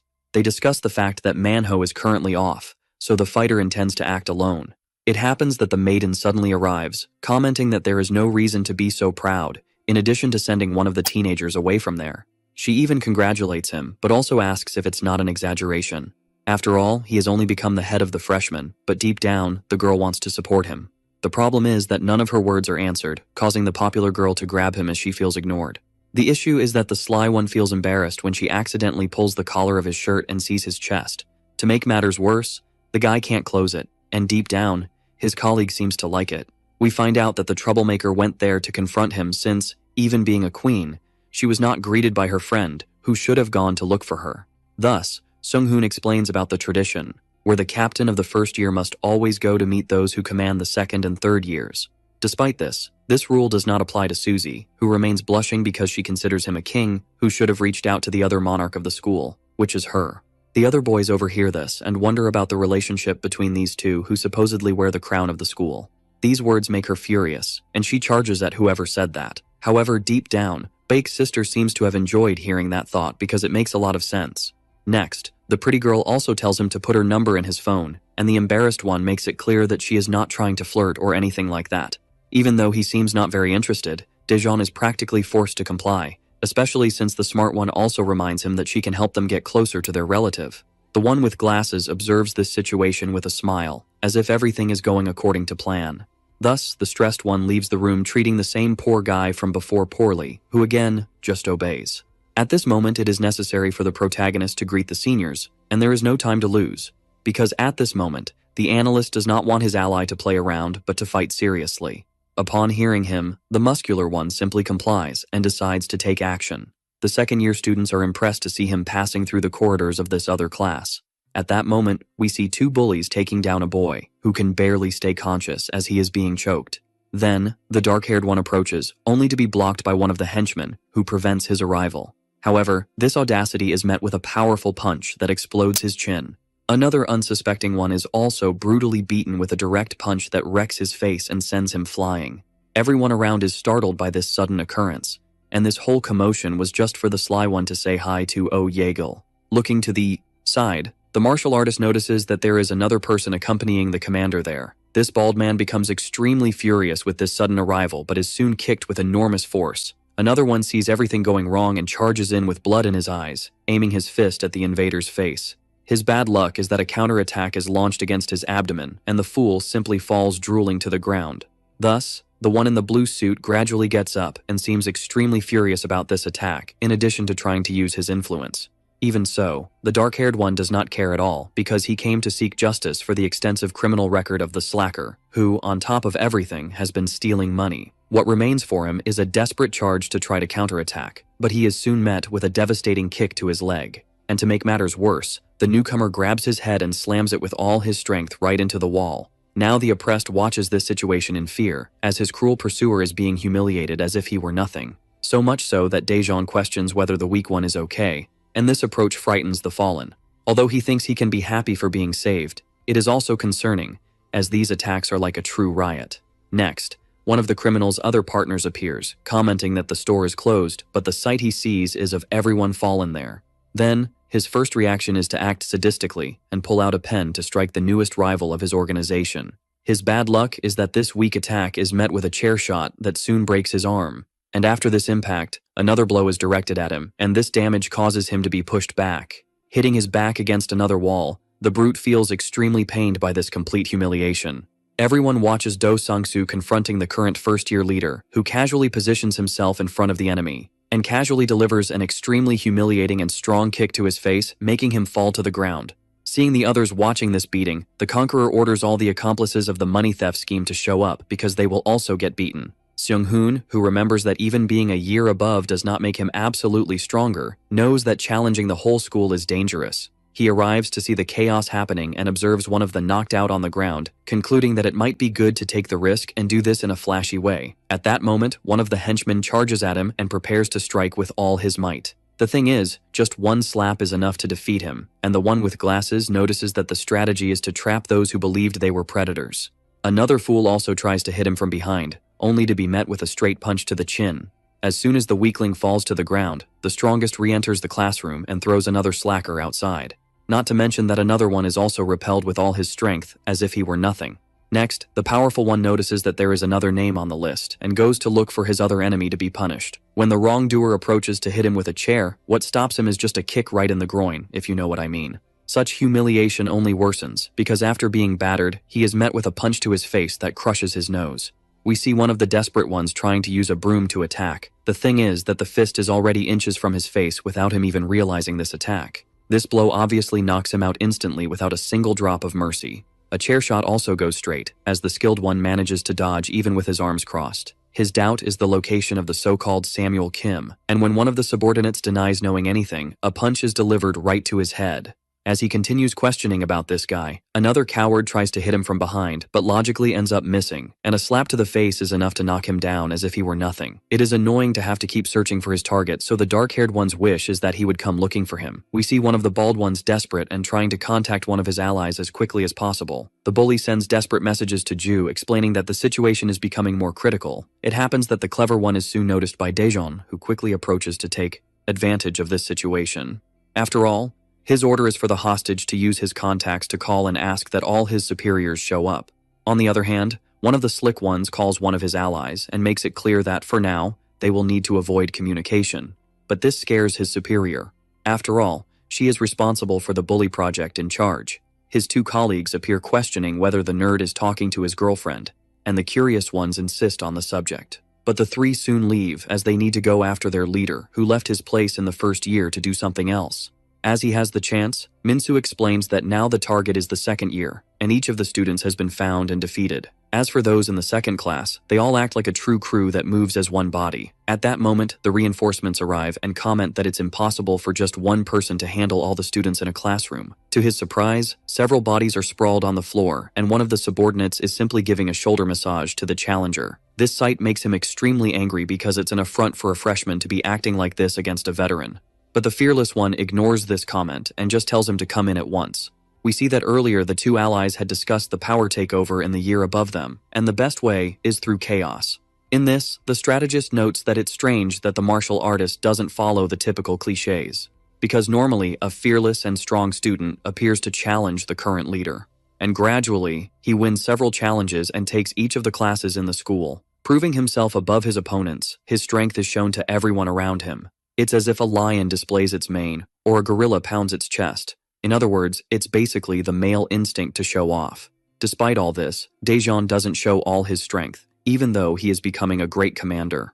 Thus, the intelligent one associates that his comrade seems to be limiting himself to toy with the opponents, and perhaps his purpose in leading everything is not to show strength, but rather a different objective. In this, the slick one begins to formulate some theories about the fighter's motivations.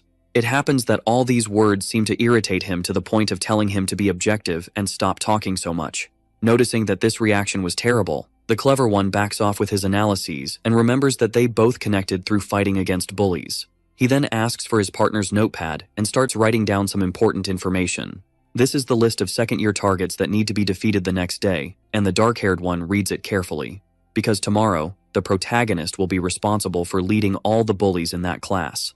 Returning to the present, the other commander of the bald ones agrees to talk out of kindness and mercy with the invader. Everyone positions themselves, and the guy realizes he needs to teach the freshman with a merciful heart.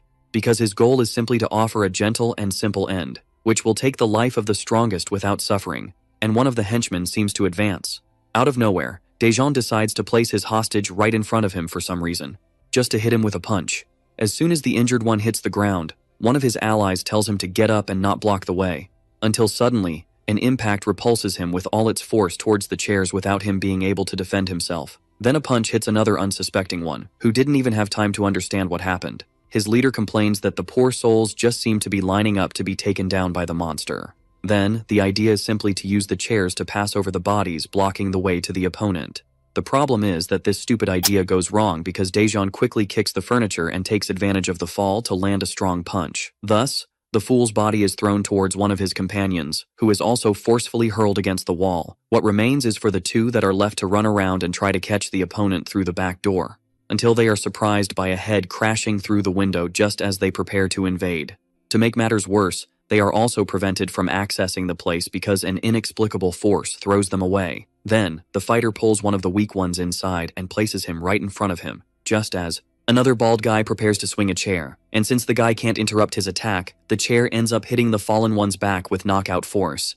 Next, the guy is taken down with a brutal kick right in the middle of his face. A few more opponents arrive to try to intervene in this critical situation. The problem is that nothing goes right, as one pair already falls to the ground being pushed by the stronger one, and the other poor soul is crushed with a single charge that sends him flying like a toy. Two bullies are brutally kicked simultaneously and smashed right into the classroom lockers. Just as others are punched almost at the same instant, they try to approach the protagonist. To top it off, another straight punch explodes one of their jaws, knocking him out with tremendous violence. Watching all this is the one with glasses, who noticed not only the great strength of his challenger, but also his strategy for dealing with more than one enemy. While watching another of his men being defeated, he notices that this adaptation of the opponent can handle as many people as necessary. Outside the room, several students observe this beating, completely terrified and unable to believe what they are witnessing. This is very concerning because the other students are seeing the second-year bullies being brutalized by just one first-year teenager. In other words, it is clear that the situation cannot end this way, and this needs to be avoided regardless of the method used. With that, the coward approaches, pulling out a knife and preparing to commit an even worse atrocity. Now we see the trio discovering that their leader is simply facing all the rivals alone, which makes them prepare to act. Minsel becomes worried upon seeing them comment on this, and when everyone runs away, the slick guy decides to chase them. Now we see Susie tormenting one of her classmates, and questioning him about why he is memorizing words in English. Her justification is that tensions between the classes have been increasing, so the troublemaker just tells him to get up so they can go help the protagonist. When they arrive, we see that everyone has fallen, and the knife doesn't seem to have worked as it should, and the coward sees a kind of ghost or mystical figure right in front of him, as if it were a haunting. Of course, he quickly clears his eyes thinking something is wrong, until someone approaches. It is the dark-haired guy, and he immediately questions him about that thing that seemed to be surrounding him in a supernatural way. But his response is not words, but rather a blow aimed right at the middle of his face. Such force throws the leader of this gang several meters away, as if he were just a toy. Everyone witnesses this brutal fight, which resulted in the humiliation of several students. At that moment, the allies arrive and are shocked to see that everything has already ended so quickly. And Manhwa is surprised by the fact that his commander has handled everything and everyone individually. Now that Ju has fallen, it's time to hunt Wanjoak, and the fool realizes he should have asked about his target before taking everyone down. At this moment, we see someone walking somewhere. Then Shung-hoon comments that he thought none of his allies would come, and to make matters worse, the arrogant one doesn't even know the names of the other two. Until Suzy appears bumping into the redhead and asking if her beloved is there. Upon seeing her, the nerd comments that he needed to find out some information about the girl, like her likes, but it seems that won't be necessary. When the trio wonders about Minsel's location, they are surprised to see him accompanied by the teacher. Then the man simply asks what happened this time. Then the worker scolds Daejeon and tells him and his bullies to fight outside of school, without causing trouble during class hours. From a distance, the infiltrator wonders why his target is in such a hurry to eliminate his enemies, and he continues to reflect on the next steps of the operation. Then, someone asks for permission to enter, and the strategist simply bows to the person who has just arrived. He notices that this individual has arrived at a good time. Meanwhile, the elderly man continues to humiliate the dark-haired guy, making it clear that his actions are wrong, and he can't even talk to his parents since the boy is an orphan. It is the school president, who appears to meet with the troublemaker, and upon seeing him there, the staff member quickly bows. Seeing both of them talking so casually surprises Lee, who did not expect this relationship between the student and the principal. Then the bearded man simply tells the guy to go to his office for a meeting. At this moment, the suited man comments that it is not right to humiliate students for not having resources, and the poor guy remains bowed on the floor. In this situation, the man continues to wonder about Daejeon's identity, as he did not expect this relationship between his boss and him.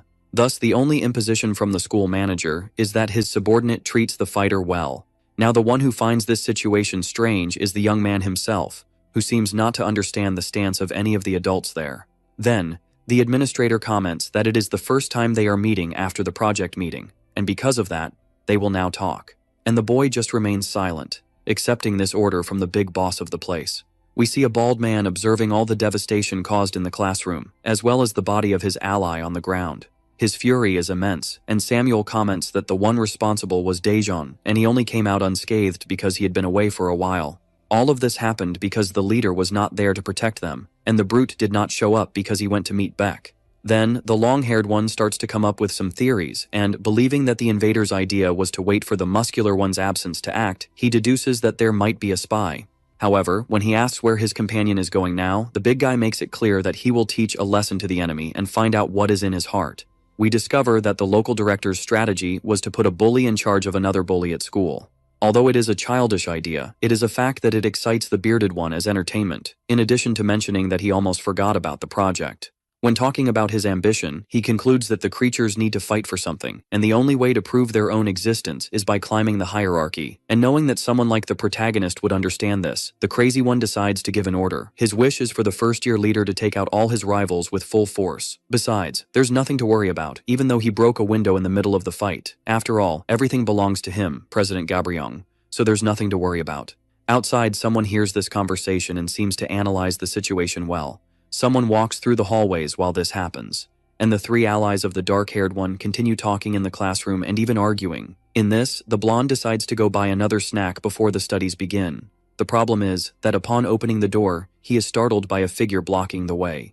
It's the enemy, who feels such fury that smoke is coming out of his body non-stop. Before the poor guy can say anything, a punch hits him right in the abdomen with unmatched brutality. Such impact leaves him completely destabilized and knocks him out instantly. This attack causes the other two to run to assist him immediately. To make matters worse, the monster throws him and comments that sowing evil will reap evil, and that is karma. Seeing that they will need to fight, both arm themselves and prepare for the worst, and the invader comments that all of this is the consequence of the attack provoked by Daejeon. As the maniac comments that he hopes the poor humans reach enlightenment, the boys discuss whether they can defeat him and decide to use the same strategy.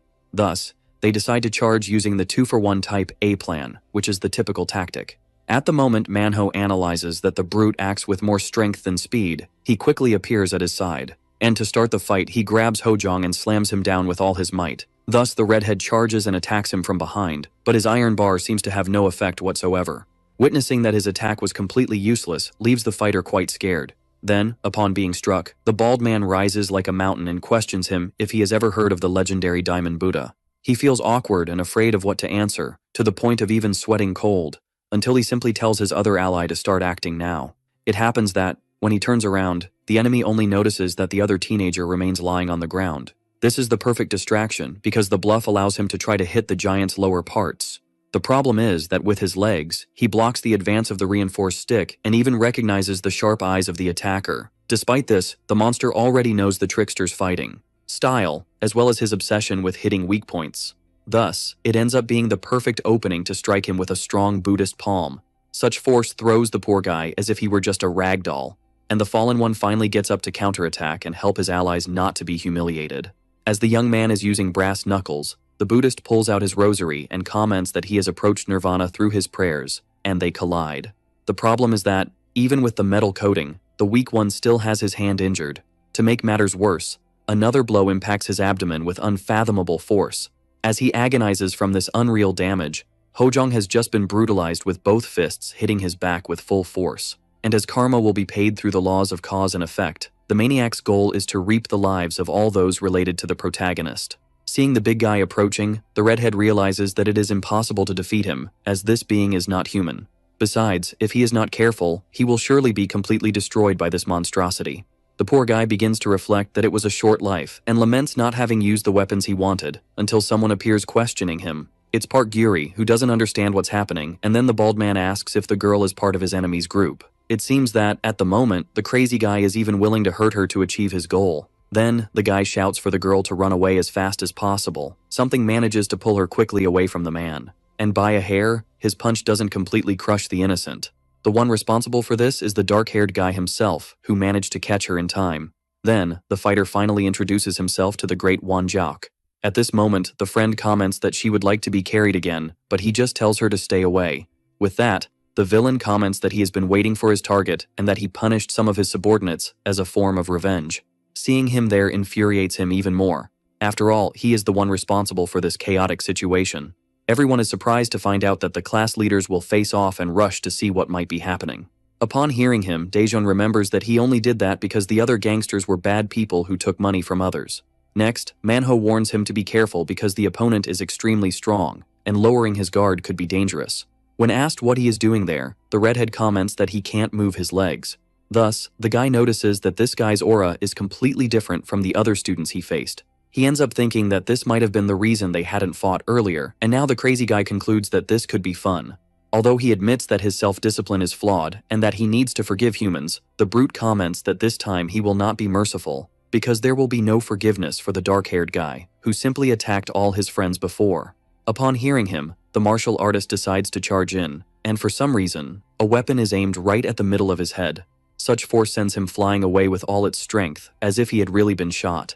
Even his colleague doesn't seem to understand very well what happened at that moment, and the girl is also worried because such an attack probably injured him deeply. Then, we see Suzy desperate to know that her beloved is involved in an even more dangerous fight. Upon hearing her, the student comments that there is nothing to fear and no reason to help him. After all, the boy is very strong. The thing is, the dark-haired girl fears this situation because, once, one eliminated everyone from the rival gang alone and without the slightest difficulty. Thus, the desperate girl would like to find a way to stop her love from facing him and ends up using the poor guy as a mount. Now, the one who is horrified by what she sees is the short-haired girl, who is surprised to see him getting back up. It turns out that the muscular guy is firm and strong, and soon recognizes that this was the punch that defeated his companion. We see that the shot was actually Daejeon's punch, which is as strong as a firearm. It happens that the opponent considers himself blessed by Buddha and, for this reason, will never be easily harmed. Upon hearing this, the student comments that this is the diamond body of the second-year leader and wonders if it is possible to defeat him, only to be punched in the face. It's the dark-haired girl who arrived too late because this fight has just begun and cannot be stopped anymore. It turns out that the blonde uses a brass knuckle to try to hit the enemy from behind stealthily. And before his lower regions can be hit, the Buddhist simply tells him to stop immediately.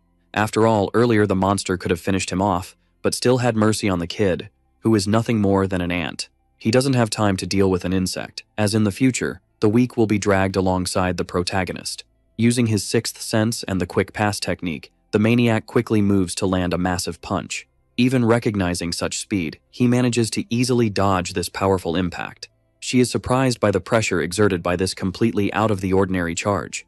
At that moment, the fighter decides to counterattack using his own skill, which bombards the crazy guy with several punches. Even having managed to defend himself by raising his guard, a target appears right on the challenger's head. For now, an attack of extreme precision is delivered directly to his chin, as if it were a sniper shot. The window soon shatters from this impact, and even having been hit, there is still strength and stamina to try to counterattack. And, saying that nothing can harm his body, the young man delivers another cross directly to the crazy guy's abdomen. What remains for him is to try to throw another swing, which is easily dodged by the first-class leader. In retaliation, a punch of immeasurable power is thrown against the giant, who is once again hurled backward. Then Sung-hoon notices that the one naming the commander's attacks is the subordinate, who seems like a narrator. As the fight unfolds, the strategist begins to reflect that his comrade's strikes are not like firearms. Now, another punch is delivered with all its force to Won's ribs, lifting him off the ground. Another uppercut lands on his chin, and the nerd concludes that each blow is like a pile bunker. After all, each punch is capable of penetrating any target, and to illustrate this, the poor guy's abdomen is crushed once more. It's as if this damage could break through the religious man's armor, who ultimately succumbs. Now the Buddhist falls to his knees, and his faith is mocked by Daejeon, who treats all that talk as a big joke. In his fury, his counterattack is an attempt to slap the boy's face. The problem is that it is easily avoided and countered with a devastating knee strike. To him, the bully acts merely as a false monk, who will now need to ask for true blessings. After all, he will be beaten even more. Two guys are bored because they can't go to school, and in their minds, the outcome of all this will be obvious. Then, the one with green hair laments not being able to see the believer in Buddha being beaten in person, until his friend tells him to prepare the henchmen, and the main order is for each of the allies to be armed with something in hand. Even while getting furious, it's clear that the big guy is being easily beaten. The two watch this beating, surprised by the brutality involved, and Susie herself acknowledges that the bald man seems barely able to move due to the damage. He reflects in his thoughts that he cannot lose this way, as he still has several goals, but soon questions his own identity. In the past, he was the third-generation son of his family and was asked what he would like to receive as a gift. Thinking it over, the rich kid chose a Rolex, and it was natural for him to have everything he desired in life. Until one day he noticed there was a lot of thin hair in the bathroom, and his conclusion is that the housekeeper didn't clean properly. But while drying his hair, he noticed he was becoming increasingly bald. And looking at his father's head, for the first time he noticed that something was defective in his perfect life. This shocked him because he had no idea what defects were, and reality hit him hard. Then, the spoiled brat simply freaked out over losing more and more hair. Every time he got angrier, more strands fell from his head. But everything seemed to be resolved the moment he found a way to compensate for this with a hair transplant. Even though it was very expensive, he quickly went to ask his father, but upon entering the room, he saw his old man kneeling on the floor surrounded by several people. Everything in his house had been confiscated due to lack of money, and for the first time, the privileged one began to understand the feeling of losing everything. As he hit rock bottom, he needed to find something to cling to and trust, and what gave him strength was Buddhism. Thus, he shaved his head completely, detached himself from certain things, and finally began to regain his peace. The problem is that while walking through a park, the crazy guy became furious with a tree and for some reason decided to punch it. Then we see that all this detachment was a lie because the madman continued focused on acquiring more wealth. Over time, the fake entered school just to get rich through fights.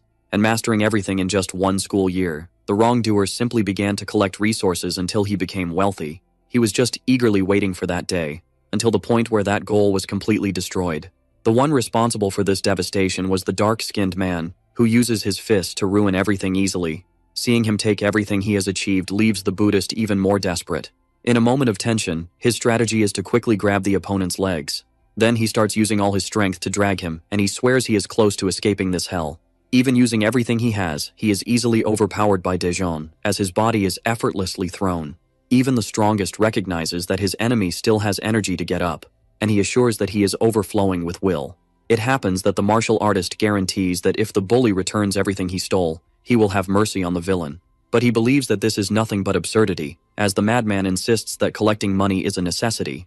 And none of the allies seem to understand these crazed words very well. Then, the one with glasses finally wakes up and is surprised to see his comrade acting, for everything indicates that at this moment, one has finally reached nirvana and is determined to show all his blessing. Thus, the attack of 1,000 hands is launched against the dark-haired one, who seems quite calm. His dodges quickly avoid any impact, and we see a reflection happening during this fight. The guy explains that this state of immersion is extremely strong, and for him, it is impossible for the protagonist to deal with this technique. Watching this is Susie, and the brunette recognizes that this is practically madness. She also notes that, even being an extremely fast barrage, none of the fists can reach the skilled one. Even not hitting anything, the brute continues to unleash his abilities without stopping for a moment. He gives a moral lesson to the kid, who would be clinging to futile things and ruining the peace in others' lives. For if Daejeon weren't there, no one would care about losing their money and wouldn't cling to it in a mundane way. In the midst of his anger, the poor guy ends up confessing that everyone would be close to enlightenment, while he could buy his hair implant. The one who finds this comment strange is his right-hand man, who remembers when the big guy ordered him to shave his head as it was a symbol of pain. Upon discovering his enemy's true intention, the protagonist realizes that all of this is just greed. Besides, the rogue jokes about greed pulling people's hair out, and the crazy one prepares a final Buddha punch. It turns out that only the outer part seems resistant, and with a simple counterattack, the strongest begins to shatter the great hand, and easily his arm is broken because the interior of all this faith is completely hollow and empty. At that moment, the weak one assures that only one of the 1,000 hands has been defeated, but is soon grabbed by his challenger, who lands a cross with all his strength on his face, and this force pushes him back. Thinking he can't be defeated this way, his arms are grabbed again with all the power. Then, it's as if he is transported to a completely supernatural dimension. There, the poor guy faces a ghostly and demonic figure. Even being cornered, there is nothing to worry about, because Buddha's blessing accompanies him, but even the golden statue begins to fade. And as he starts his prayer, an impact hits his skull, and the tough guy simply crushes his head. Of course, this explosion is powerful enough to knock him out once and for all. His companion is incredulous to see him thrown to the ground so easily. Moreover, the other students are also surprised by the outcome of the fight. So great was the force that smoke even comes out of his head. And then, Seung-hoon reports that Won has been defeated, meaning there is no more salvation for the second-year members. And Samuel receives the message and notes that the third-year students are absent. So the strongest in Gyeomryong School is definitely the protagonist. Thus, the strategist's conclusion is to use Suzy to lure Beck back to school. The brunette is surprised by her beloved's power and gets angry seeing the other girls amazed by his feat. So much so that the violent one threatens them and sends them back to class. And, while watching him leave, she reflects that the comments from the other girls have stressed her out quite a bit. Some time passes and the nerd goes to meet Samuel and they both talk about the next steps. At the moment, the doubt is how to contact the leader of the third year, so the one with glasses comments that his sister likes Daejeon. Moreover, the strategist remembers the incident that made the missing one feared by Bongjun School, and both were rivals until a certain event. Back then, the big shot and his 5 subordinates were enough to take down an entire organization that worked with the rival institution. Thus, the fight between the two schools came to an end. But before, the bully never cared about this rivalry. It happens that one of those involved in this war simply fell in love with the brunette and followed her to her doorstep. Upon hearing this story, the long-haired one deduces that the idea is to make Daejeon approach the young woman just to infuriate her family member. However, this is not enough, and the trigger needs to be stronger, meaning the strategy is to make the fighter enter the girl's house. And, to make matters worse, it needs to go beyond that, because to complete the plan, he also needs to enter her room. After the real war that took place, the entire atmosphere at school changed, and the two notice this, to the point that the lines have decreased. The reason is that everyone there started to behave in a civilized and extremely organized manner, as it should have always been. The change of power and influence spread throughout all regions, and other guys learned about it and considered the event a mess. Suddenly Manhwa is approached by his partners, who are surprised to see them there. It turns out that both were surprised by the fact that everyone had been cautious with them, and when the redhead seems excited about this idea, his commander quickly realizes that his subordinates appear happy. At that moment, the blonde remembers that, although they have conquered the middle road, there is still the gang of sacred ancestry, which is extremely dangerous. It happens that the other guy remembers that these guys won't show up because they are afraid of the current commander of the place. But the dark-haired one acknowledges that this is good, as he barely had time to study before, and then they start talking about Beck. Since only Suzy knows the location of her brother, the fool thinks about intimidating her to find out his whereabouts. Then, the guy with glasses appears questioning what his friends are talking about. In this, the trickster suggests that all Daejeon needs to do is get closer to the girl to find out more information. The problem is that the girl is quite arrogant and difficult to deal with, to the point of cursing him if he tries to talk. Park is involved in this conversation. The problem is that the short-haired girl refuses to admit that she is close to her colleague. At this moment, the strategist decides to organize a barbecue to congratulate the commander's new achievement, and the two think it's a great idea.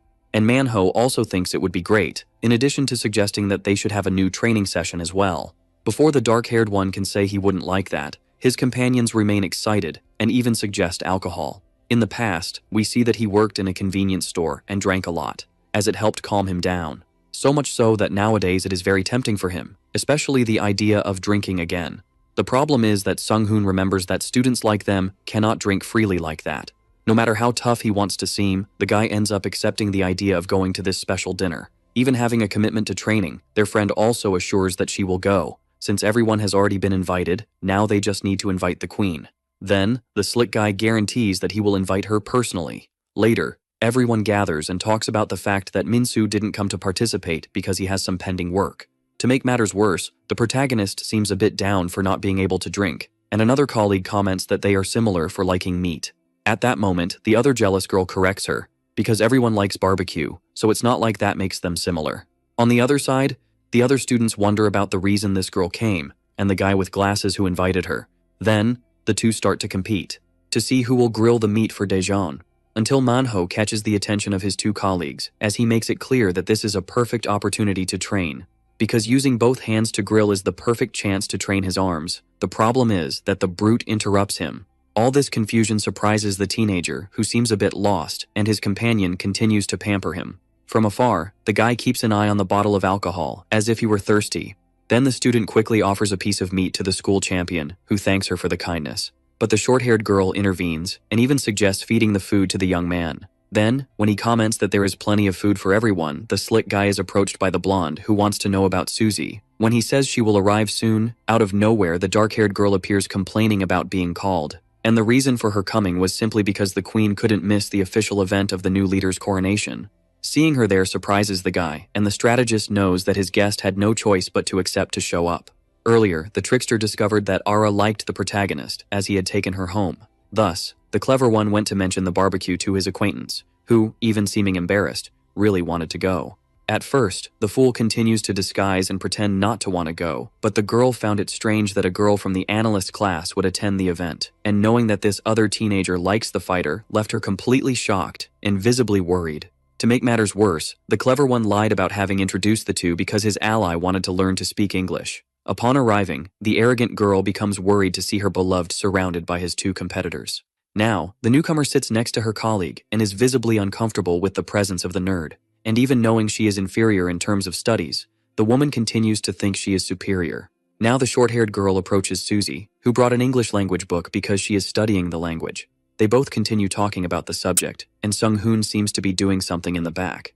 We see the sly one appearing with some glasses of alcoholic drink, and even knowing that the clever one mixed substances, everyone toasts in celebration. When everyone drinks, the fighter seems discouraged to notice that there is no taste. Everyone seems happy with the liquid, and the one with glasses apologizes for making the mix, until the short-haired girl sees that Susie is completely red and shaken from the drinking. She is very hot, and when Sung-hoon insists on questioning her, the crazy one punches him. This impact obviously throws him forcefully to the ground with extreme ease. Now the brunette starts taking off her jacket because of the heat she feels in her body, and of course the two students keep an eye on this beautiful scene. Then, the drunk girl starts talking to her beloved, even calling him a kid.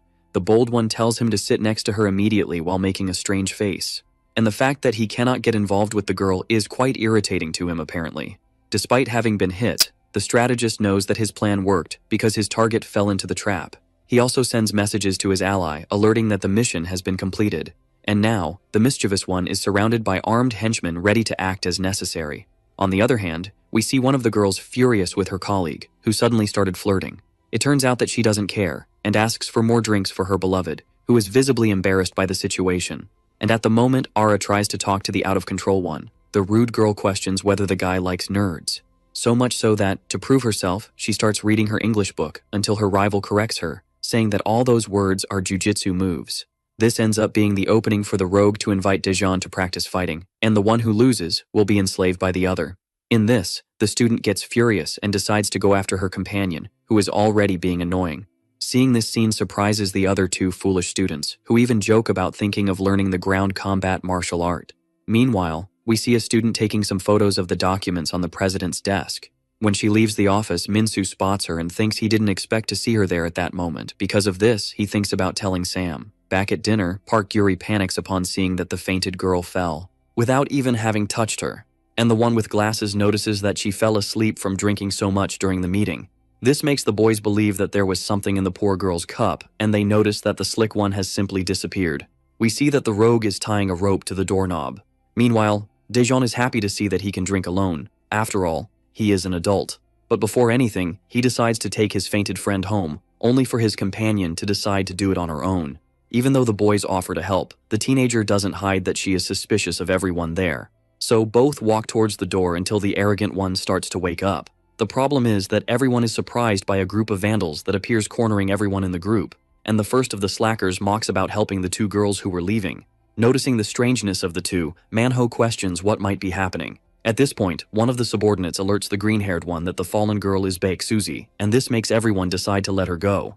The problem is that the rogues decide to settle scores with the boys instead of harming them, and one of the rogues jokes about them being about to start the big fun of the night. From a distance, the protagonist comments that he hoped to be able to drink freely, besides not having any idea what the slackers are doing there. Then the guys notice that Seung-hoon lied, as the idea was to get the brunette drunk, and that didn't happen. Who gets furious upon hearing this is the blonde, who can't believe that the strategist betrayed them. To make matters worse, the ironic one tells them to use their heads because he sees no fun in fighting against people in a fair way, and makes it clear that the students are at a disadvantage. Despite this, the redhead shows that he is not joking and pulls out his retractable baton, ensuring that those who use weapons must also be aware that they can be attacked.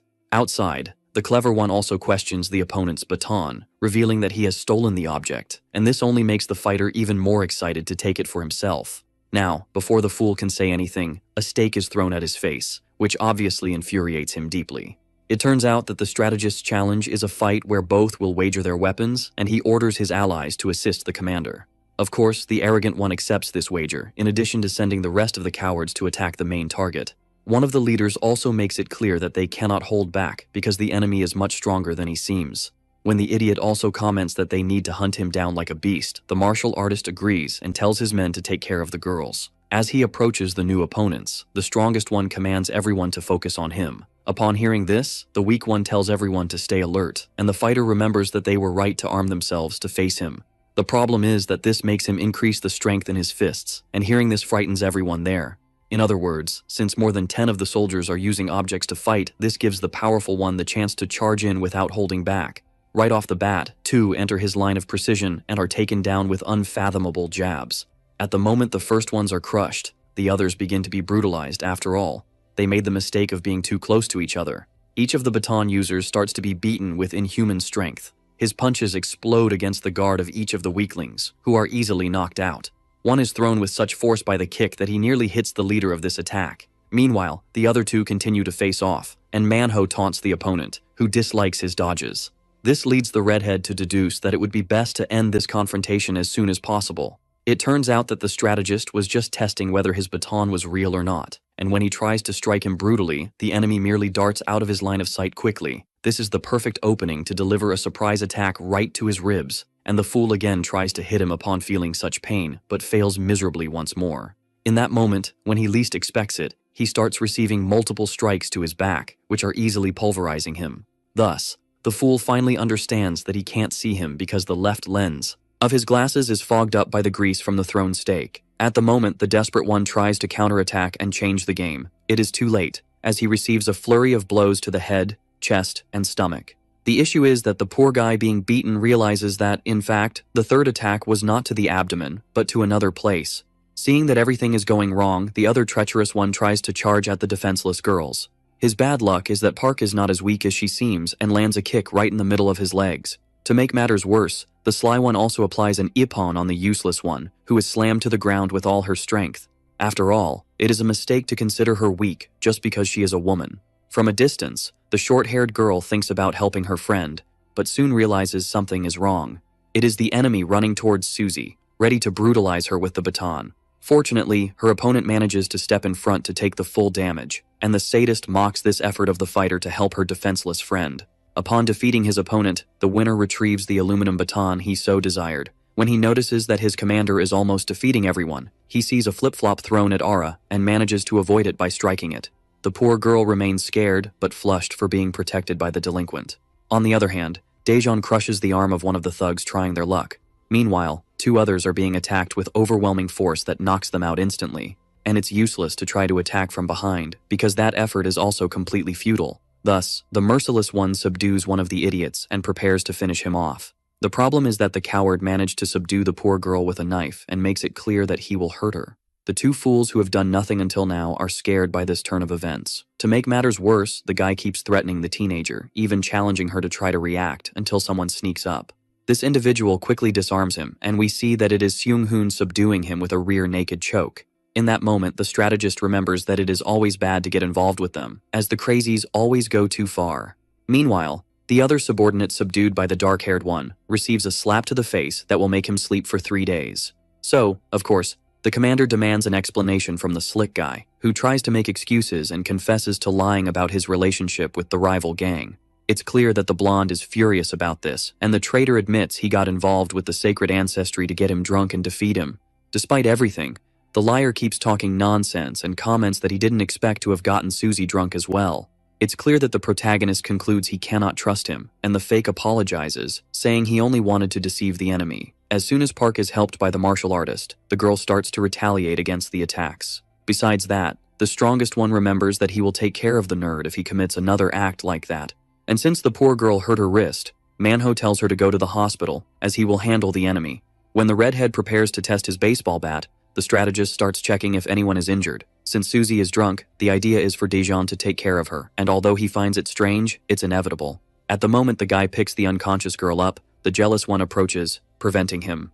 Not to mention that the other two useless ones are also not allowed to help the drunk girl. Then, noticing that his plan might go wrong, the rogue tells everyone to act quickly, as there is no time. They say their goodbyes, and the one with glasses finally manages to conclude his strategy, and someone seems to be arriving running. When Jiseok tries to intervene, the rogue grabs him and prevents the long-haired guy from getting involved. We find out that it was the newcomer who revealed the fact that she is weak with drinks, and the fact that Gyuri knows the address of the unconscious girl also helped. Even though the young man insists on taking her home, knowing her very well, his companion keeps insisting on sending him home. And at the moment, the poor guy doesn't quite understand the situation. The crazy one lands a powerful kick on him. All of this was just to hurt him and give a reason for the guy not to help, as it's part of the plan for the protagonist to take her to the apartment. The big problem is that when she gets drunk, the girl has a habit of wanting to practice jujitsu. In other words, his fear is that the crazy girl will attack the dark-haired guy during this loss of control. As she slowly wakes up, the maiden notices that she is in the arms of her beloved and sees that he is indeed quite handsome. The fact that she is being carried makes her embarrassed, and the boy notices that he is attracting a lot of attention. Then, when the guy sees that there is a taxi there, the clever one thinks about feeling nauseous and possibly vomiting in the vehicle. Seeing her awake surprises him, and the fighter quickly dismisses the taxi driver by saying they won't need the ride. All of this is because the rascal just wants to be carried by the one he likes so much. With that, the strongest one decides to go all out and uses all his speed to follow the path. Such agility surprises the driver, who didn't expect to see someone so fast at this level. This is basically a challenge to the worker, who decides to bet on a race with the kid. Sometime later, we find out that the fool ended up crashing into a pole and went to the hospital. Who is there is Minsel, who, reading the file, identifies the name of someone named Seo Jawoon. We find out that a girl visited him, and she talks about her friend Ara and her crush. The one with glasses listens to this conversation until he finally processes the facts and discovers that the hospitalized person is Seo Jin's brother. Such information makes him decide to report to his superior until he is approached by his colleague, who suddenly appears. Seeing her there leaves the clever one quite scared and without reaction. As he enters the apartment, the muscular one notices that he is tired from having used the immersion state for too long. From a distance, a villain photographs this moment, precisely to cause chaos in the future. Entering the house, the visitor notices that there is no one, and the drunk girl tells him to take her to bed as she is very weak. Even though she says she doesn't care about that, the boy finally places her on his bed. The problem is that when he tries to turn to leave, something grabs him, and the crazy girl pulls him onto the bed. It turns out that the troublemaker hasn't forgotten the challenge she made earlier, because whoever loses will be enslaved by the other. Although he denies it, and wonders what it means to be a slave nowadays, the lazy one doesn't accept it and continues on top.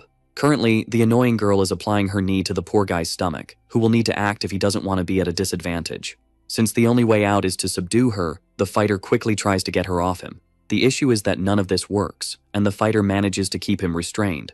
Since her technique is very good, the only choice for the defeated one is to start fighting back. His strategy was to use pointing to create space, and the good thing is that his core strength has always been well trained. Since this is superior to that of ordinary people, the fighter herself acknowledges that her back is quite strong. What was left for her was to try to grab him, but her mistake was attempting to capture the guy's neck without having a supporting hand. And the loss of balance is the perfect chance to execute the sweep and turn the tables, ending up on top of her. So, it's basically Daejeon's victory, and that makes her even more flushed. Back at the hospital, Minsu tries to disguise himself by saying he came to visit his bedridden father, and he simply leaves. The problem is that his rival noticed the mistake, as the crazy guy said his father had issues with his breast.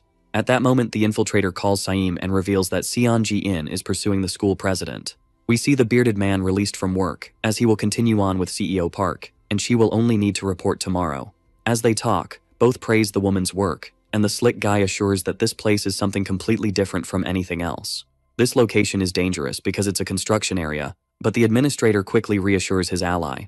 One of the security guards announces the entrance of both, and as they walk, the man reveals that this place cannot be accessed with money, only if chosen. It's a den of pure masculinity where they don't care about the rules, and two individuals are fighting in the middle of a dark corridor. The security team arrives to separate them, and we see that the one in black simply took out the one in white, who had a fight scheduled. Of course, this sight leaves the visitor shocked, but it's something routine there and just the beginning of what the businessman would like to see. As they approach the waiting room of a certain player, the old man starts to be in shock. This aura frightens him and is released from a cage that holds a lion with bright eyes. This leaves him stunned, to the point of falling to the ground in despair, thinking there's a person inside. Then, a student appears out of nowhere to help the fallen one get up. This is Ham Sunjin, who is in the 3rd grade and is known as the Task Boy. Since the big boss still has business to attend to, he tells the teenager to go ahead, and the suited man quickly notices that he is a student from the school. And what surprises even more is that the next chosen one for the game is also a young person from the college. In this, we see the helper entering one of the cells and getting startled by the fact that his acquaintance turned off the lights. Now, CEO Kim notices that his guests have arrived late and allows them to open the doors. At that moment, the bearded man questions about his colleague's chosen one, who seems to be hiding his champion. Then, the millionaire looks at his subordinate and comments that the newcomer will be very surprised when he discovers the truth. Now, the two continue competing in jujitsu, and the protagonist notices that the opponent is indeed good. She keeps moving and suffocating him with her airbags, if you know what I mean. Then, while trying to apply a powerful immobilization, the guy's arms manage to block, and the brunette is surprised by this skill. Continuing his counterattack, the clever one turns the tables until he manages to grab her and pin her down. As the trickster applied handcuffs to her hands, the loser tries to comment that this is cheating, but her opponent is worried about the blanket. At the moment, the young woman confirms. She questions why he is interested in that and becomes even more flushed. It turns out that the fighter quickly wrapped her up with the fabric and managed to restrain her completely. Since this is the only way he can leave, the winner simply leaves her trapped there and prepares to depart. As he exits the apartment, we see that someone observed the handsome guy complaining about being sweaty. Upon hearing him say that, Samuel doubts why he is sweating, but the point is that he managed to take the perfect photos. At the moment Ham prepares to assist his partner, some messages arrive on his phone. These photos are from Susie, which soon leave him quite startled for having received them. Upon hearing that it's about his sister, Bak quickly takes the phone from his hand and sees the photograph. He tries to calm things down by commenting that they don't know if the images are authentic. Plus, the context may be different from what it seems. At that moment, the short guy assures that they don't need to rush and makes it clear that he will investigate calmly. But this doesn't calm the brute, who crushes the smartphone's glass with just his fingers. So, the leader of the 3rd grade and of the entire Gumryong school orders his subordinate to investigate this right now. After much effort and struggling in bed, the troublemaker manages to free herself from the blanket. Moreover, the young woman notices that he left quite quickly, and even thinks that the guy should have stayed a little longer. We see Soon Nim being informed that the match he has been waiting for will start immediately. The first to be announced in the ring by the host is the hell dog named Magma. He is the chosen one to face the top dog of the arena, and the crazy guy took off his clothes because he was hot and to better utilize his ferocity. Now, the next fighter chosen by the president is announced, and this guy is known as the Beast King. Each compliment to the opponent makes the redhead uncomfortable, as he does not accept being treated like a lion. The issue is that this aura is brutally oppressing him, to the point of feeling small next to the monster. Despite everything, he acknowledges that it is an exaggeration, as this is just the regional champion Bayek. Now both fighters are ordered to face each other. From a distance, the servant notices that the news regarding Susie has shaken his friend. It turns out that Ham Sunjin has been his servant for 10 years and assures that he will resolve this situation. At the moment, the host tries to explain the rules of the fight. The impatient one charges in without thinking twice. Even being fast, his opponent is also extremely skilled and doesn't even move upon seeing the punch coming. Then, the impact is received full force on his face, and the explosion is fervent. The two supporters of the injured are incredulous at the scene they witness. Meanwhile, the others notice that this attack really hit him hard and mercilessly. With that, a series of devastating strikes aim at the brown-skinned fighter, who simply accepts the damage. And finally, the redhead hits him with another impact, making it clear that he is nothing. Then, the guest notices that the fighter chosen by the president does not seem to be in good condition. Sunbai Neem analyzes that the opponent is not someone who normally accepts being hit like this, and thus, he won't be able to concentrate on the fight. Another blow detonates the face of the paralyzed one, who doesn't even dodge. Moreover, another hook to his stomach also causes extremely alarming damage. So, what remains for the agitated one is to ask the others what is happening there. Thus, the merciless one grabs him by the hair and starts questioning what is going on. After all, he traveled the whole country just to fight in this brutal arena. In this way, Magma prepares to deliver the mercy blow that will finish him off. His bad luck is that the counterattack finally occurs, and an impact is concentrated on his stomach. So great is the pain that his knees hit the ground, and he starts to vomit ketchup. In the time of the Roman Empire, humans faced lions inside the Colosseum, and it was a game where life was at risk. While the injured one crawls on the ground, the bearded man questions who wins between a man and a beast. Now the guy finally gets up and makes the excuse of being injured for being defenseless, but his fury is visible. However, when he tries to counterattack with a punch, his arm is punched at that very moment mercilessly. This is enough to cause a serious fracture in his bone, and the pain makes him scream. As if that weren't enough, another punch is thrown to break his ribs with unimaginable violence. He falls back to the ground, spitting out more barbecue he had eaten at the weekend barbecue. And even begging for mercy, another blow is dealt to his face. And since his hand was in front, his fingers were shattered. Another explosion hits him, throwing him far away, and the reflection is that an animal's attack can devastate a person with a single hit. Then, the president concludes that people did not see the guy trying to defeat the lion, when in fact they were just there to see him being hunted by the beast. While the poor guy crawls away from his hunter, Beck begins to talk about how much he loves his sister, and that he would do anything for her. He wanted to show her, but since he can't, he remembers that the reason Magma came to the arena was to engage in a fight to the end. Even if the gladiator fights bravely, there is no other fate when crossing paths with the lion, and the redhead tries to plead for mercy. When the victim asks for help, not even the referee is willing to intervene in the fight. This drives him to despair because he knows this is his end, and nothing can save him. No matter how much the injured tries to offer money, the brute knows he will get more if he wins, and starts dragging him by the foot. Because, with the cash he receives, he can pamper his little sister even more. When the trio enters a classroom to check if Dejan is there, they notice that the students have organized themselves in a line, and one of the subordinates starts to organize the whole scheme, as everyone is there to greet the king. They are surprised by this, and soon realize that everyone gathered there just to greet the protagonist.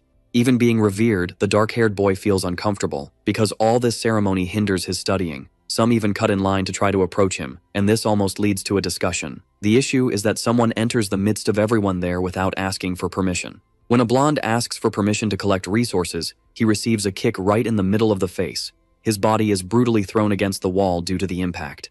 And the one responsible for this was Susie, who orders everyone causing a disturbance to leave. At the moment the crazy one gets upset for being beaten, the other student interrupts him angrily as he wanted to be hit in his place. Feeling ignored and avoided by the fighter, the crazy girl simply grabs him by the collar. This makes him complain about not being able to study in that classroom. But his beauty ends up making her even more flushed and in love than she already was. Besides, the crazy girl complains about his aggressiveness the night before. After all, her bed ended up breaking. Everyone hears this and is completely shocked, and the girl tells him to take responsibility for what he did. These words leave him completely scared, as he didn't expect this. As everyone present feels awkward, he tells her to speak properly, as this is getting quite strange. To make matters worse, the crazy one comments that the completely soaked blanket from sweat was also hard to wash. Who hears all this is Ham Sunjin, who gets furious with this discovery. Because in the past, he remembers when his friend was just a child. And even back then, Susie was already arrogant and not cute at all, as she would send him to buy ice cream just for her. And if the poor guy was late, he would get beaten too. And knowing that his colleague has grown up stresses him out. Despite everything, the analyst knows he needs to stay calm and decides to ignore this situation for now. When Daejun notices that the stranger has left the room, the dark-haired girl continues trying to argue, and he remains concerned about knowing who it is. Suddenly, Seong-hoon appears to calm the situation. He also asks to meet with his companions, except for the girl, who gets angry upon learning this. It turns out that the nerd went to inform that the stranger who was in the classroom was the servant from the 3rd year who has finally started to act. The fact that he doesn't draw attention allows him to pass unnoticed, and it is a fact that he was sent to spy on the protagonist. In fact, the one with glasses deduces that the commander and his executives, called the 4 Heavenly Kings, will act, and the trio does not like this at all.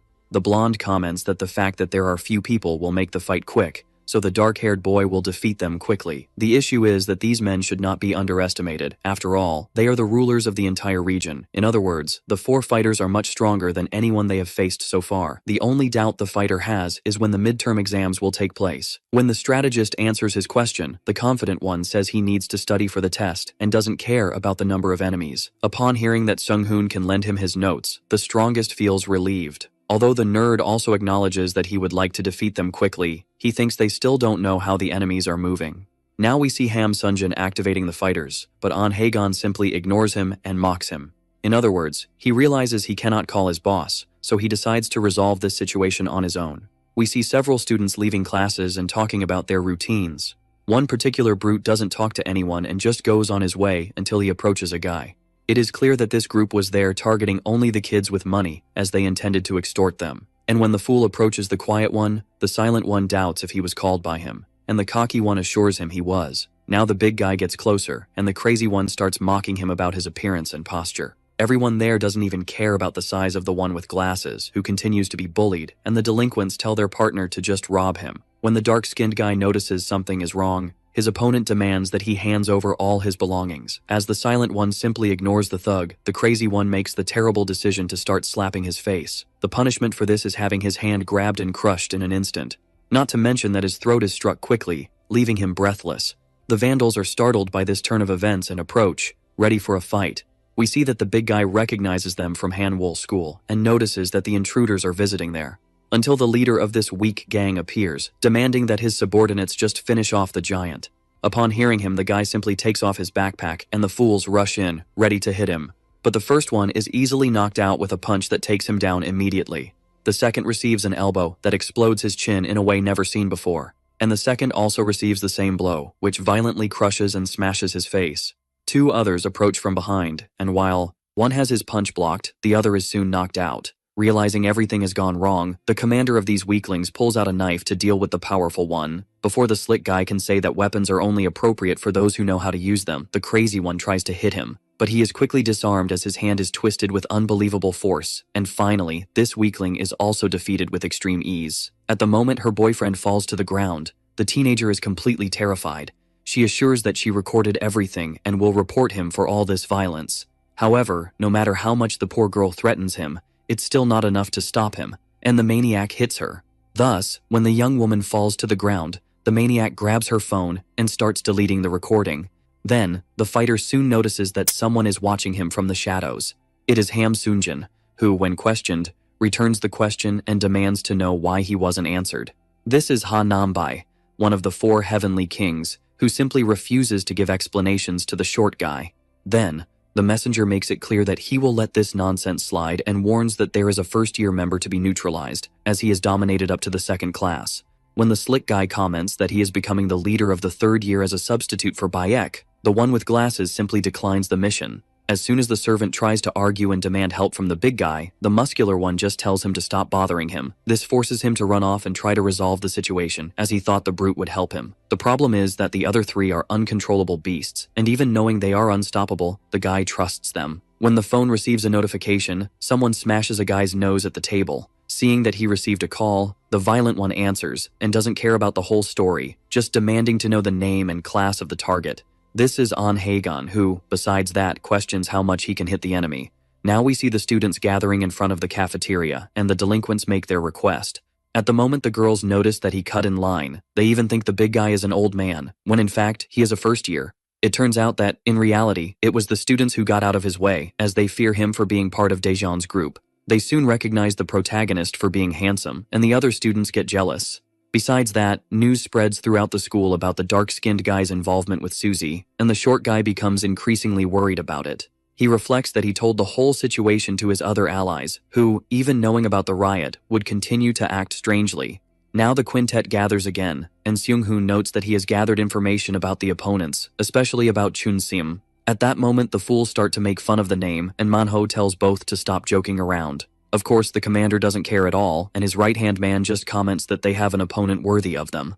Already in the third-year classroom, the classmates comment that the first years are acting in a disorderly manner.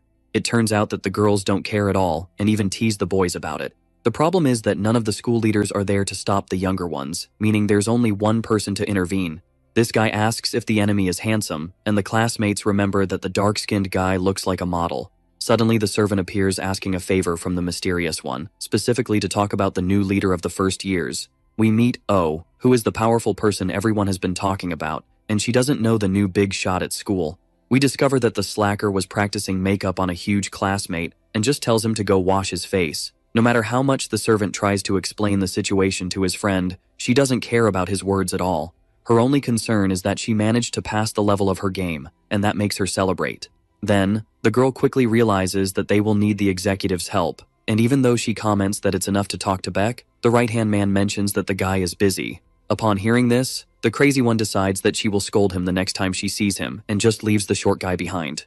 Now, Manhwa comments to his boss that they need to deal with Chunsim, as she is the only one who can move the four celestial kings.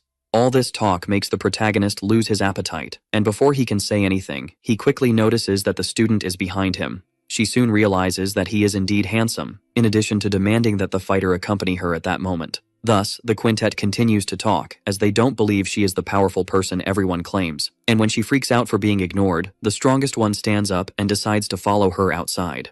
When they step away to talk, the annoying one complains about the freshman communicating informally with the upperclassmen. He thinks and remembers that he is 20 years old and starts to notice that he is unbearable for someone who is short. Then, to punish him, the crazy one gives him an extremely weak punch and reminds him that she had threatened him before.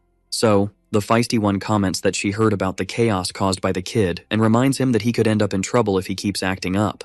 And, as she tries to leave after getting tired of reprimanding him, the fighter pulls her back to talk. At that moment, the little one blushes and thinks this is an attempt at flirting. A mother and child walk down the street, and when the child notices someone strange, the woman simply tells the little one not to look. It turns out that now, Daejeon demands that the third-year student summon the four celestial kings so he can face them soon. Out of nowhere, someone approaches the student and finally discovers his location. In this, the bald guy resurfaces, commenting that he learned from his mistakes in the last fight, and acknowledges that the student has probably improved as well. Thus, several of his students gather at the location, and the crazy one talks about the destructive techniques he has developed. And, to demonstrate, the guy tells his subordinates to start pushing him. This gives him the necessary boost to take flight and deliver a powerful flying kick. The martial artist barely manages to get Chunsim out of the attack's path. At the moment the challenger fails to hit him, the merciless one simply delivers a brutal punch to his head. Out of nowhere, the dude notices that the girl has started crying because she got hurt. Watching all this is the servant who analyzes the situation while hidden. Then, the muscular one prepares to help the injured girl, who assures him that it wasn't her fault. But out of nowhere, the short guy appears to take her to the infirmary and prevent further damage. And before the winner of the fight can approach him, the two quickly run away. While the defeated one laments having failed even with his new technique, the merciless one threatens him for interrupting the conversation. He tries to pretend that he is fainting, but it's useless, and the big shot also orders the other fools to kneel and put their heads on the ground. Meanwhile, the hunter realizes that his target has surprised him and acknowledges that it would be terrible to just devour him. Then, the teacher appears, approaching him. After all, he came to check on the fact that a suspicious person was watching everything.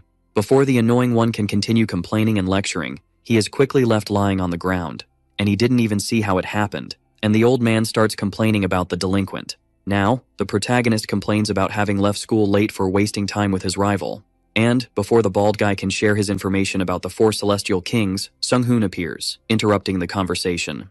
In this, no matter how much the one in blue insists on reporting this information, Daejeon doesn't even pay attention and just walks away. Then, as he walks down the street, he also realizes that it will be annoying to deal with that obsessed loser. Then, when he stops to look at himself in the mirror and wonders if he should cut his hair, he notices someone approaching quickly. It's An, who tries to strike him, and the muscular one barely manages to dodge the attack. In this, the redhead is questioned about his identity, and the mocker doesn't respond with his name right away. Since the attacker was quite rude in his response, the student believes he has no intention of revealing his name. Despite this, the maniac only comments that he didn't respond out of malice, but rather because he knows it doesn't make a difference to say who he is. Several blows are launched in the direction of the first-year student, who manages to dodge these attacks. As he moves, the dark-haired boy wonders if this is one of the great enemy executives. The fact that he is wearing different clothing makes him doubt whether he is indeed another student. But even if he is a civilian, the fighter knows he will need to counterattack. Thus, his counterattack is soon prepared, and he throws a punch towards the destroyer. On the other hand, we see the nerd saying goodbye to one of his classmates. He soon notices that Gu and his subordinates are still being punished even after class. It turns out that the obsessed one hasn't left yet because he hasn't been authorized to do so, and the bespectacled boy finds it strange to see him as the only one standing. The issue is that his henchmen are there in that position training their center of strength, and him just wasting time uselessly, is more punitive. So, when both decide to talk about the third years, his men ask to leave. It happens that Bayek's special soldiers are known as the Golden Quartet elsewhere, just as they are friends from the same hometown. As the other students leave, the specialist comments that those monsters are known for their strength, but rumors indicate that, above that, they are completely brutal. Continuing the conversation, the bald man mentions the second strongest in his class, Sodok. That day, their group was practicing survival fights at an abandoned construction site, until, out of nowhere, On appeared to provoke them about imitating a street fight. The leader of that group recognizes him immediately and corrects the information about them being in an urban combat. As the analyst's correction completely breaks the joke, the maniac asks if they are playing house and then questions who is the strongest among them. Before the warrior can step up, his subordinate stops him and decides to take responsibility, reminding him that this isn't like school.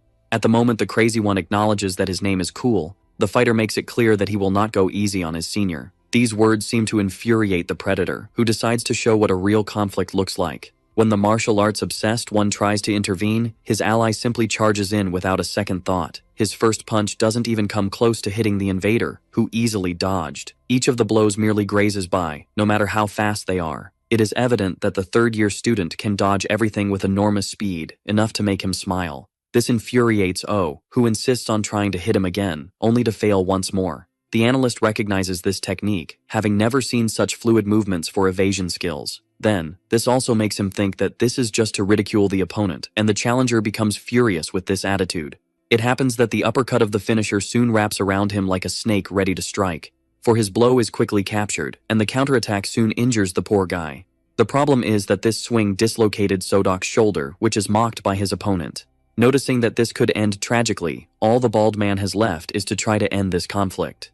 The issue is that even being warned that continuing the fight could cause injuries, On doesn't care and attacks again. When Gu tries to intervene and stop him, the snake quickly wraps around him too.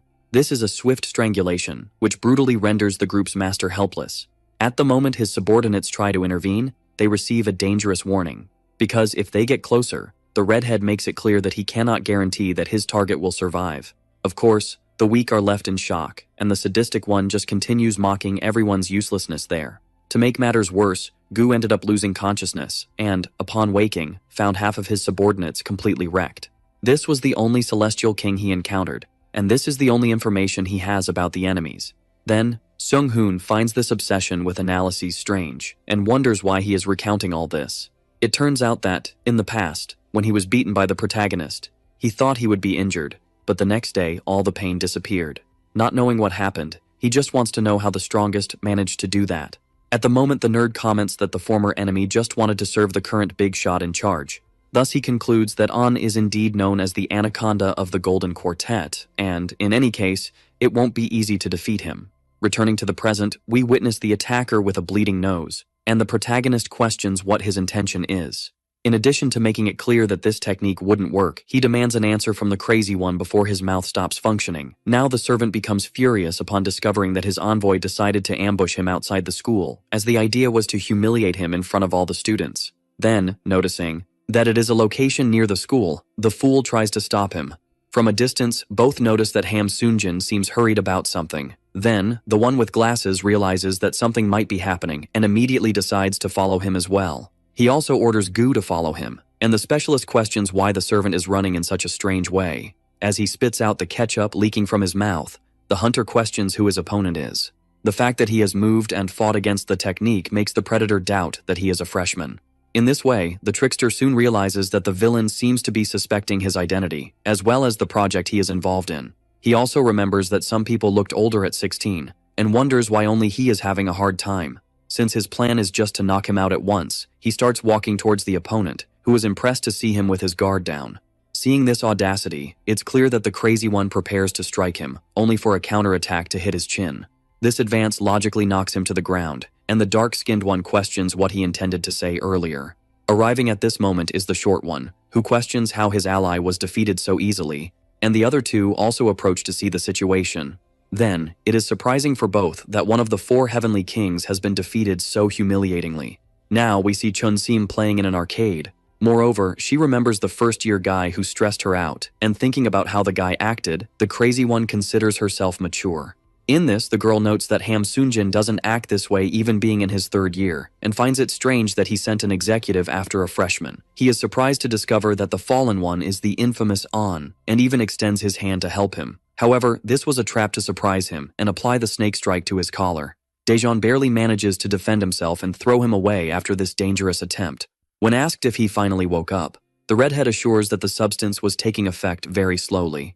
In this, the unbearable one questions why the predator continues to ignore his words, and upon hearing this reprimand, the maniac threatens him if he keeps shouting while the drug starts to take effect. Knowing that his companion consumed that surprises him, and the crazy one starts to comment that the short one would never have a chance to defeat the opponents. After all, this mission is not about correcting a freshman or getting a snack from the cafeteria, but about consuming a grand feast. Because the trickster knows that the dark-skinned one is not just any student, and the slick one tells his rivals to watch the beating that is about to happen. Moreover, the unbearable one also guarantees that the fighter will be completely finished off. Even being insulted, the guy remains focused on his enemy, as his aura has clearly changed. When he wonders if this really altered his abilities, the fighter is soon confronted by a punch. He barely manages to dodge, and to check if the attacker is indeed completely focused, he counterattacks with an uppercut. However, the redhead quickly manages to evade this explosive attack, and then, his arm begins to be ensnared.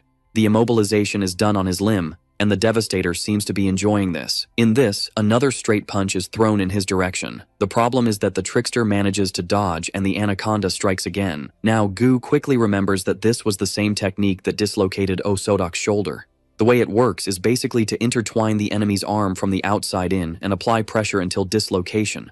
But this fails when Daejeon delivers another punch, which grazes his nose. Thus, this logically sends him flying backward, and the crazy one complains and analyzes that he was quick enough to prevent any reaction. Analyzing the scene, An thinks that even though his drug is taking a while to take effect, it's likely that the student has superior vision and reaction. Then, both notice that the attacker's strategy is not just to defeat the muscular one, but also to incapacitate him. The one mocking this analysis is the servant, who scoffs at the analysis of his freshman. When the clever one basically conceals the information behind the fight, the bald one goes crazy to question him, and the short one notes that now his buddy has surpassed his limits. The reason for this is having entered the famous immersion zone, which occurs when someone uses the full potential of their brain. This causes physical abilities to be enhanced, and human potential, consequently, is revealed.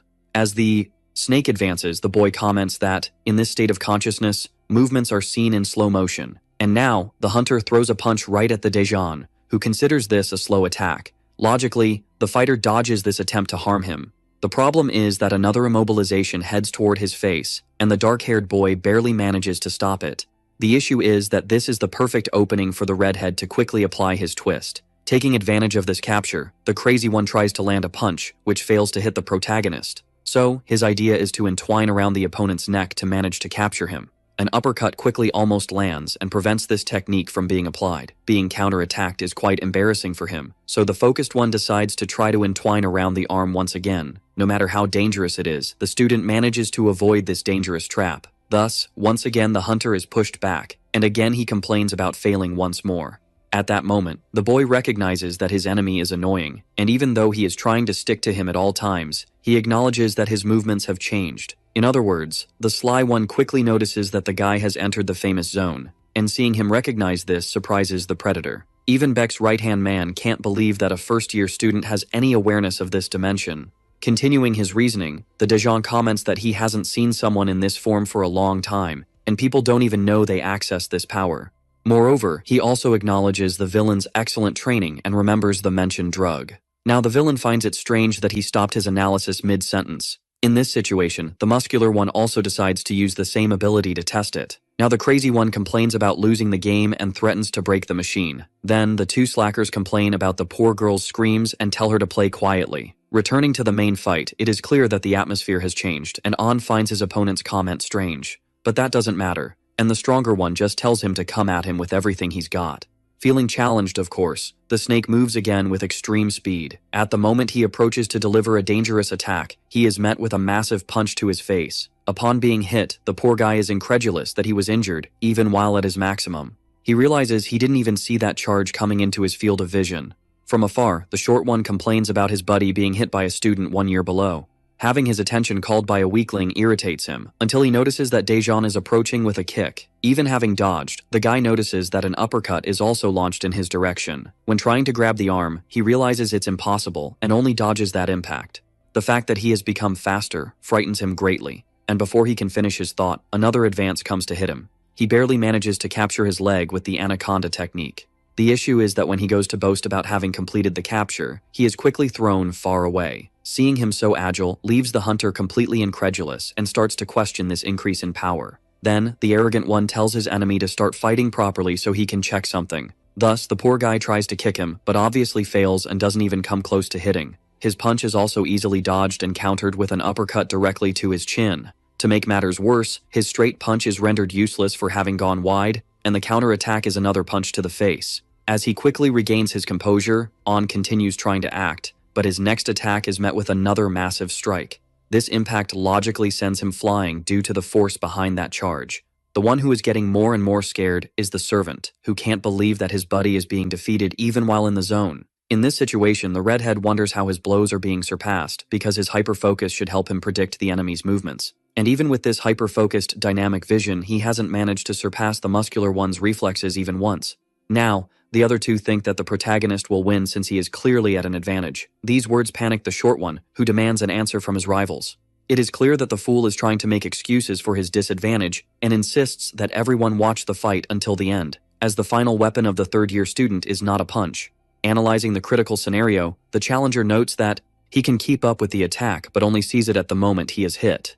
Now, the dark-haired one also reflects, thinking he might be wrong about a specific matter. As he advances again, the villain's decision is to allow his dynamic vision to be surpassed at first. This works because at the last moment he manages to grab his opponent's advance. His misfortune is that when trying to use his capture and twist, the other guy's reflexes kick in, and a powerful punch is thrown at his face once again, and with even more force. Of course, such an explosion pushes him even further away. Besides that, Daejeon complains about being grabbed all the time, as it deeply irritates him. The spectators notice that the strategy was to let himself be grabbed and break free using only brute strength. Now, the protagonist simply tells his other enemy to take the defeated one home, as he is at risk of death if he remains unconscious. At the moment the guy turns his back and thinks everything is over, something happens. The anaconda strikes again to capture him with brutality and cowardice.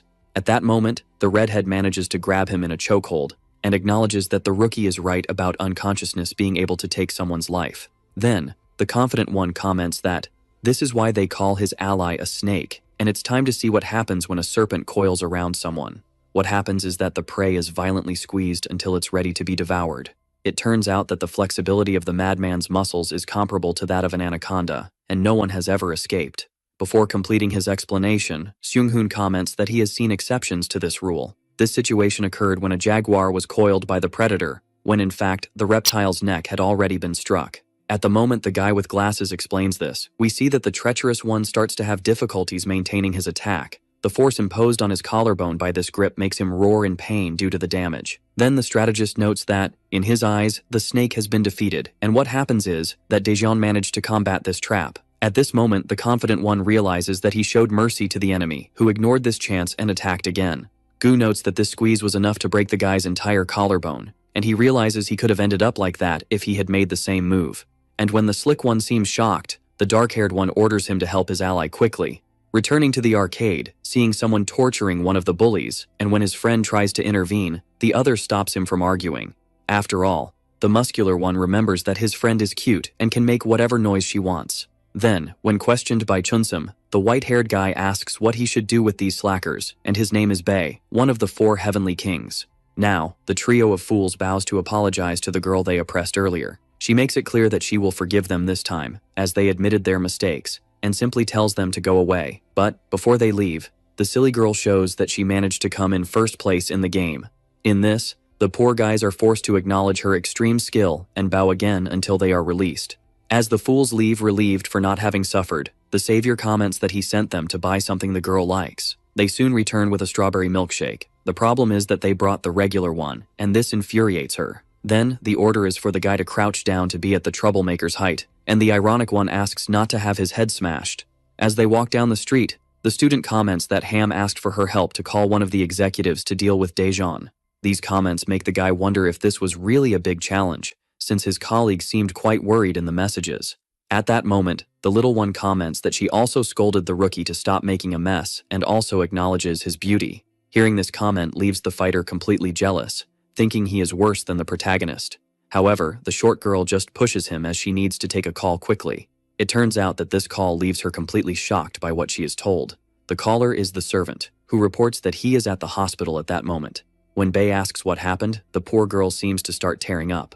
Later, Susie seems to sneak into a fight gym. The crazy one is there just to spy on her friend, who didn't go to school but came to train. Her arm was immobilized due to the blow she took during that episode, and the dark-haired one notes that it was to protect her. In this, she wonders what she can say to thank her for that salvation. The issue is that, while distracted, the girl is noticed by Park, who runs towards her. Thus, the thick-set one quickly grabs her and pushes her against the wall. Her doubt is whether the queen and Daejeon did something different to end up breaking the bed. When questioned about this, the student starts mocking her colleague's doubt, and to make matters worse, she comments that they had that kind of relationship to end up breaking the furniture. But the short-haired one reprimands her for this, as treating the situation so carelessly will end up making Beck intervene. In other words, Susie will be forced to decide which side she will take in this story. Back at the hospital, Chinsum is desperate to find out what happened to her friend. Meanwhile, the other two discuss the opponent, who seems to be quite skilled for the white-haired one. Upon hearing him, the short one makes it clear that the executives need to act, until his ally needs to take a call. It happens that Ha Nambai ignored Sunjin's call, and Bae starts talking to his colleague. At that moment, the strong one comments that his companion can just keep ignoring this situation. Before the guy on the other end can say anything, the big guy hangs up the call, and his buddy questions him. And the brute's decision is simply to take the life of whoever made his friend cry. However, before anything else, the servant needs to make a call in advance. When he answers, the guy realizes that his other contact has finally noticed that it's a concerning situation. The one who contacted him is the slick one, who demands an explanation about the events. First, the rogue tells that the short girl cried over everything that happened, not to mention that the whole school was ruined by the first year. To make matters worse, the crazy one lies about Chunsim not being able to eat her favorite snack, and makes it clear that the one to blame for everything is Daejeon. At the moment he understands the entire critical scenario, the one with glasses simply hangs up the call. At that moment, the guy realizes that the girl is indeed the pivot of the Golden Quartet, and he had no choice but to involve her. Upon receiving the message informing that On was beaten by the enemy, the order given is that the case should be used, as the big guy will need it. At school, Gu reveals that the anaconda was defeated and had its collarbone completely destroyed. And everyone celebrates upon learning that the wrongdoer was humiliated, and the right-hand man questions how their leader is still alive even after the fight. The only conclusion the obsessed one reaches is that he needs to watch more fights of the protagonist to study him, and soon notices that his Nuna is arriving. Knowing that Yeonhwa is coming to Korea excites everyone. As she will want to fight, everyone's doubt is whether this will be possible. Despite this, the crazies just assure that they can sacrifice their arms and legs just to please her. On the other hand, the rest of the group is surprised to learn that one of the four heavenly kings has been defeated. Then, Sung-hoon shows the photograph to his allies and starts talking about the celebration. So, when the three beasts believe that the executives may not be that strong, the nerd corrects them, as he is not weak, but rather the dark-haired one is very strong. And, while all the others celebrate this victory, someone seems to be watching them from outside the room. Before the fighter can see who it is, this presence mysteriously disappears. Upon reflecting, he knows that the redhead he faced is a problem because his attacks were dangerous enough to be confused with the immersion zone. Thus, this leaves him curious to know the power level of the rest of the Golden Quartet. Now, we see one of the enemies arriving at the school after such a long time. We find out that the one who observed the group in the room was Chun-sim, who almost got caught. Now she goes back to spying on them because she is curious to know the monster that defeated her friend. At first, the crazy one thinks that the heartthrob might have cheated after all. It's unthinkable that one of the four was defeated. Despite controlling herself not to punish him, she remembers that the redhead told her not to worry, but it's impossible to let it go. Now, it's clear that the young woman cares about her partners and feels grateful that they are busy and out of danger. At the moment the troublemaker goes back to spying on him, the protagonist finally stands up to approach her. Before the poor girl can escape, she is lifted by the muscular one as if she were nothing. Now, the two start to argue and the little girl demands to be let go, otherwise she will attack him. It happens that the strongest refuses to obey her and commands her to stop acting this way. And of course, the crazy one insists on arguing. No matter how much she tries to kick him, her feet can't even reach him to punish him. And as he puts her on the ground, the guy questions whether the brave one is not going to take his life as she promises. We see that Bei has returned to school and, thinking about seeing his friend, remembers that he came only to punish the enemy, but insists on seeing her first. At the moment, the dark-skinned guy comments that he doesn't want to see her if the girl can't get a meeting with the Celestial Kings. The uncontrollable one tells him to wait, because the fact that her old companion is at school surprises her even more. Then, as the executives arrive, the short girl decides to take him to see them. From afar, the trio observes this discussion, and they wonder what the person controlling the strongest ones wants so much. At this moment, the two lock themselves in a room, and the guy wants to know where his enemies are, and the troublemaker reveals that they will arrive soon. The idea was to trap them there, precisely to face each other without anyone in the room being able to interfere. And the clever one tries to pass herself off as an experienced fighter, but before she can finish her sentence, the boy approaches. After all, this posture is extremely suspicious, and it seems the young man understood her intentions. In this, Daejeon deduces that the strategy is to lock him in there to ambush him against all four Celestial Kings. Despite this, the trickster simply says it's unnecessary and tells her to hurry them up, as waiting is boring. When discovered, the clever one just pretends when, in fact, her real intention is to protect him from his hunters. Then, as she talks on the phone with her allies, the blushing girl wonders how she should keep him there longer. The problem is that at the same moment she notices that their situation there is quite strange, and she ends up freezing in nervousness. Then, the grumpy one continues complaining and thinks he should have brought a book to study. Upon hearing him say this, her idea is to offer to teach him about the subject. When Bei arrives in the room, he is greeted by his classmates but only questions about the location of his friend. At this moment, the two random ones are left not knowing what to answer. Then, the short one reveals that his master went to meet the protagonist. Knowing this infuriates him, and when he goes out to look for her, he runs into his other ally. Seeing the two executives there delights the students who want harm to the first year. At the moment, the white-haired one remembers that Nambai should have listened to him and ignored the situation. The brute notices that the short girl is not there. The fact that he was avoided infuriates one of the fighters, who charges at his buddy. His attack is defended, and now both begin to measure their strength brutally, because one of them demands that his friend stay inside the room, as he intends to resolve this story personally. The other remembers that his task is to educate the first-year student on his own. While they watch, sparks fly from the conflict between the two, who reach an agreement where the one with glasses will take care of the group and the other will face the dark-skinned guy. However, the big guy refuses this proposal from his friend, who gets furious and challenges him to a fight again. This makes him notice that Bei also used the drug, so the trickster realizes that his colleague did the same. Thus, the conclusion is that they will decide who will fight through rock, paper, scissors. While the weak think this is a silly game, the servant knows it's something completely different. Because the dynamic vision of the two will turn this into a battle where there will be no counting time while one studies the other's tactics. Then, his curiosity is about who is more skilled between the two. At the moment, one of the students enters the room to meet the commander. The other students reveal that they will not disclose his location. As the fool only knows how to talk about collecting money, he is excluded, but the brave one threatens the blonde. When offended, this moment of tension between the two causes another guy to appear to calm the situation. As everyone discusses the whereabouts of the class leader, more people show up. They are the third-year students who notice that the first-year leader is not there with his servants. They are there to demand that none of the crazies leave, as they will soon receive a lesson. At the moment the fools are offended, they end up getting angry and trying to impose authority just for being older. However, none of this is enough to oppress the troublemaker, who continues to challenge them. These disagreements cause one of the weak to try to pick a fight, until he is stopped by his colleague. It turns out that not even that happens, because the arrogant one can no longer stand being confronted by freshmen and charges in to throw a punch at the cocky one. His bad luck is that the guy easily dodges this completely bad attack, and the counterattack is even stronger, as a kick is delivered right to his head immediately. This force sends him crashing to the back of the room in a humiliating way.